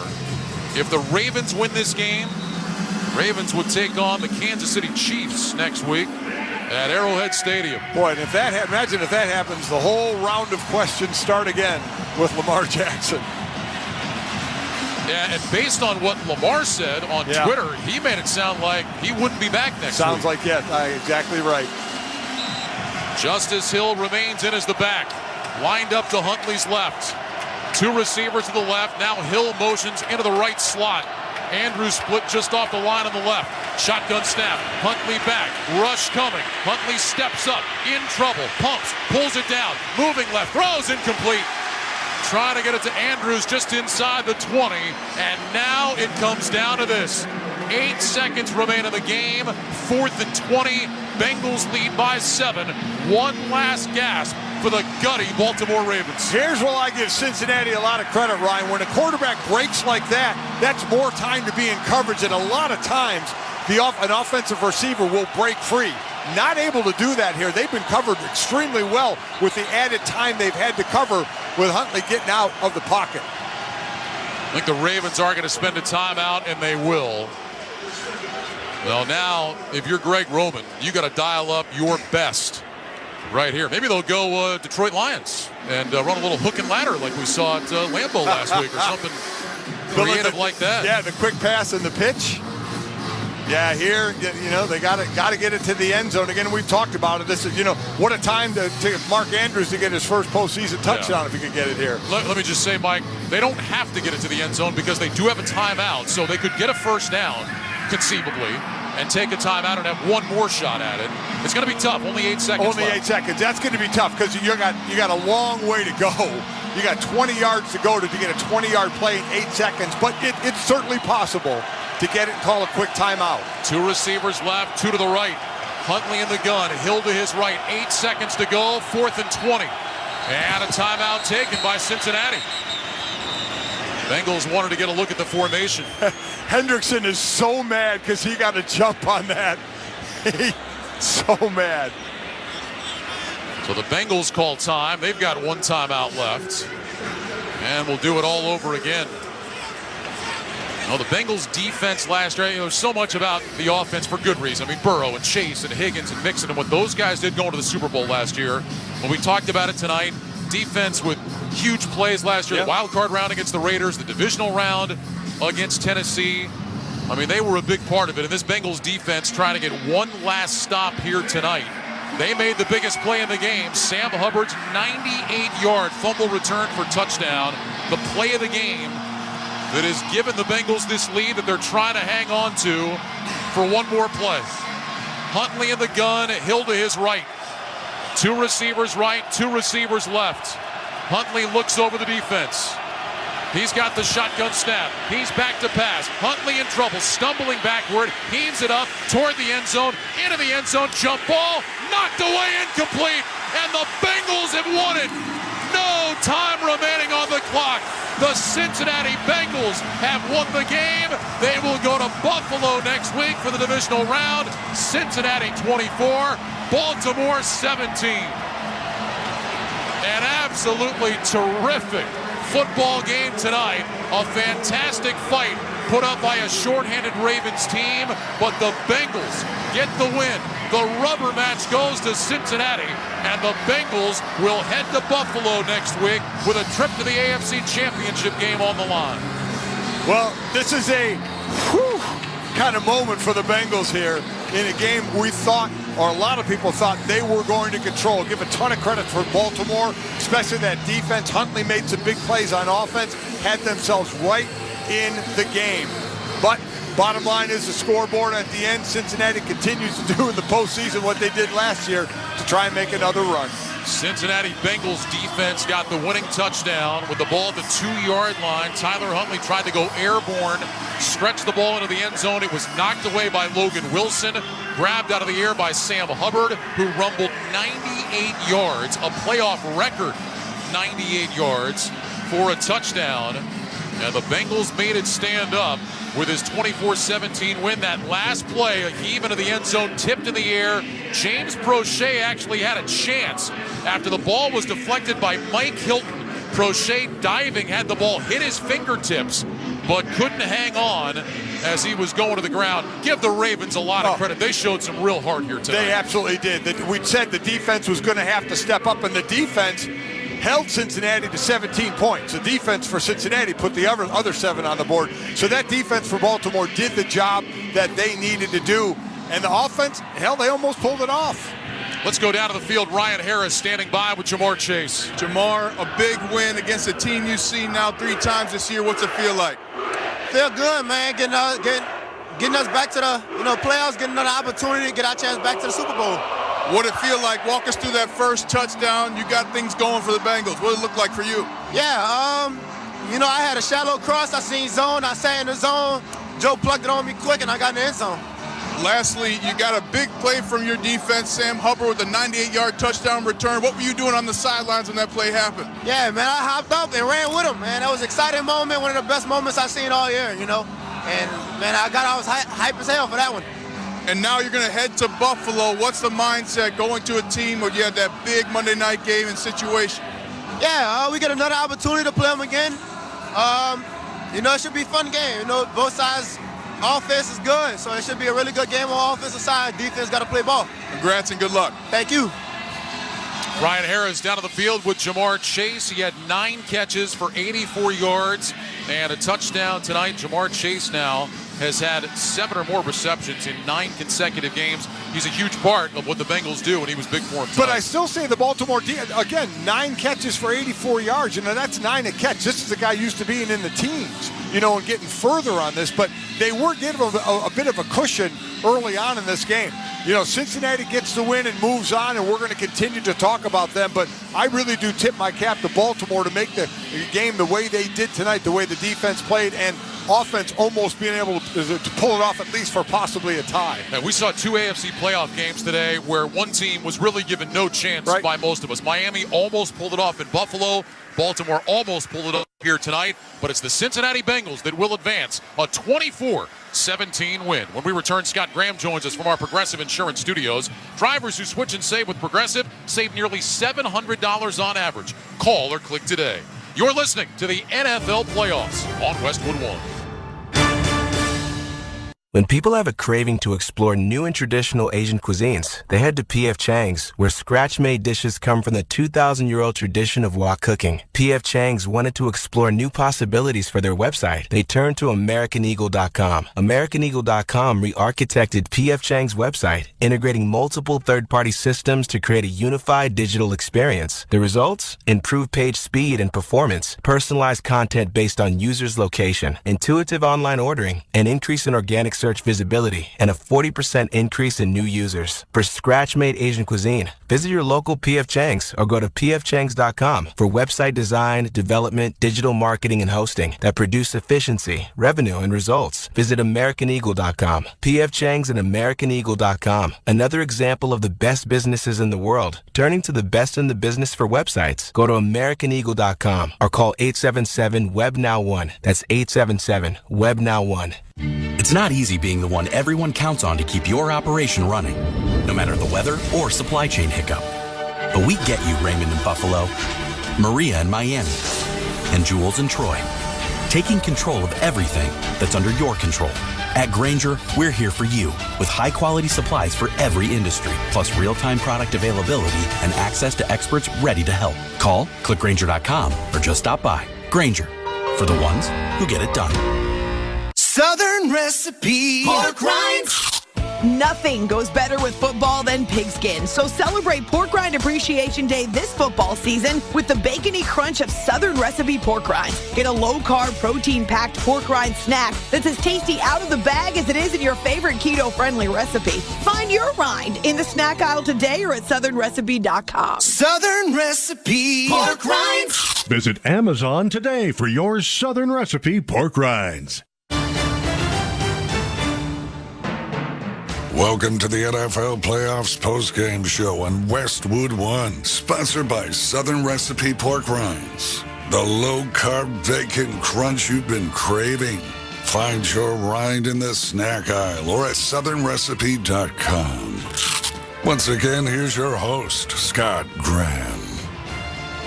From our Westwood One studios, following the third game of our Super Wildcard Weekend triple header here on Westwood One, and this one was a matchup between a pair of teams who'd already seen each other twice this year. A pair of teams that saw each other last week on this very field. Cincinnati Bengals taking on the Baltimore Ravens, and Baltimore, of course, doing it without Lamar Jackson, down with a knee injury. Cincinnati tried to see what they could do about replicating what they did last year, which was running through the AFC playoffs and making it all the way to the Super Bowl. Cincinnati had the advantage in this game, you would assume, with Baltimore not having their starting quarterback, and they did draw first blood in this one. Evan McPherson, a 39-yard field goal at the end of an opening drive for the Bengals that gave them a 3-0 lead. Then, Baltimore not having their quarterback appeared to have an effect because Tyler Huntley was picked off at the 40-yard line of the Cincinnati Bengals, and that set the Bengals on a drive that took more than 6 minutes off the clock. It got them down inside the 10-yard line, and on the first play of the second quarter, Cincinnati cashed in on the turnover. Burrow in the shotgun, looks over the defense, hands in front of his chest, takes the snap, back to pass, looking left, looks middle, throws over the middle, caught by Chase, breaks a tackle, dive into the end zone, touchdown Bengals. A 7-yard touchdown throw to Jamar Chase, already with 6 catches in the game, and the Bengals lead 9-0 on the first play of the second quarter. Now, it did remain 9-0 because the kick was wide right on the extra point, but a 9-0 lead on the first play of that second quarter, and things were looking good for Cincinnati. Baltimore then put together an amazing drive. They took up a good chunk of the second quarter, starting out at their own 25-yard line. They marched 75 yards in just a tick over 10 minutes off the clock. It took them 17 plays to get where they needed to get, but they got there. 3 receivers right, 2 to the left. Dobbins now motions into the backfield. He stops on the left side of Huntley. Huntley gets the snap. Back to pass. Looking right. Throws short right. Caught by Dobbins. Diving, reaching in. Touchdown Ravens. J.K. Dobbins made the catch. He was wrapped up around the 2 and then went diving forward, extended the ball, and they say he's in. The Ravens score a touchdown. It's 9-6. 4:53 to go till halftime, and with the Justin Tucker extra point, Baltimore was within a score of taking the lead in this ball game. Basically, they did get that opportunity because the next time Cincinnati had the ball, Hayden Hurst, the former Baltimore Raven, made a catch and then fumbled the football away. That gave the Ravens an opportunity to get the ball back, and they took up most of the remainder of the second quarter by marching 9 plays. Could not get into the end zone, but Justin Tucker nailed a 22-yard field goal just before halftime to give Baltimore a 10-9 lead at the break. After Baltimore punted on their first possession in the third quarter, Cincinnati went on a drive of their own. This was a day of extended drives, lots of plays, lots of yards, lots of time off the clock. For the Bengals in this case, it was a 12-play, 83-yard drive that took more than 7 minutes. And the quarterback, looking for a soft spot from 1 yard out, found one. First and goal, Burrow under center, quarterback sneak off the left side, diving into the end zone, touchdown Bengals. A penalty flag is down. Normally that's going to mean defense usually lines up in the neutral zone. Officials talking about it. Clay Martin with the call. Offside. Defense. Bring up in the neutral zone. Is declined. Result of the play is a touchdown. 1 yard touchdown run for Joe Burrow. He had 5 touchdown runs during the regular season. Bengals lead 15-10, and they'll go for 2. And is there anything that Mike Golick doesn't know? They did go for 2, and T. Higgins caught the pass in the back right corner of the end zone after Burrow did some scrambling. That's extended the lead for Cincinnati to 17-10. The Ravens were not going away in this game. On their ensuing possession, it took them only 5 plays to get downfield because Tyler Huntley threw a ball farther than he ever had for a score in the NFL. 2 receivers left, 2 receivers right, second down 10 from the 41. Huntley is in the gun. Dobbins back in their lineup to his right. Here's the snap. Huntley back, pumps left, looks, going deep left side for Robinson. Makes the catch at the 10, down the sideline, into the end zone. Touchdown Ravens. A pump and go down the left sideline to DeMarcus Robinson. A 41-yard scoring strike, and the Ravens are within 1. 17-16 Cincinnati with 2:13 to go in the third quarter. Huntley with a perfect throw to a wide-open DeMarcus Robinson. Longest touchdown pass of Tyler Huntley's young NFL career. The Tucker extra point knotted the game at 17. We still had 17 minutes and 13 seconds to go in this one late in the third quarter. This game, however, would turn once again on the hands of Tyler Huntley, and it would come on the next possession for the Baltimore Ravens. They got the ball late in the third quarter and began a drive at their own 18-yard line.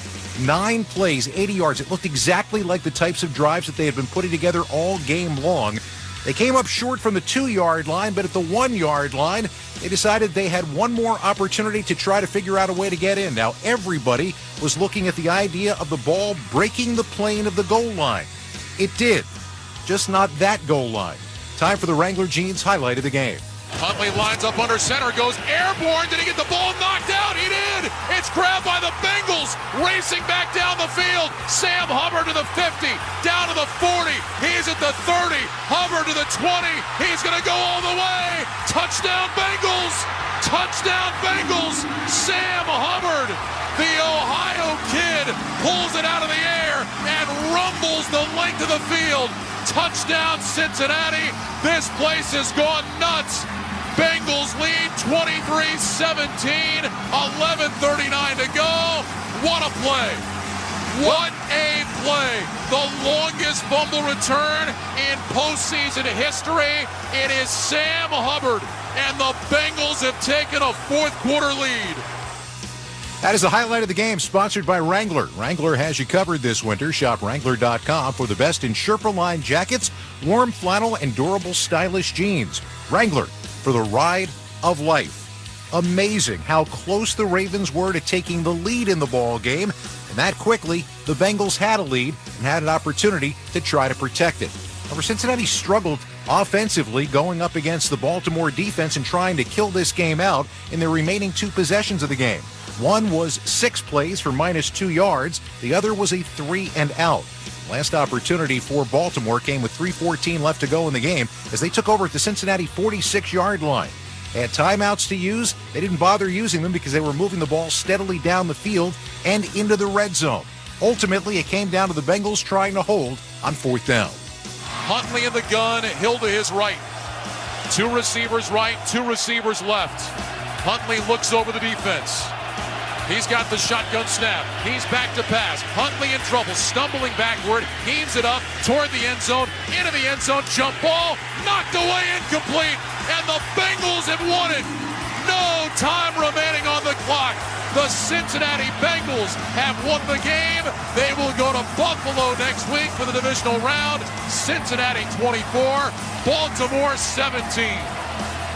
24-17 the final score, and we know the matchup next week for the Cincinnati Bengals. In fact, we now know the entire of the schedule for next weekend, for divisional weekend here on Westwood One. We will begin at 4 p.m. on Saturday with the Jacksonville Jaguars at the Kansas City Chiefs. That will be followed by the Saturday night game, the New York Giants at the Philadelphia Eagles. On Sunday, we begin at 2:30 in the afternoon, and that will be the Cincinnati at Buffalo game.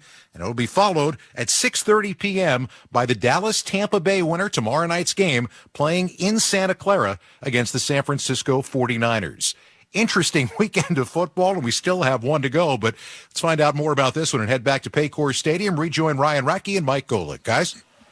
All right, Scott, thanks very much. Yeah, what a great weekend so far. I mean, a lot of people talking about this weekend saying, man, these games aren't great. They're not going to be much to it. And we kind of had a blowout the first game yesterday with San Francisco. Big second half, took care of Seattle. But, man, last night you see the Jaguars get up off the deck from 27 down, come back and win. Today we mentioned it. I mean, really none of us, I include us in that, giving the Dolphins much of a chance in Buffalo. And they nearly pull off a win. Really good game. The second game, the Giants win in Minnesota. And then tonight, kind of the same situation. Nobody really giving Baltimore a chance. And the Ravens just kind of hanging in, made it kind of an ugly game when they had to in the first half, had a halftime lead. And if not for that massive, massive play made by the Cincinnati defense, we might be talking about a huge upset. Well, this game fit more of the Baltimore script than it did the Cincinnati script, and it was a close game because of that. Baltimore actually outgained Cincinnati by about, I think, 130 yards, which I don't think anybody would have expected with Huntley, or we thought we'd see Anthony Brown as well, but we didn't. It was Tyler Huntley all night. They ran the ball well. Huntley was off on some of his passes. He makes you a little nervous at times, but made some good passes as well. So this was a pretty even game, save for that monster play. Yeah, the Ravens outgained Cincinnati 364 to 234 tonight. Ravens ran for 155 yards in the ball game. The big deal was the turnovers. Just like last week, final week of the regular season, Bengals in the first half forced 3 turnovers, turned them all into touchdowns, won the game 26-17. Tonight, Bengals get a couple of turnovers, turn them both into touchdowns, and that turns out to be the difference. So no matter how, football evolves over the decades from offenses and defenses, turnovers are always going to be something that's going to decide a game. Joe Burrow, 23 of 32, 209 yards and a touchdown. Jamar Chase, 9 catches, 84 yards and a TD. Joe Mixon had 11 carries for 39 yards. Tyler Huntley, 17 of 29, 226 yards, 2 touchdowns and a pick. J.K. Dobbins, 13 carries for 62 yards. Dobbins also had 4 catches, 43 yards, and a touchdown. Demarcus Robinson, 2 catches, 49 yards, and a TD. Mark Andrews had 5 catches for 73 yards. First time in his playoff career. He has gone over 50 yards in a game, still looking for that first postseason touchdown. So, with all that said, Mike Golick, time for you to select the Wendy's player of the game. Well, I'm going to go with the one-time Goldman Sachs intern, the one-time Notre Dame lacrosse commit, but luckily for Ohio State and Cincinnati, he chose football. And that would be Sam Hubbard on that play where Logan Wilson knocked the ball out of Tyler Huntley's hands as he was trying to reach over the goal line. Hubbard caught it at the 2 and raced 98 yards. I don't think he ever got out of third gear, but he made it 98 yards and scored what was the decisive touchdown. He's the player of the game, sponsored by Wendy's. Wendy's fries are hot and crispy every single time. Natural cut skin-on fries prepared to golden goodness, perfectly sprinkled with sea salt, just the way they should be. Choose Wendy's hot and crispy fries today. Sam Hubbard played at Moeller High School here in Cincinnati, went to Ohio State.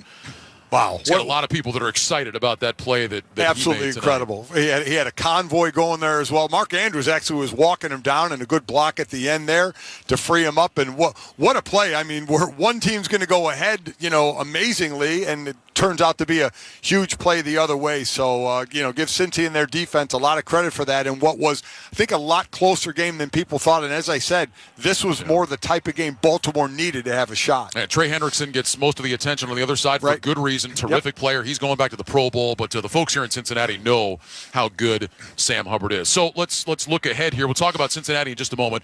One quick thought on Baltimore. The season obviously does not end the way they wanted. No.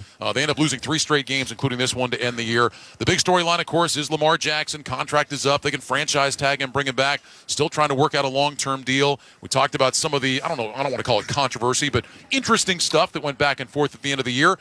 where do the Ravens go forward here? I'll call it pretty close to a controversy. I mean, when you have a player announcing he's out and it's not coming from the team, when he tweets it, when he's not at this game, when he's been at the games, because normally you want your starter and a guy, a former MVP on the sideline helping, another set of eyes helping your quarterbacks that are playing, and he wasn't at this game. So I don't think all is rosy there, but Baltimore never really, didn't say anything negative. John Harbaugh at times didn't say a lot, but at other times made sure to say Lamar's working hard to get back because I think they want him as his quarterback, and they're going to have to pay him a lot of money for that, for him to continue to be the quarterback of Baltimore. So it's kind of a walking on eggshells relationship a bit right now. Well, but now though they have the whole season, off season, to try and figure out which direction to go. Whether it's if it's a long-term deal that probably starts at a Deshaun Watson number.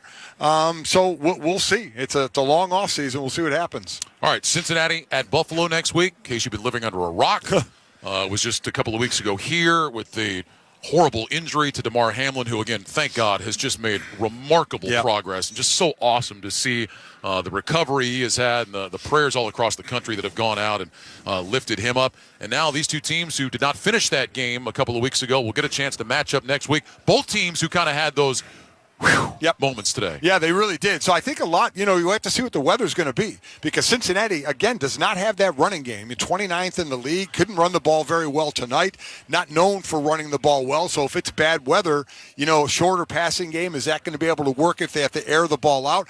I would imagine people are going to expect it to be a bit of a shootout, but like I said, weather could have a lot to do with that. All right, we'll look forward. We'll find out where we're going for next week, but excited about the schedule coming up next week. Absolutely, and excited and a little bummed. I mean, we're getting close to the end of the season. I know. It's sad. Bengals win it tonight, 24-17, the final. Right now, let's rejoin Scott Graham in our Progressive Insurance Studios. Drivers who switch and save with Progressive save nearly $700 on average. Call or click today. Scott? All right, thank you very much, guys. When we come back, we're going to take a look at the first two games of our Super Wild Card Weekend triple header. This is Westwood One's coverage of the NFL playoffs. People do some pretty cool things in their 40s and 50s. Hey, football fans, this is Jim Miller. And I'm Pat Kerwin. Be sure to join us tomorrow for Moving the Chains at 3 p.m. Eastern on NFL Radio. We'll be recapping all the action from Super Wildcard Weekend and getting you ready for Cowboys versus the Bucks on Monday night. Plus, we'll keep you updated with the latest coaching news and start to peek ahead to the divisional round matchups. So come talk some ball with us tomorrow at 3 p.m. Eastern on Moving the Chains, Sirius XM NFL Radio, Channel 88. Let's go, football fans. This week on Let's Go with Tom Brady and Larry Fitzgerald and me, Jim Gray. The only thing that matters is who wins that day. That's the best part about NFL football playoffs. It doesn't matter what you did 10 weeks ago. The person who wins, the team that wins, is the one that prepares the best and ultimately executes the best for those 3 hours on that playoff game in the biggest moment of the season. Every Monday night at 6 p.m. Eastern on Mad Dog Sports Radio or 6:30 Eastern on Sirius XM NFL Radio. Let's go, baby. Let's go. For non-stop NFL talk, there's only one station for you, and that's Sirius XM NFL Radio. I must suggest the Eagles are going to win a Super Bowl, but collectively, offensively, defensively, the kicking game, this is a really well-coached football team. I have all this confidence with the Kansas City Chiefs. So darn good what Andy Reid and this football team continue to do. The road to Super Bowl 57 is on Sirius XM NFL Radio Channel 88 and on the SXM app. The clock's going to run out. The ultimate upset has happened. The countdown is up. Yes! For the craziest. Oh my goodness. Surprising. Banks at home. Most unpredictable tournament in all of sports. Long three for the win. Banks at home. Banks at home. Get ready from the first four to the final four. Let's go. Let's go. March Madness. Hard-fought game. Really proud of our players. I thought we played a winning football game in many ways. Ran the ball well, threw the ball well, played outstanding defense, got the turnover. Difference was the 2 turnovers, obviously. That hurt us, one really big one. But both led to scores. And that was probably the story of the game at the end. The key is we didn't win the game. We're disappointed in that. But I've got nothing but admiration for our guys. I'm very proud of our football team. Classy words from the head coach of the Baltimore Ravens, who were eliminated tonight by the Cincinnati Bengals 24-17 as Cincinnati advances in the AFC playoffs. In the earlier games of our triple header, it was Buffalo 34, Miami 31, and the New York Giants 31, Minnesota 24. Let's listen back to how both the Bills and the Giants advanced on the road to State Farm Stadium. State Farm will help you create an affordable price just for you. Call or go to statefarm.com today to create your State Farm personal price plan. For the Buffalo Bills playing at home today against the Miami Dolphins, it was the third time around, but Miami was playing without Tua Tagovailoa, without Teddy Bridgewater. Skylar Thompson was making just his third NFL start, so you figure big-time advantage Buffalo in this game, right? Well, they scored on their first opportunity to get down the field and do so, and it was a tremendous throw from Josh Allen and maybe even a better catch from Dawson Knox in the corner of the end zone that gave Buffalo their first score. They had a 7-0 lead. Moments later, they picked off the rookie quarterback Skylar Thompson. That gave him just a 23-yard field, and Buffalo took advantage. Cook is in the backfield. Diggs is off to the right. Two receivers left on first down from the 13. They hand it off to Cook, running left. He's got his man beat. Outside the numbers to the 5. Toward the end zone. Spins in. Touchdown, Buffalo. 13-0 with 5:07 to play. Here in the first quarter, it's a 12-yard touchdown run. And he goes jumping into the crowd at the back of the end zone. So they cash in on the turnover. The extra point was good. It was a 14-0 ball game. And when Tyler Bass early in the second hit a 33-yard field goal, Buffalo was up by a score of 17-0. This one looked like it could be a runaway. It could be a blowout, but somebody forgot to tell the Miami Dolphins and their kid quarterback. Dolphins got a couple of Jason Sanders field goals, one at the 7.5-minute mark, the other with 2:15 left to go in the half. And then they got themselves yet another field goal with 1:15 to go in the half and got the football back. That gave them an opportunity to see if they could get something done as a wild flurry of points was happening late in the half.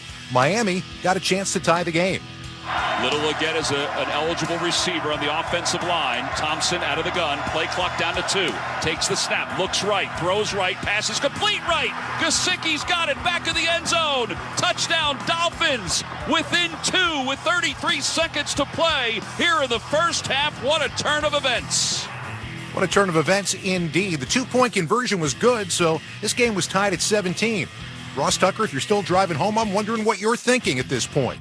Anyway, Buffalo ends up figuring out a way to get downfield, and with 4 seconds to go in the half, they put up a field goal to take the lead at 20-17. 3-point ball game at halftime. Part of the problem for Josh Allen this year has been turnovers. And it was a huge turnover early in the third quarter that seemed to turn this game on its side. Gilliam is in motion, the fullback.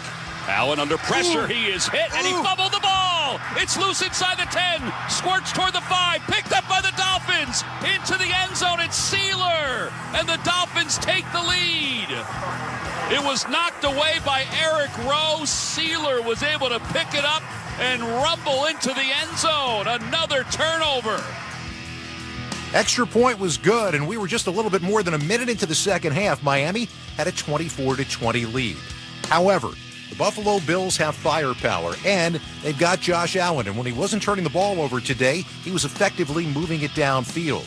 Brought his team downfield after yet another Dolphin turnover and found Cole Beasley on a 6-yard touchdown with 5 minutes to go in the third.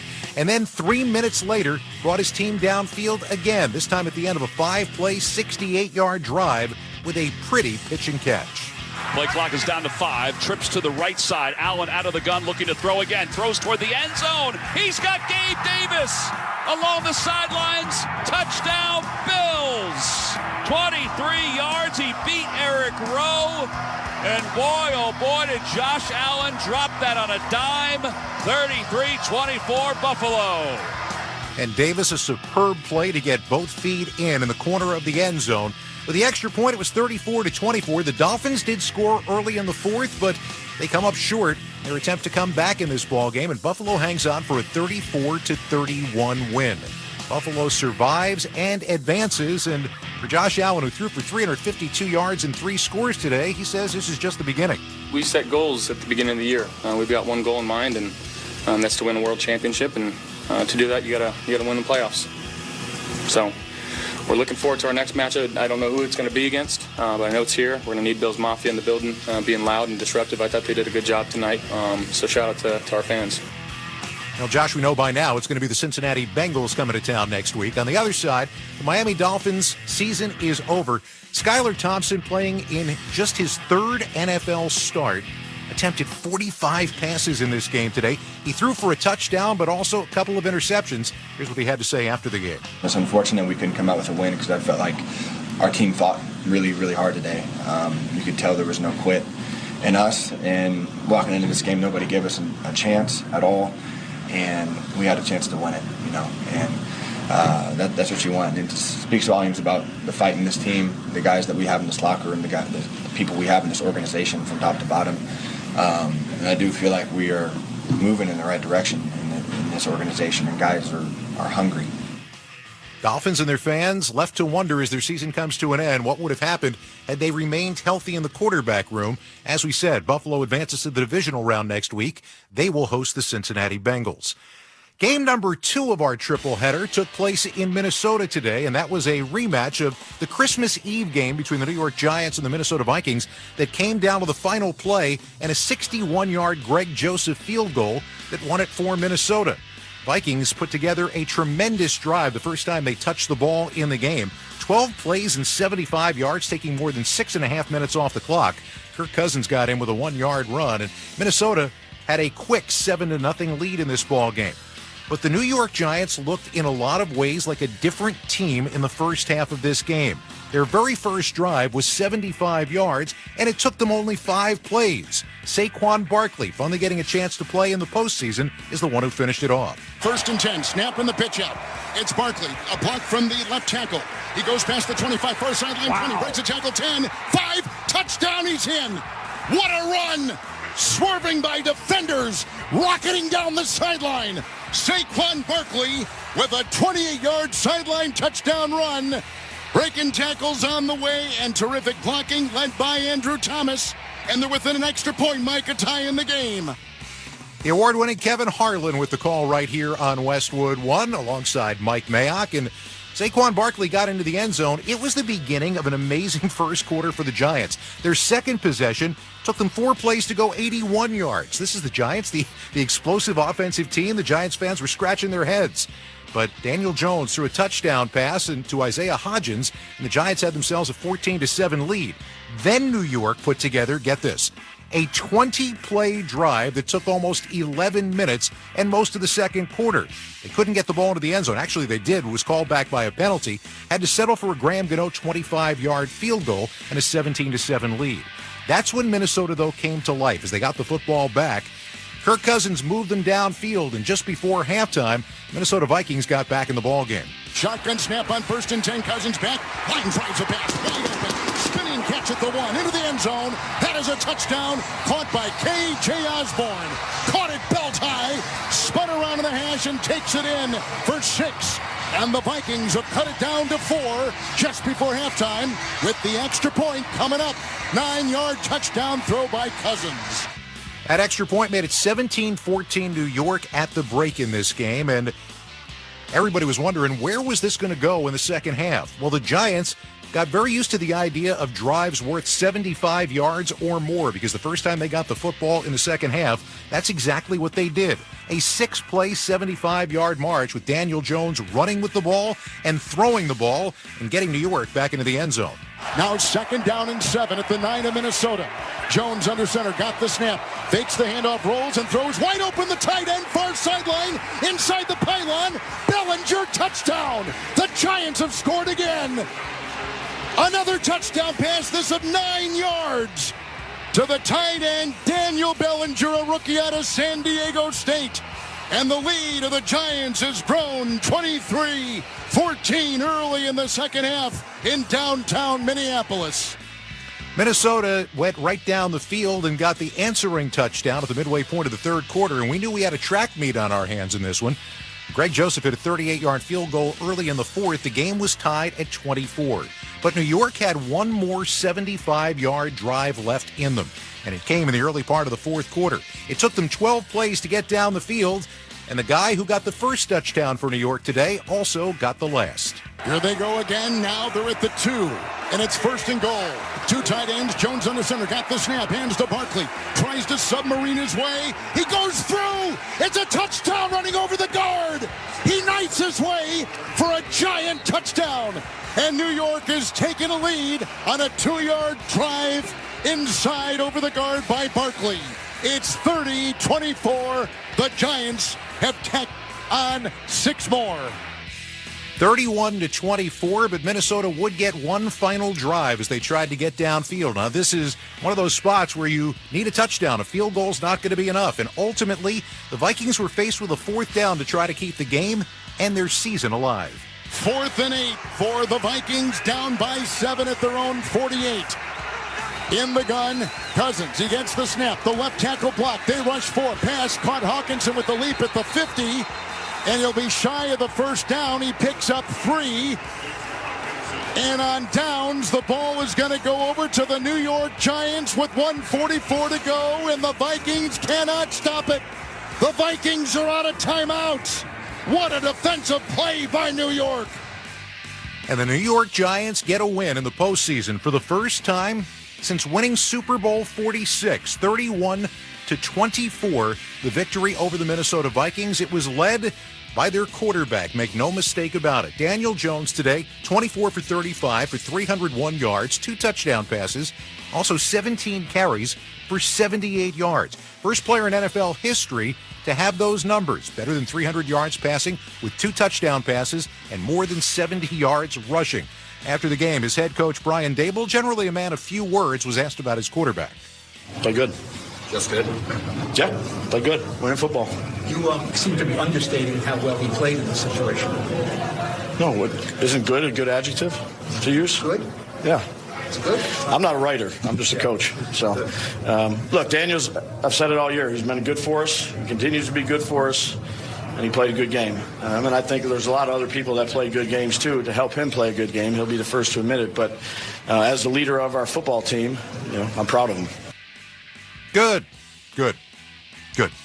Anyway, the Giants advance to a game with Philadelphia in the divisional round next week. On the other side, for the Minnesota Vikings, this was not how it was supposed to end for a team that won 13 games. All kinds of disappointment for this team. Kirk Cousins threw for 273 and a couple of scores. T.J. Hawkinson had 129 yards receiving. But Justin Jefferson, who was doubled for a lot of the day, was held to 7 catches for 47 yards on the day. Here's what Kevin O'Connell, the head coach, had to say to his team after the loss. And I told them how proud I am of the way they battled, the way they responded all year long to what we asked of them as coaches.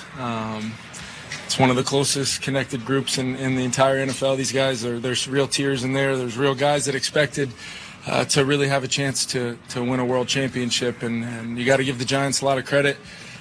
Just didn't do enough in the end to win the football game. And, we'll have to take a long, hard look at every aspect of what we do to make sure we give ourselves the ability to continue to strive to compete at a championship level, and that's what we'll begin working on immediately.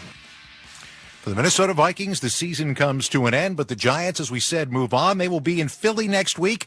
It's the second part of our Saturday doubleheader here on Westwood 1, Jacksonville at Kansas City in game number 1. Then our Sunday doubleheader, Cincinnati at Buffalo, and the winner of Dallas-Tampa Bay at San Francisco. Our coverage Saturday begins at 4 p.m. Eastern Time. Our coverage Sunday at 2:30 p.m. Eastern Time. This has been the NFL Playoffs postgame show on Westwood 1. Southern Recipe Pork Rinds. Sponsored by Southern Recipe Pork Rinds. 0 carbs, high protein.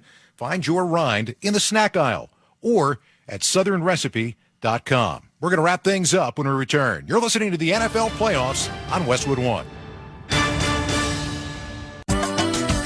For adults with moderate to severe plaque psoriasis who are candidates for systemic or phototherapy, now there's Skyrizi, Risankizumab Riza, a prescription-only 150 milligram injection. With Skyrizi, 3 out of 4 people achieve 90% clear skin at 4 months, and Skyrizi is just 4 doses a year after 2 starter doses. Nothing and me go hand in hand. Nothing on my skin, that's my new place. Nothing is everything.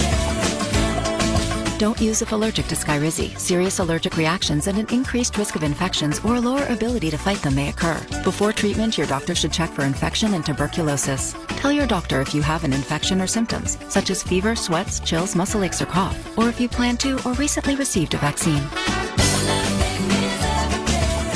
With Skyrizi, you could achieve 90% clearer skin. Ask your doctor about the #1 dermatologist prescribed biologic in psoriasis and visit skyrizi.com or call 1-866-SKYRIZI to learn more. When people have a craving to explore new and traditional Asian cuisines, they head to P.F. Chang's, where scratch-made dishes come from the 2,000-year-old tradition of wok cooking. P.F. Chang's wanted to explore new possibilities for their website. They turned to AmericanEagle.com. AmericanEagle.com re-architected P.F. Chang's website, integrating multiple third-party systems to create a unified digital experience. The results? Improved page speed and performance, personalized content based on users' location, intuitive online ordering, an increase in organic search visibility, and a 40% increase in new users. For scratch-made Asian cuisine, visit your local P.F. Chang's or go to pfchangs.com for website design, development, digital marketing, and hosting that produce efficiency, revenue, and results. Visit AmericanEagle.com. P.F. Chang's and AmericanEagle.com. Another example of the best businesses in the world, turning to the best in the business for websites. Go to AmericanEagle.com or call 877-WEB-NOW1. That's 877-WEB-NOW1. Shop millions of cars on AutoTrader. New cars, used cars, and electric cars. Find your one in a million car and leave the hassles of car shopping in the rear view mirror. Finally, it's easy. AutoTrader.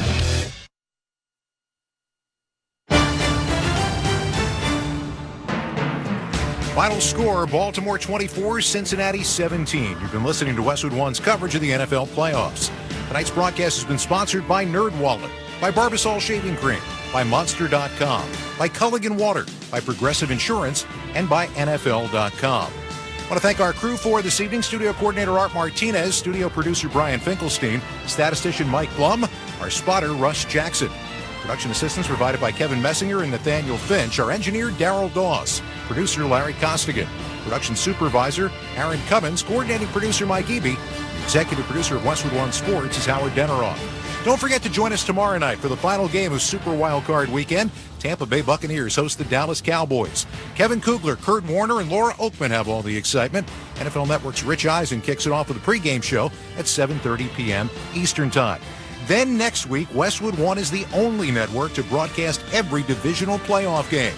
The matchups: Saturday, Jacksonville at Kansas City, followed by the New York Giants at Philadelphia.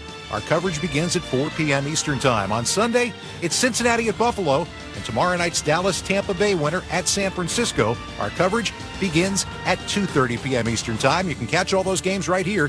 Many of these same stations, the NFL app, are streamed live for free on our website, westwoodonesports.com. Our final tonight, Baltimore 24, Cincinnati 17.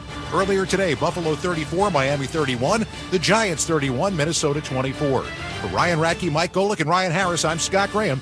You've been listening to the NFL Playoffs on Westwood One.